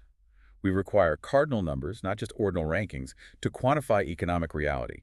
We established the ISE framework, identify the economic event, select the monetary scale, and crucially, evaluate the dimension of that scale. And evaluating the scale revealed the great flaw of finance. Money is a wobbly ruler. The wobbly ruler. It lacks geographic universality due to fluctuating exchange rates, and it lacks temporal stability due to inflation. This wobbly ruler frequently creates dangerous phantoms, like that illusion of growth we talked about, where inflating prices mask operational decline. Right. And third, to prevent the wobbly ruler from destroying the system, the profession relies on fundamental assumptions, going concern, consistency, and accrual. The immune system. Exactly, acting as the stabilizing forces for a discipline that is essentially a vast subsystem of policies, not a pure science. Fourth, we broke down how to actually deploy the wobbly ruler using the HCRP valuation principles: historical costs, the backward-looking receipt; current cost, the hypothetical replacement check; realizable value, the orderly market liquidation; and present value, the reverse interest account, discounting future cash flows to account for opportunity cost and risk. And finally, we tackled accounting estimates. We acknowledged that uncertainty requires management to make educated guesses regarding patents, construction contingencies, tax disputes, and asset lifespans. And what's the golden rule of estimates? Permanence of the past. Changes are strictly prospective. We adapt to the future. We never rewrite history. Understanding the interactions between these concepts, it really elevates your perspective entirely. You stop viewing a balance sheet as a rigid, infallible document. You start viewing it as a complex narrative, written in a specific dialect of valuation rules, heavily influenced by management's estimation of a completely unpredictable future. That's the real takeaway here. And we always want to leave you with a conceptual challenge, a way to test these traditional frameworks against the bleeding edge of the real world. What's the challenge for today? Consider the entire premise of the wobbly ruler. We spent this discussion analyzing how standard fiat currency warps slowly over time due to macroeconomic inflation, and how accounting struggles to compensate for that relatively gradual distortion. But observe the rising integration of decentralized digital currencies and highly volatile crypto assets into corporate treasuries. Oh, wow. Assets that don't just experience 5% annual inflation, but can experience 30% swings in purchasing power over a single weekend. Exactly the stress test I'm pointing to. What happens to the discipline of accounting when the measurement scale doesn't just wobble, but vibrates violently minute by minute? Yeah, how do you apply the historical cost principle when the denomination of the contract changes value radically between the moment the invoice is signed and the moment the blockchain transaction settles? It's a huge question. If the world transitions toward hyper-volatile, decentralized measurement scales, will our current framework of assumptions hold, or will the profession be forced to invent a completely new fifth valuation principle just to prevent the balance sheet from shattering entirely? It's a fundamental question of whether the architecture of traditional finance can survive the physics of decentralized money. The ruler is shaking, and the rules might have to change. Definitely something to ponder. Keep that question in mind the next time you see a seemingly perfect, precise number on a financial report. Look past the font, look past the auditor's signature, and ask yourself what rules they use to conjure that number out of thin air. Thanks for joining us on this deep dive. We'll catch you on the next one. Imagine sitting down to play a, high-stakes game of Monopoly. I love Monopoly. Right, but halfway through the game, the banker just decides that his $500 bills are actually worth double, Wait, just out of nowhere? completely out of nowhere. And then another player decides, well, I don't need to declare the properties I own. I'm just going to keep these cards hidden under the table. That sounds like a terrible game. It gets worse. A third player decides they're only going to pay rent when they, personally feel their cash flow is strong enough to support it. So what happens to the game? I mean, the game breaks down immediately. There's no way to play that. Exactly. You can't figure out who's winning. You definitely can't trust the bank. And the entire system just collapses into total chaos. And, well, welcome to the global economy without accounting standards. Yeah, it would be an unplayable game. And honestly, that is not an exaggeration at all. Oh, absolutely. If every single business could just invent their own rules for how to report their income or, their debts and the value of their assets, the financial gears of the entire world would grind to a dead halt. Because no one would know what the numbers actually mean. Right. Capital markets rely entirely on trust and, well, comparability. If you remove the rules, you completely remove the trust. So welcome to this deep dive. Today we are taking a masterclass level journey into the architecture of those rules accounting standards. Yes, specifically anchoring this in Unit 7 of your curriculum, but, we are going to look way beyond just the textbook definitions. Because if you're studying for your professional boards, you absolutely need this material to pass. That's a given. But even if you are just, putting a portion of your paycheck into an index fund on your phone. Right, or if you're just trying to understand why a massive corporation suddenly went bankrupt overnight. Exactly. You are relying on these frameworks to protect your money. Yeah. So our mission today is profound conceptual clarity.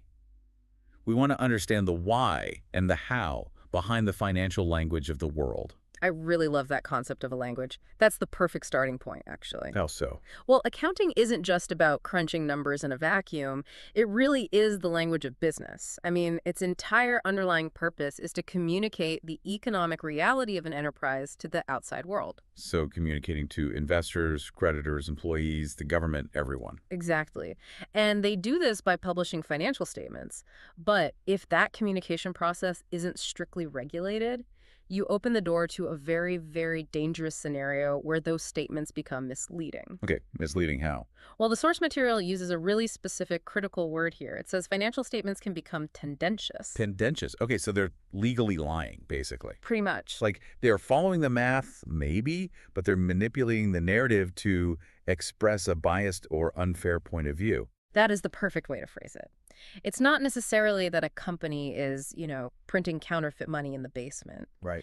It's that they are structuring their financial story to hide their flaws. They're painting this beautiful, rosy picture of their corporate health when, in reality, the ship is actively taking on water. That reminds me of those massive corporate scandals in the early 2000s. Oh, absolutely. Enron, WorldCom, all of those. Yeah, where these incredibly complex companies use loopholes to just keep massive debts completely off their main balance sheets. Right. The numbers mathematically added up on the page, but the picture was entirely tendentious. It was a completely distorted view of the business. So to prevent that, to ensure transparency and consistency. And comparability, adequacy, and reliability.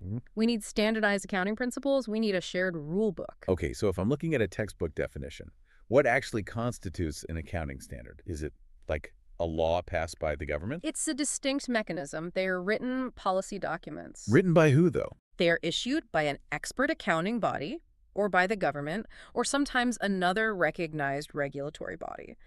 And it's important to note, they don't cover every single little thing a business does. Okay, so what do they cover? They cover specific aspects of accounting transactions and events. And specifically, they dictate 4 critical actions regarding these transactions: recognition, measurement, presentation, and disclosure. Okay, recognition, measurement, presentation, and disclosure. Those 4 words feel like the absolute bedrock of this entire framework. They are everything. We were definitely going to spend a lot of time pulling those apart in a minute. But I want to stay at the 10,000-foot view for just a second longer. Sure. What is the overarching philosophical objective here? Why do these standard-setting bodies dedicate thousands of hours to writing these documents? Well, on paper, the stated objective is to promote the dissemination of timely and useful financial information, making sure investors aren't just flying blind. But if you look at the core philosophy, the central engine driving accounting standards, it all comes down to one crucial objective, which is harmonization. Harmonization. Yeah. Like a choir, bringing everything into tune. Yes, exactly. The harmonization of accounting policies and practices across vastly different business entities. Okay. The goal is to basically survey all the diverse, varying accounting practices that people use, evaluate them, and then standardize them into a single cohesive melody. See, here's where I want to push back a little bit, Yeah. because this brings up a memory for me. Oh, let's hear it. When I was a kid, I ran a lemonade stand in my neighborhood. Oh. And at the end of the day, I counted the cash in my little cigar box, declared myself a brilliant entrepreneur, and considered it all pure profit. I'm guessing you forgot about overhead. I completely ignored the fact that my parents had bought the lemons, the sugar, the cups, everything. I was doing simple math, right? Cash in, cash out. Right. So if accounting is ultimately just math, why are there diverse practices in the first place? Why does a system based on simple numbers need to be harmonized? Well, your lemonade stand is actually a brilliant example of why simple cash in, cash out math fails completely in the real world. Hey, I made like $12. I'm sure you did. Yeah. But you are using what we call cash basis accounting. It completely ignores the economic reality of the liabilities you incurred. In your case, your massive debt to your parents for the raw materials. Okay, fair point. Business is just exponentially more complex than a cigar box of cash. It involves a massive amount of estimates, subjective valuations, and long-term judgments. Give me a scenario where a business has to make a subjective judgment that could actually lead to these diverse practices. Okay, let's look at a heavy manufacturing company. Let's say they buy a massive industrial robotic assembly line. Sounds expensive. It is. Let's say it costs them $10 million today. Now, the engineers estimate this machinery will last for exactly 10 years before it breaks down or becomes totally obsolete. Okay, so a $10 million capital expenditure that lasts a decade. Right. Now, as the accountant, how do you record that cost on their profit and loss statement? I mean, they spent $10 million this year, so I'd put it down as a $10 million expense right now. But if you do that, if you record a $10 million expense this year, their profits for this year are going to look catastrophically bad, like terrible. Yeah, that makes sense. But then, for the next 9 years, their profits will look artificially amazing because they are generating all this revenue using a machine that looks like it cost them absolutely nothing during those specific years. Oh, wow. Yeah, that isn't an accurate picture of their ongoing operations at all. Exactly. So accountants use a concept called depreciation. They spread the cost of that machine over its 10-year useful life. So instead of $10 million right now, they take a $1 million expense every single year for 10 years. Yes, that makes logical sense, right? Hmm. That is called straight-line depreciation. Straight line. Got it. But, and here is where the diverse practices come in. What if the company's management argues, wait, this robot is going to be running 24/7 in its first 3 years when the technology is cutting edge, but by year 8, we will barely use it? Okay. They might choose what's called an accelerated depreciation method. So taking a bigger hit early on. Exactly. They might take a $3 million expense in year 1 and only a tiny fraction of a million in year 10. And both of those methods are mathematically sound. Completely mathematically sound. Both are totally logical interpretations of the economic reality. But wait, if Company A uses straight-line depreciation and Company B, which is right across the street building the exact same products, uses accelerated depreciation. Yes. Their bottom line profit numbers at the end of the year are going to look totally different, even if their actual real-world business performance was identical. That is the root of the problem. That is exactly why we have diverse practices, and you see this everywhere in finance. Where else does this pop up? You see it in how companies value the unsold inventory sitting in their warehouses. Do they value the oldest items first or the newest? You see it in how software companies recognize the revenue from a 12-month subscription. So there are multiple highly logical ways to interpret the exact same economic event. Yes. And without standardizing those diverse policies, an investor could look at the financial statements of Company A and Company B, try to decide which stock to buy, and have absolutely no way to make an apples-to-apples comparison. It's like trying to compare the speed of two cars. But one speedometer is in miles per hour, the other is in kilometers per hour, and neither one of them is labeled. Exactly. Which leads us directly to the two main goals of harmonization. Okay, what's goal number one? The first goal is to eliminate the non-comparability of financial statements. By removing those arbitrary variations, you drastically improve the reliability of those statements. Makes sense. If you can't compare them, you definitely can't rely on them. Right. And the second main goal is to provide a universal set of standard accounting policies, valuation norms, and disclosure requirements. Like giving everyone the same dictionary. Exactly. It's about ensuring every single company is using the same dictionary and the same grammar rules. When they write the story of their fiscal year, the readers, meaning the investors, need to know exactly what those words mean. Okay, so we really understand the philosophical why now. We need to eliminate the chaos. We need to harmonize the language of business. Now, let's get into the mechanical how. Let's do it. Earlier, you mentioned 4 specific actions that these standard policy documents dictate. It was recognition, measurement, presentation, and disclosure. Yes. These are the 4 pillars of accounting standards. If you are an exam candidate listening to this, understanding these 4 concepts is completely non-negotiable. Because they show up everywhere. They form the foundational architecture of how every single standard operates in the real world. Okay, I want to try a memory trick for this because I know our listeners love mnemonics. Go for it. So RMPD. How about real men paint doors? Real men paint doors. Okay, I like it. Very memorable. Or if you want something more office appropriate, read my PDF document. Read my PDF document is perfect for an accounting exam. Recognition, measurement, presentation, disclosure. Awesome. So I want to view these 4 pillars not just as separate ideas, but as a chronological timeline, like the life cycle of a single business transaction. I like that approach. The transaction happens, and it has to pass through these 4 checkpoints before it reaches the investor's eyes. Let's start with checkpoint 1. Recognition. In the accounting language, what are we actually doing when we recognize something? Recognition deals fundamentally with the timing of an economic event.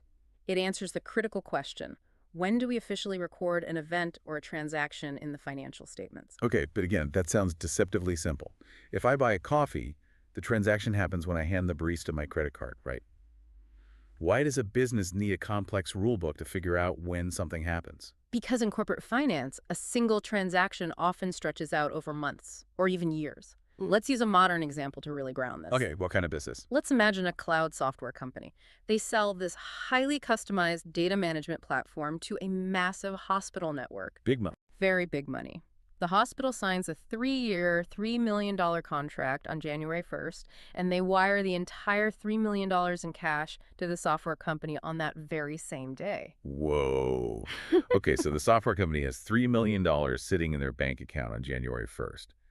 I'm assuming the temptation is to, call the CEO, pock the champagne, and report a massive $3 million revenue spike for the first quarter. Oh, the temptation is huge, especially if executive bonuses are tied to quarterly revenue targets. Right. But you have to ask, have they actually earned that revenue yet? They have the cash, yes, but they owe the hospital 3 years of continuous software access, daily server maintenance, technical support. And if their servers just completely crash in year 2, Yeah. they might have to refund a bunch of that money. Exactly. So the cash moved, but the obligation hasn't been completely fulfilled. I see. This is where the accounting standard for revenue recognition steps in. It will dictate that the software company absolutely cannot recognize the entire $3 million on January 1st. So what do? It might require them to recognize the revenue proportionally over the life of the contract. So say $1 million per year, or even a specific amount month by month as the service is actually delivered. Wow, that completely changes the profile of the company. It really does. Because without that rule, a failing company could just go out, sign a bunch of aggressive long-term deals, collect the cash up front, look wildly profitable on paper for one quarter, and then totally collapse the next year when they actually have to, deliver the services. And sadly, that has happened countless times in corporate history. Recognition standards eliminate that guesswork and that manipulation. So they force honesty about timing. Yes. They ensure that every software company, every construction firm building a 5-year bridge project, every single subscription box service recognizes their revenue and their expenses at the exact same standardized point in the economic cycle. All right, so checkpoint 1 is recognition, knowing exactly when the transaction earns the right to enter the financial statement. Correct. So checkpoint 2 in our life cycle is measurement. Once we know when to record it, we have to decide what value to assign it, right? Spot on. Measurement is the process of assigning a precise numerical value to these transactions, assets, and liabilities. At what monetary value do we record them on the balance sheet? Okay, but again, playing the skeptic here, shouldn't the value just be whatever you paid for it? Like if I buy a delivery truck for $50,000, the measurement is $50,000. Boom, done. And for a brand new delivery truck, yes, it often is exactly that simple. But look at an asset that's a bit more volatile. Like what? Let's talk about real estate. Okay. Suppose your company purchased a plot of land on the outskirts of a city 30 years ago, and you bought it for $100,000. 30 years ago, $100,000. Got it. The plan was to eventually build a distribution center there, but over those 30 years, the city just exploded in size. That land is now situated right in the middle of a massive commercial development zone. Yeah. Real estate developers are offering you $10 million for that exact same plot of land today. That is a phenomenal return on investment. It is. But as the chief financial officer, you have a huge dilemma. You are preparing your balance sheet for the end of the year. How do you measure the value of that land asset? Oh, I see the problem. Right. Do you record it at its historical cost, the $100,000 you originally paid for it 3 decades ago, or do you record it at its fair market value, the $10 million it is demonstrably worth right now? Well, if I'm trying to secure a massive loan from a bank to expand my business, I want my balance sheet to look as strong as humanly possible. I am definitely arguing for the $10 million fair market value.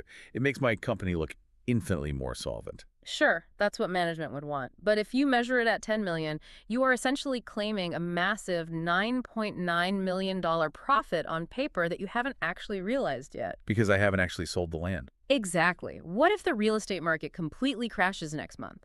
Then that $10 million vanishes. This is why standardizing measurement is so incredibly critical. Because without a strict rule, management will simply toggle between historical cost and fair market value based on whatever narrative benefits them in that specific quarter. Exactly. So an accounting standard will step in and mandate the specific measuring stick. So it'll say something like, for land, you must do this. Right. It might say, for this specific classification of investment property, you must use historical costs, period. Or conversely, it might say, for this type of actively traded financial derivative, you must constantly adjust the measurement to fair market value. It forces consistency. Yes. And it's not just assets. Measurement applies to liabilities as well. Think about pension obligations. How do you measure the value of the pensions you owe to your employees 20 years from now? Oh, wow, yeah. That's a lot of guessing. You have to use incredibly complex discount rates and actuarial assumptions. The standard ensures everyone is using the exact same mathematical framework to arrive at those liability numbers. Okay, this is making total sense. So we know when it enters the books through recognition, and we know exactly what the number is through measurement. Checkpoint 3 is presentation. So I have my data. Now I need to figure out where it goes. Exactly. Presentation dictates how these finalized numbers are formatted, categorized, and structured within the financial statements themselves. So it's about the layout. It is entirely about clarity and user comprehension. The goal is to present the information in a manner that is meaningful, logical, and instantly understandable to the reader. So think of it kind of like a grocery store. If a supermarket buys 10,000 items, they don't just dump them in a massive pile in the center of the store and tell the customers, all right, start digging. That would be a nightmare. Right, they categorize them. Dairy goes in the refrigerated section in the back. Produce goes in the bins at the front. Canned goods are sorted by type in the aisles. That is a very apt analogy. A financial statement is no different. You cannot hand a potential investor a raw data dump of 5 million individual ledger entries. They would just throw it in the trash. Exactly. The presentation standard dictates the aisles and the shelves. It tells you exactly how to categorize your numbers. Give me a real-world example of where a presentation choice could radically alter an investor's perception of a company. The categorization of debt is a classic example here.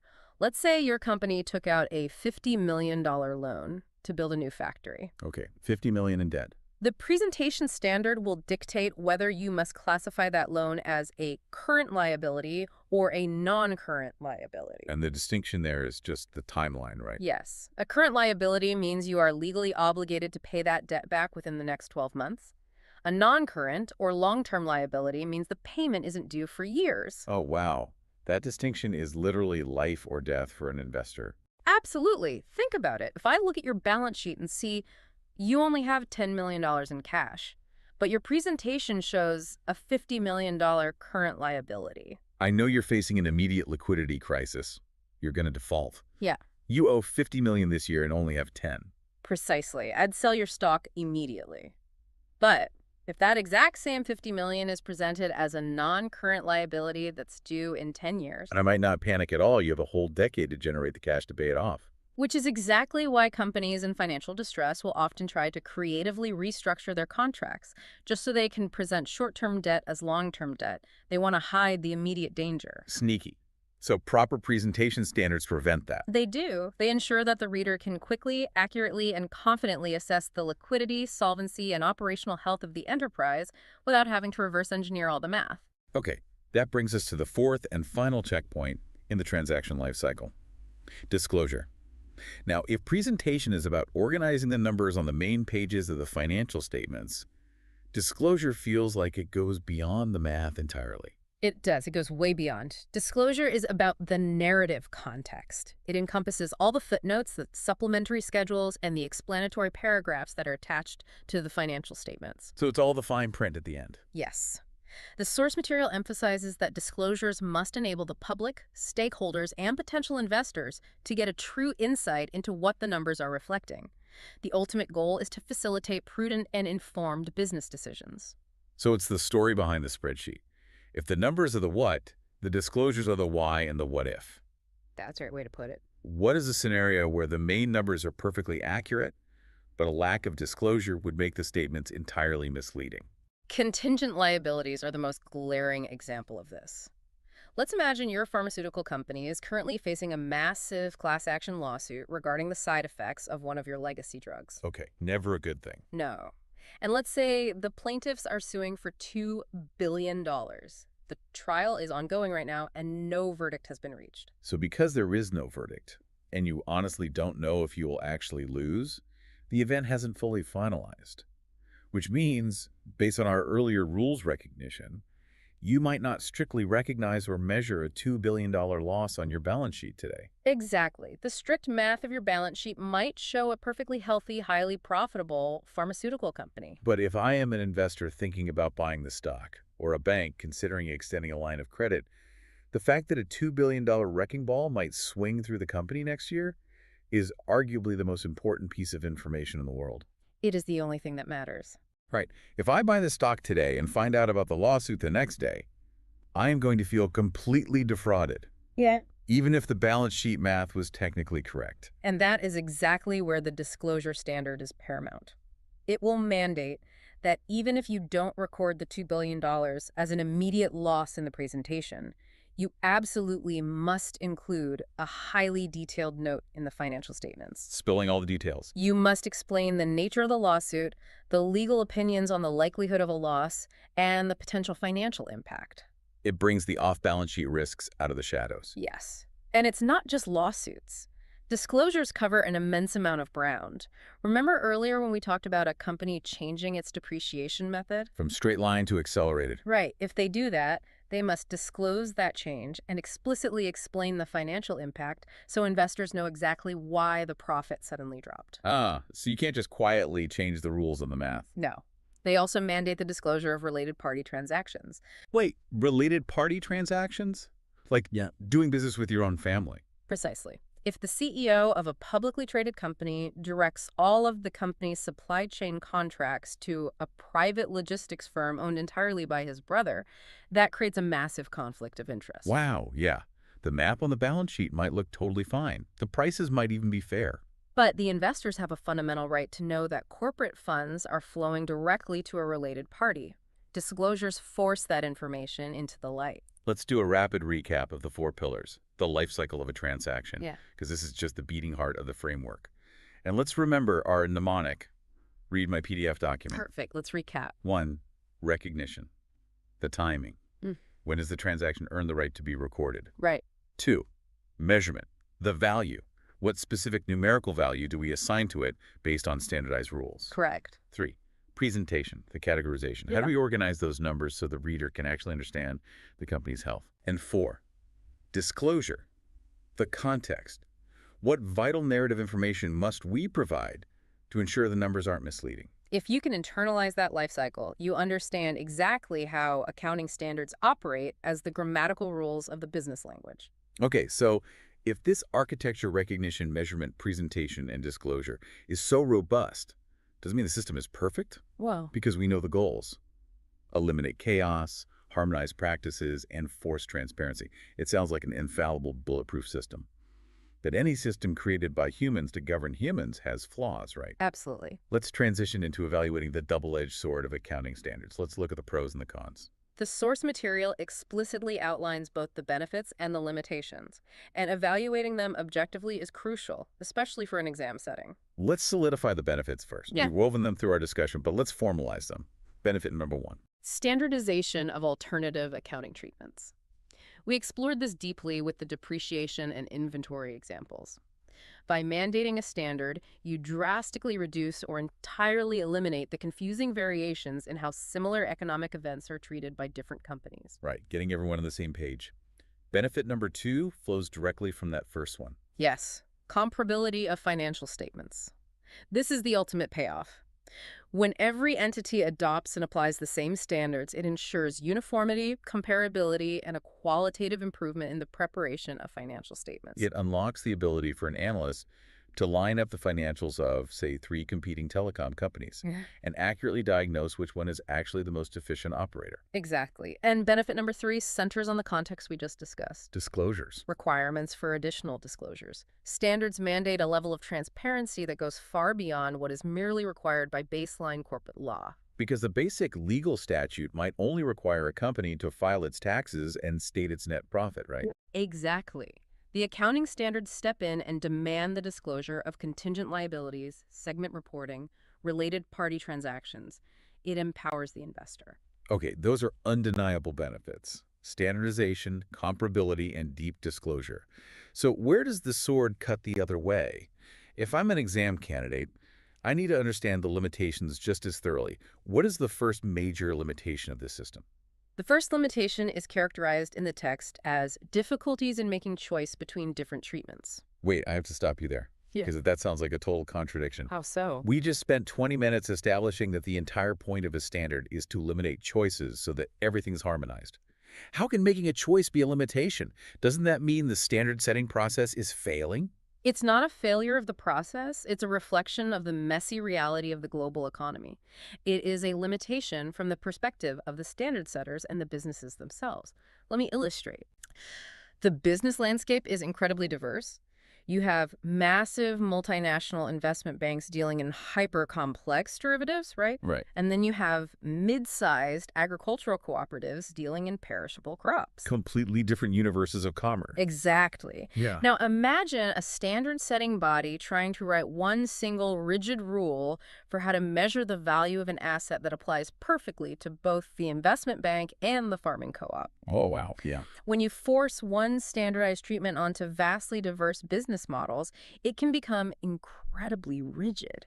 It can sometimes fail to accurately capture the unique economic reality of a specific, unusual business. Ah, I see. It's the downside of a one-size-fits-all approach. Exactly. It's like, okay, imagine a national health mandate declaring that every single person, regardless of their age, weight, or medical history, must consume exactly 2,000 calories a day. I like this. It standardizes the diet, which makes it easy to measure for the government, but it might severely undernourish a professional athlete while overfeeding a sedentary office worker. That is a phenomenal analogy.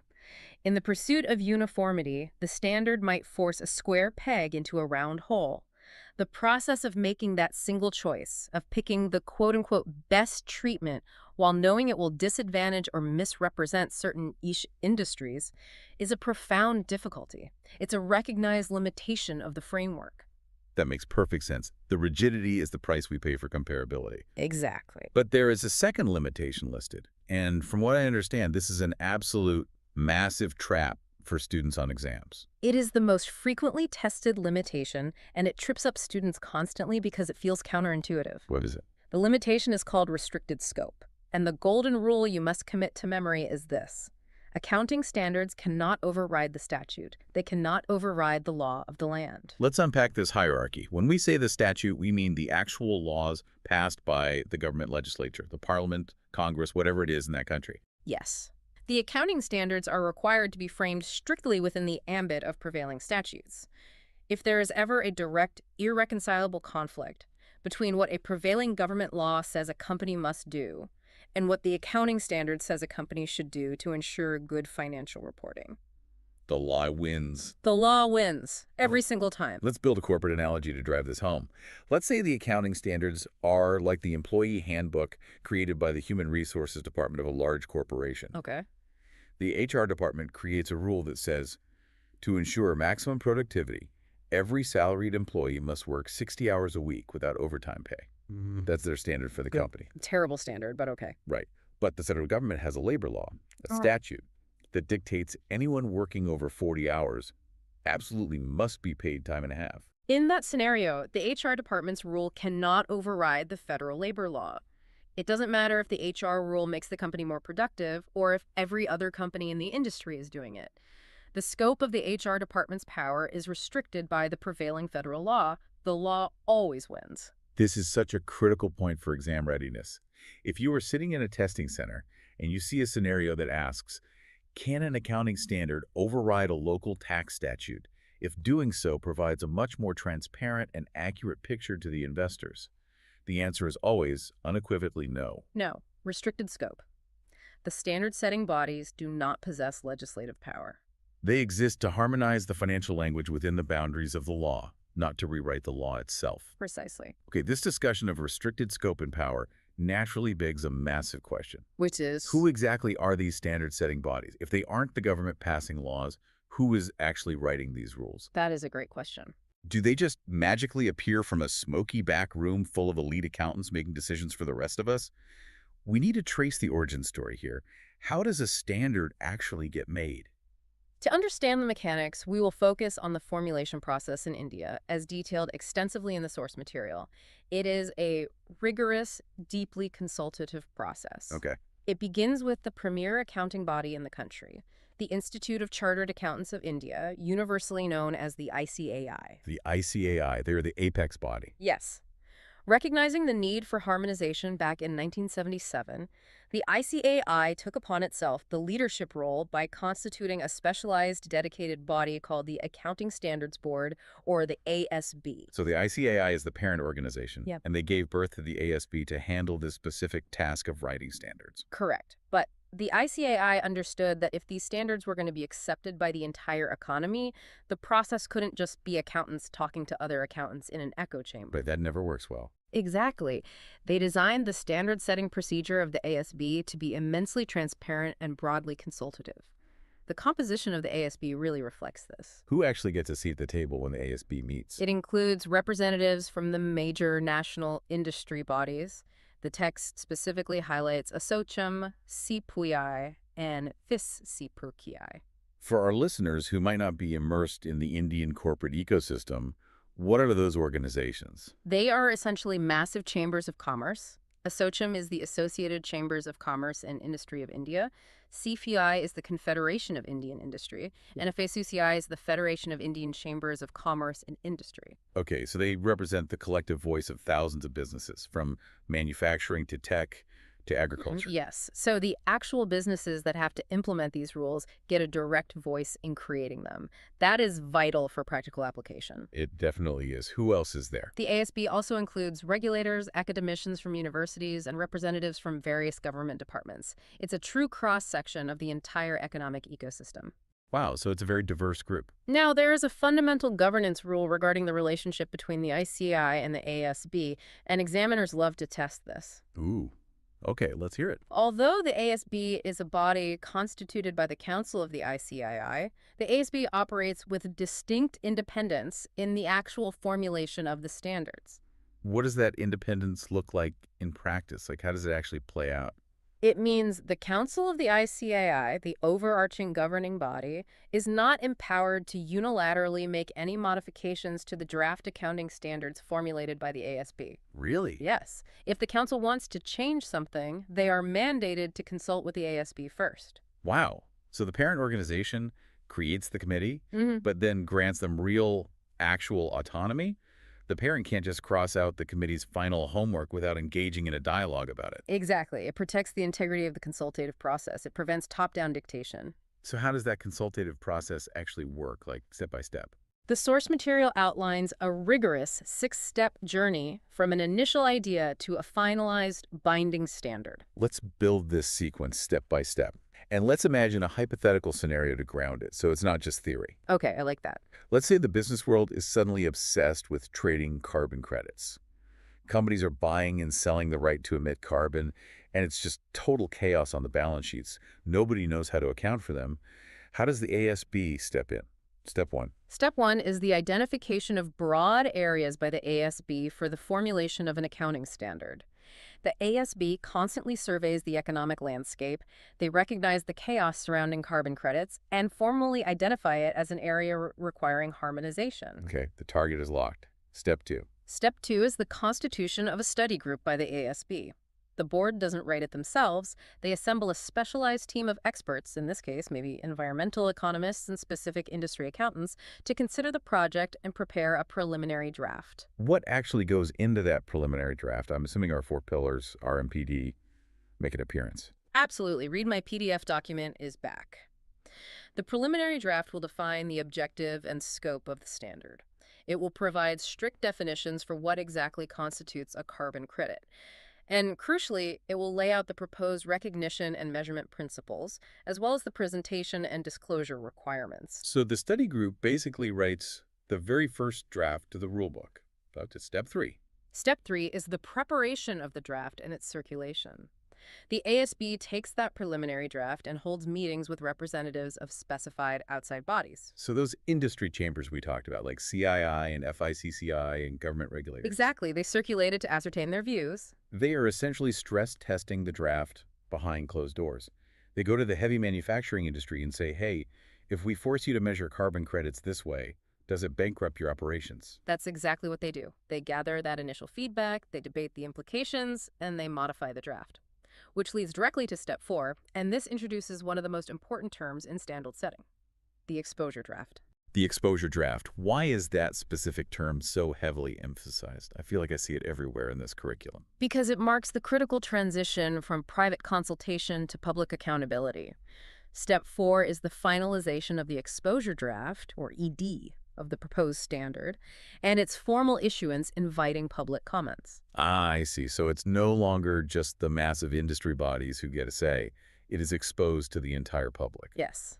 Any independent auditor, any small business owner, any retail investor can download the exposure draft, read the proposed rules for carbon credits, and submit their critique. The exposure draft is basically the ASB saying, this is our near final proposal. We believe this is the best way to harmonize this area. Speak now or forever hold your peace. It is the ultimate transparency mechanism. So the public spends a few months ripping the draft apart or praising it and submitting their comments. Then what? Step 5. Step 5 is the rigorous consideration of the comments received on the exposure draft.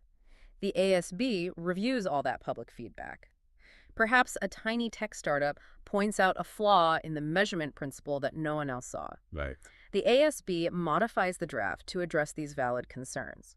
Once they are fully satisfied that the standard is robust and practical, they finalize the draft accounting standard and submit it to the Council of the ICAI. Which brings us back to the parent organization, the final step, step 6. Step 6 is the consideration of the final draft by the Council of the ICAI.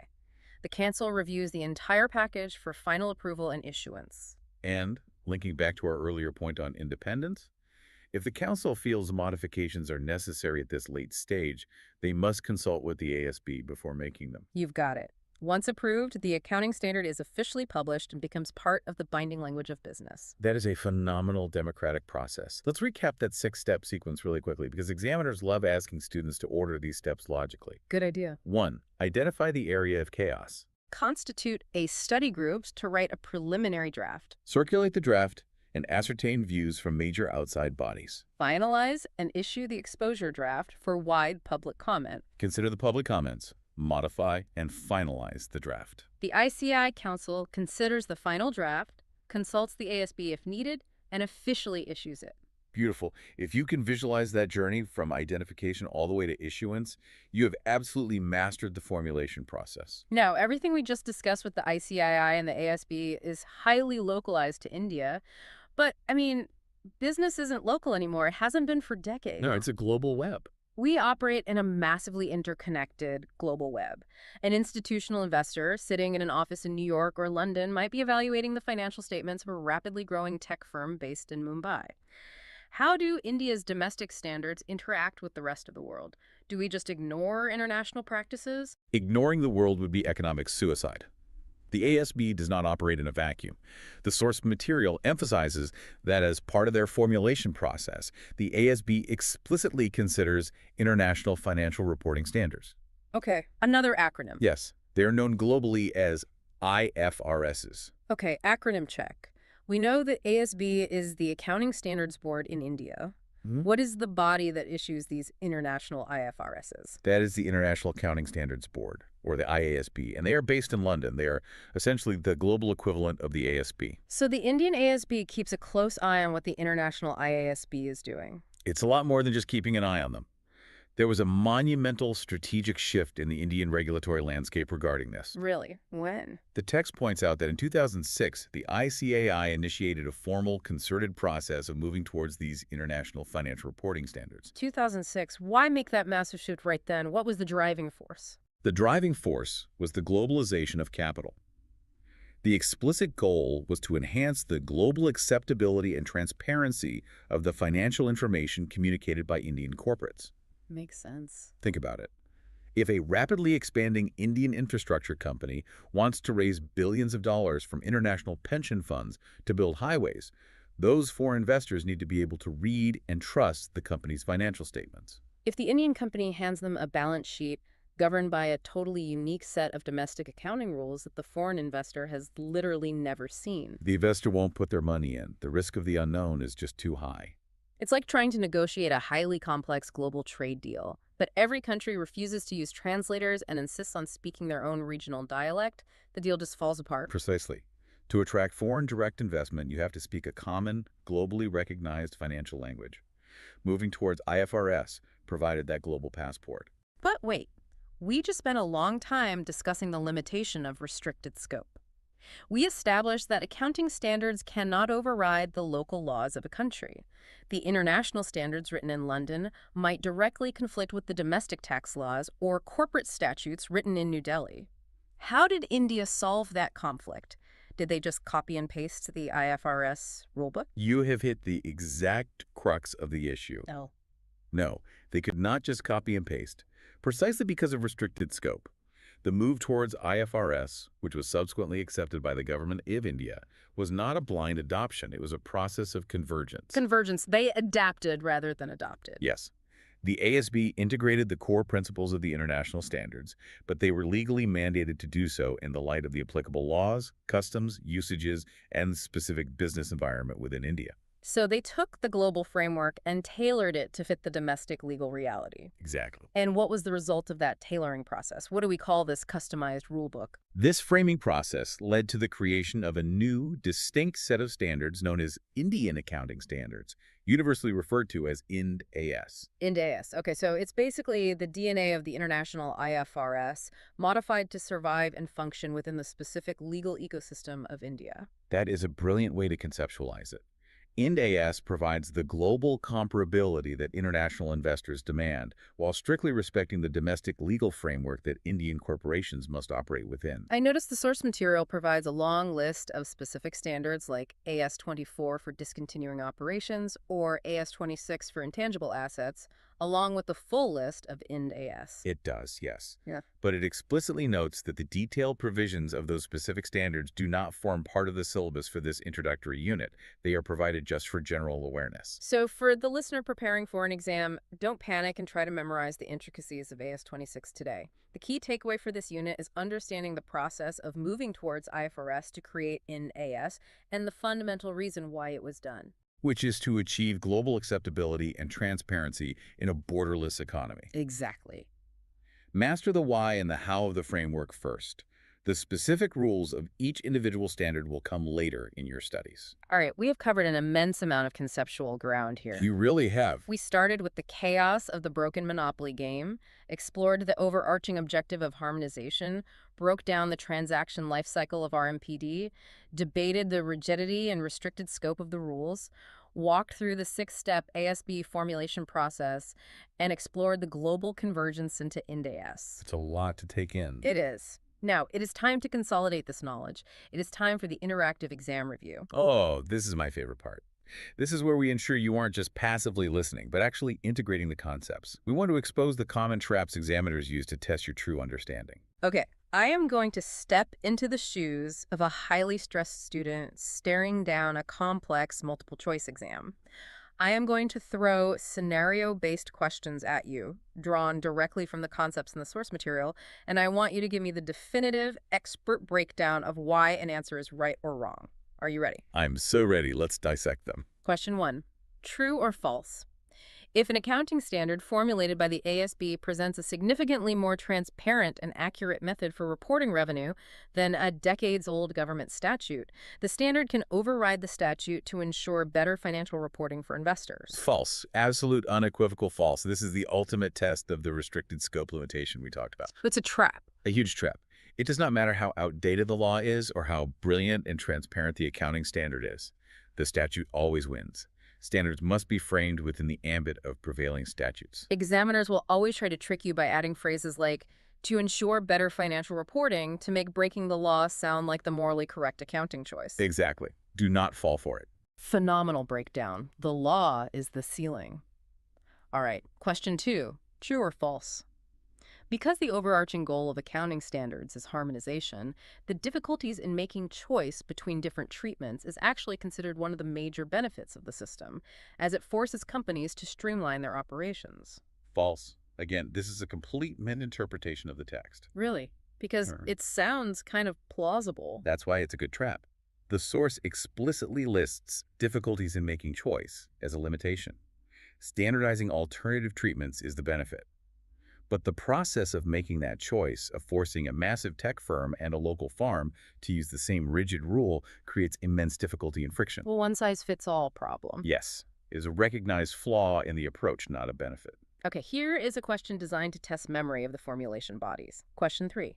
True or false? The specialized body created by the ICI to formulate these rules, the ASB, stands for Accounting Standardization Benchmarking. False. It stands simply for the Accounting Standards Board. See, that is a classic, somewhat frustrating exam trick. They will throw highly professional-sounding buzzwords at you. Benchmarking, standardization, systemization, just to confuse your memory under pressure. Trust your foundation. It is the Accounting Standards Board. Trust the foundation. Love it. Question 4. True or false? Because accounting standards are created through a rigorous, six-step democratic process involving industry experts and public exposure drafts, the final standards possess zero operational limitations. False. We just spent a significant amount of time discussing two major limitations. First, the restricted scope, their ability to override the law. Second, the rigidity and difficulty in making choices for diverse business models. The system is great, but it isn't perfect. Exactly. The standards are a phenomenally powerful tool, but acknowledging that they are not perfect and understanding why they aren't perfect is the hallmark of true conceptual mastery. Let's do one focused on the benefits. True or false? The requirements for additional disclosures mandated by accounting standards are ultimately a limitation because they create burdensome paperwork that slows down corporate efficiency. False. Do not apply operational logic to an accounting theory question. Oh, that's a great tip. The source material explicitly lists requirements for additional disclosures as a core benefit. Why? Because the entire philosophical purpose of standards is to provide timely, useful, and transparent financial information to stakeholders. So even if it takes more time for the accountants to write the footnotes. Forcing companies to disclose contingent liabilities or related party transactions going beyond what basic law requires massively increases transparency. It protects the investor. Therefore, it is a benefit to the ecosystem, regardless of the paperwork involved. Excellent. Let's do one final multiple choice question, drawn directly from the specifics of the text. Who issues accounting standards for non-corporate entities in India? Is it A, the central government of India, B, the state governments, or C, the Institute of Chartered Accountants of India? The correct answer is C, the Institute of Chartered Accountants of India, or the ICI. Not the government. No. While the government might officially adopt or notify standards for large corporate entities under the Companies Act, the ICAI remains the premier accounting body that takes the leadership role in issuing these standards for non-corporate entities. Fantastic. If you, the listener, could anticipate those answers and follow the underlying logic, you are in spectacular shape for your exam and, more importantly, for understanding the real world of finance. You really are. Let's do a rapid chapter recap to lock the doors on everything we've built today.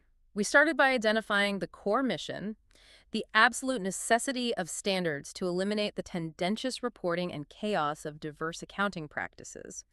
The overarching philosophical objective is harmonization. And we achieve that harmonization to eliminate non-comparability, which directly improves the reliability of the financial statements while providing a universal set of policies for everyone to follow. To execute that harmonization, the standards tackle the life cycle of a transaction through four main pillars.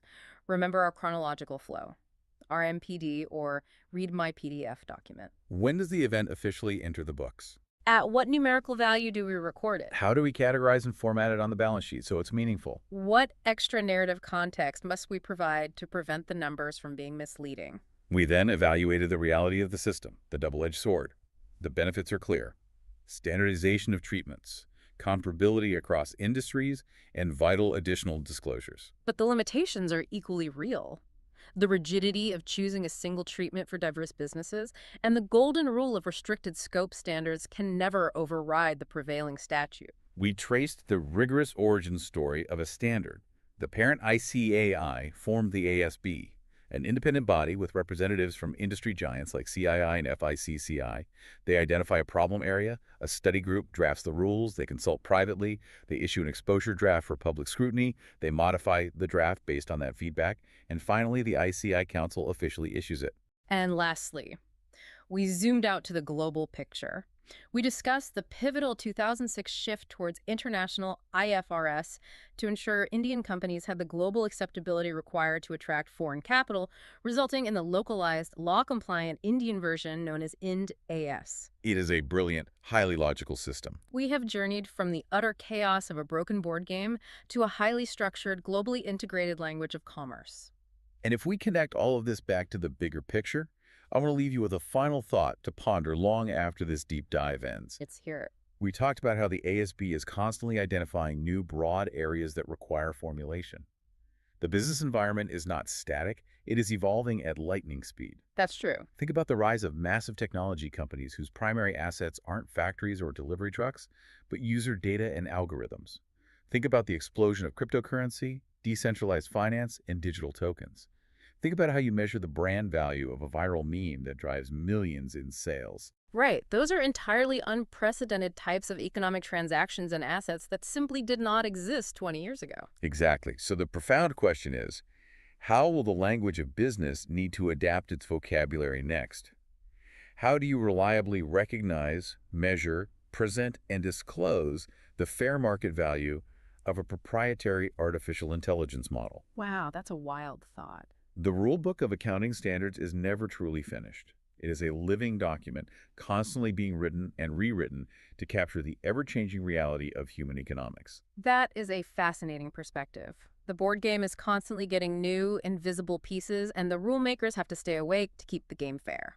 Thank you for joining us on this deep dive. Whether you are walking into an exam room or analyzing a stock portfolio, keep questioning the why behind the rules and keep mastering this ever-evolving language. Until next time.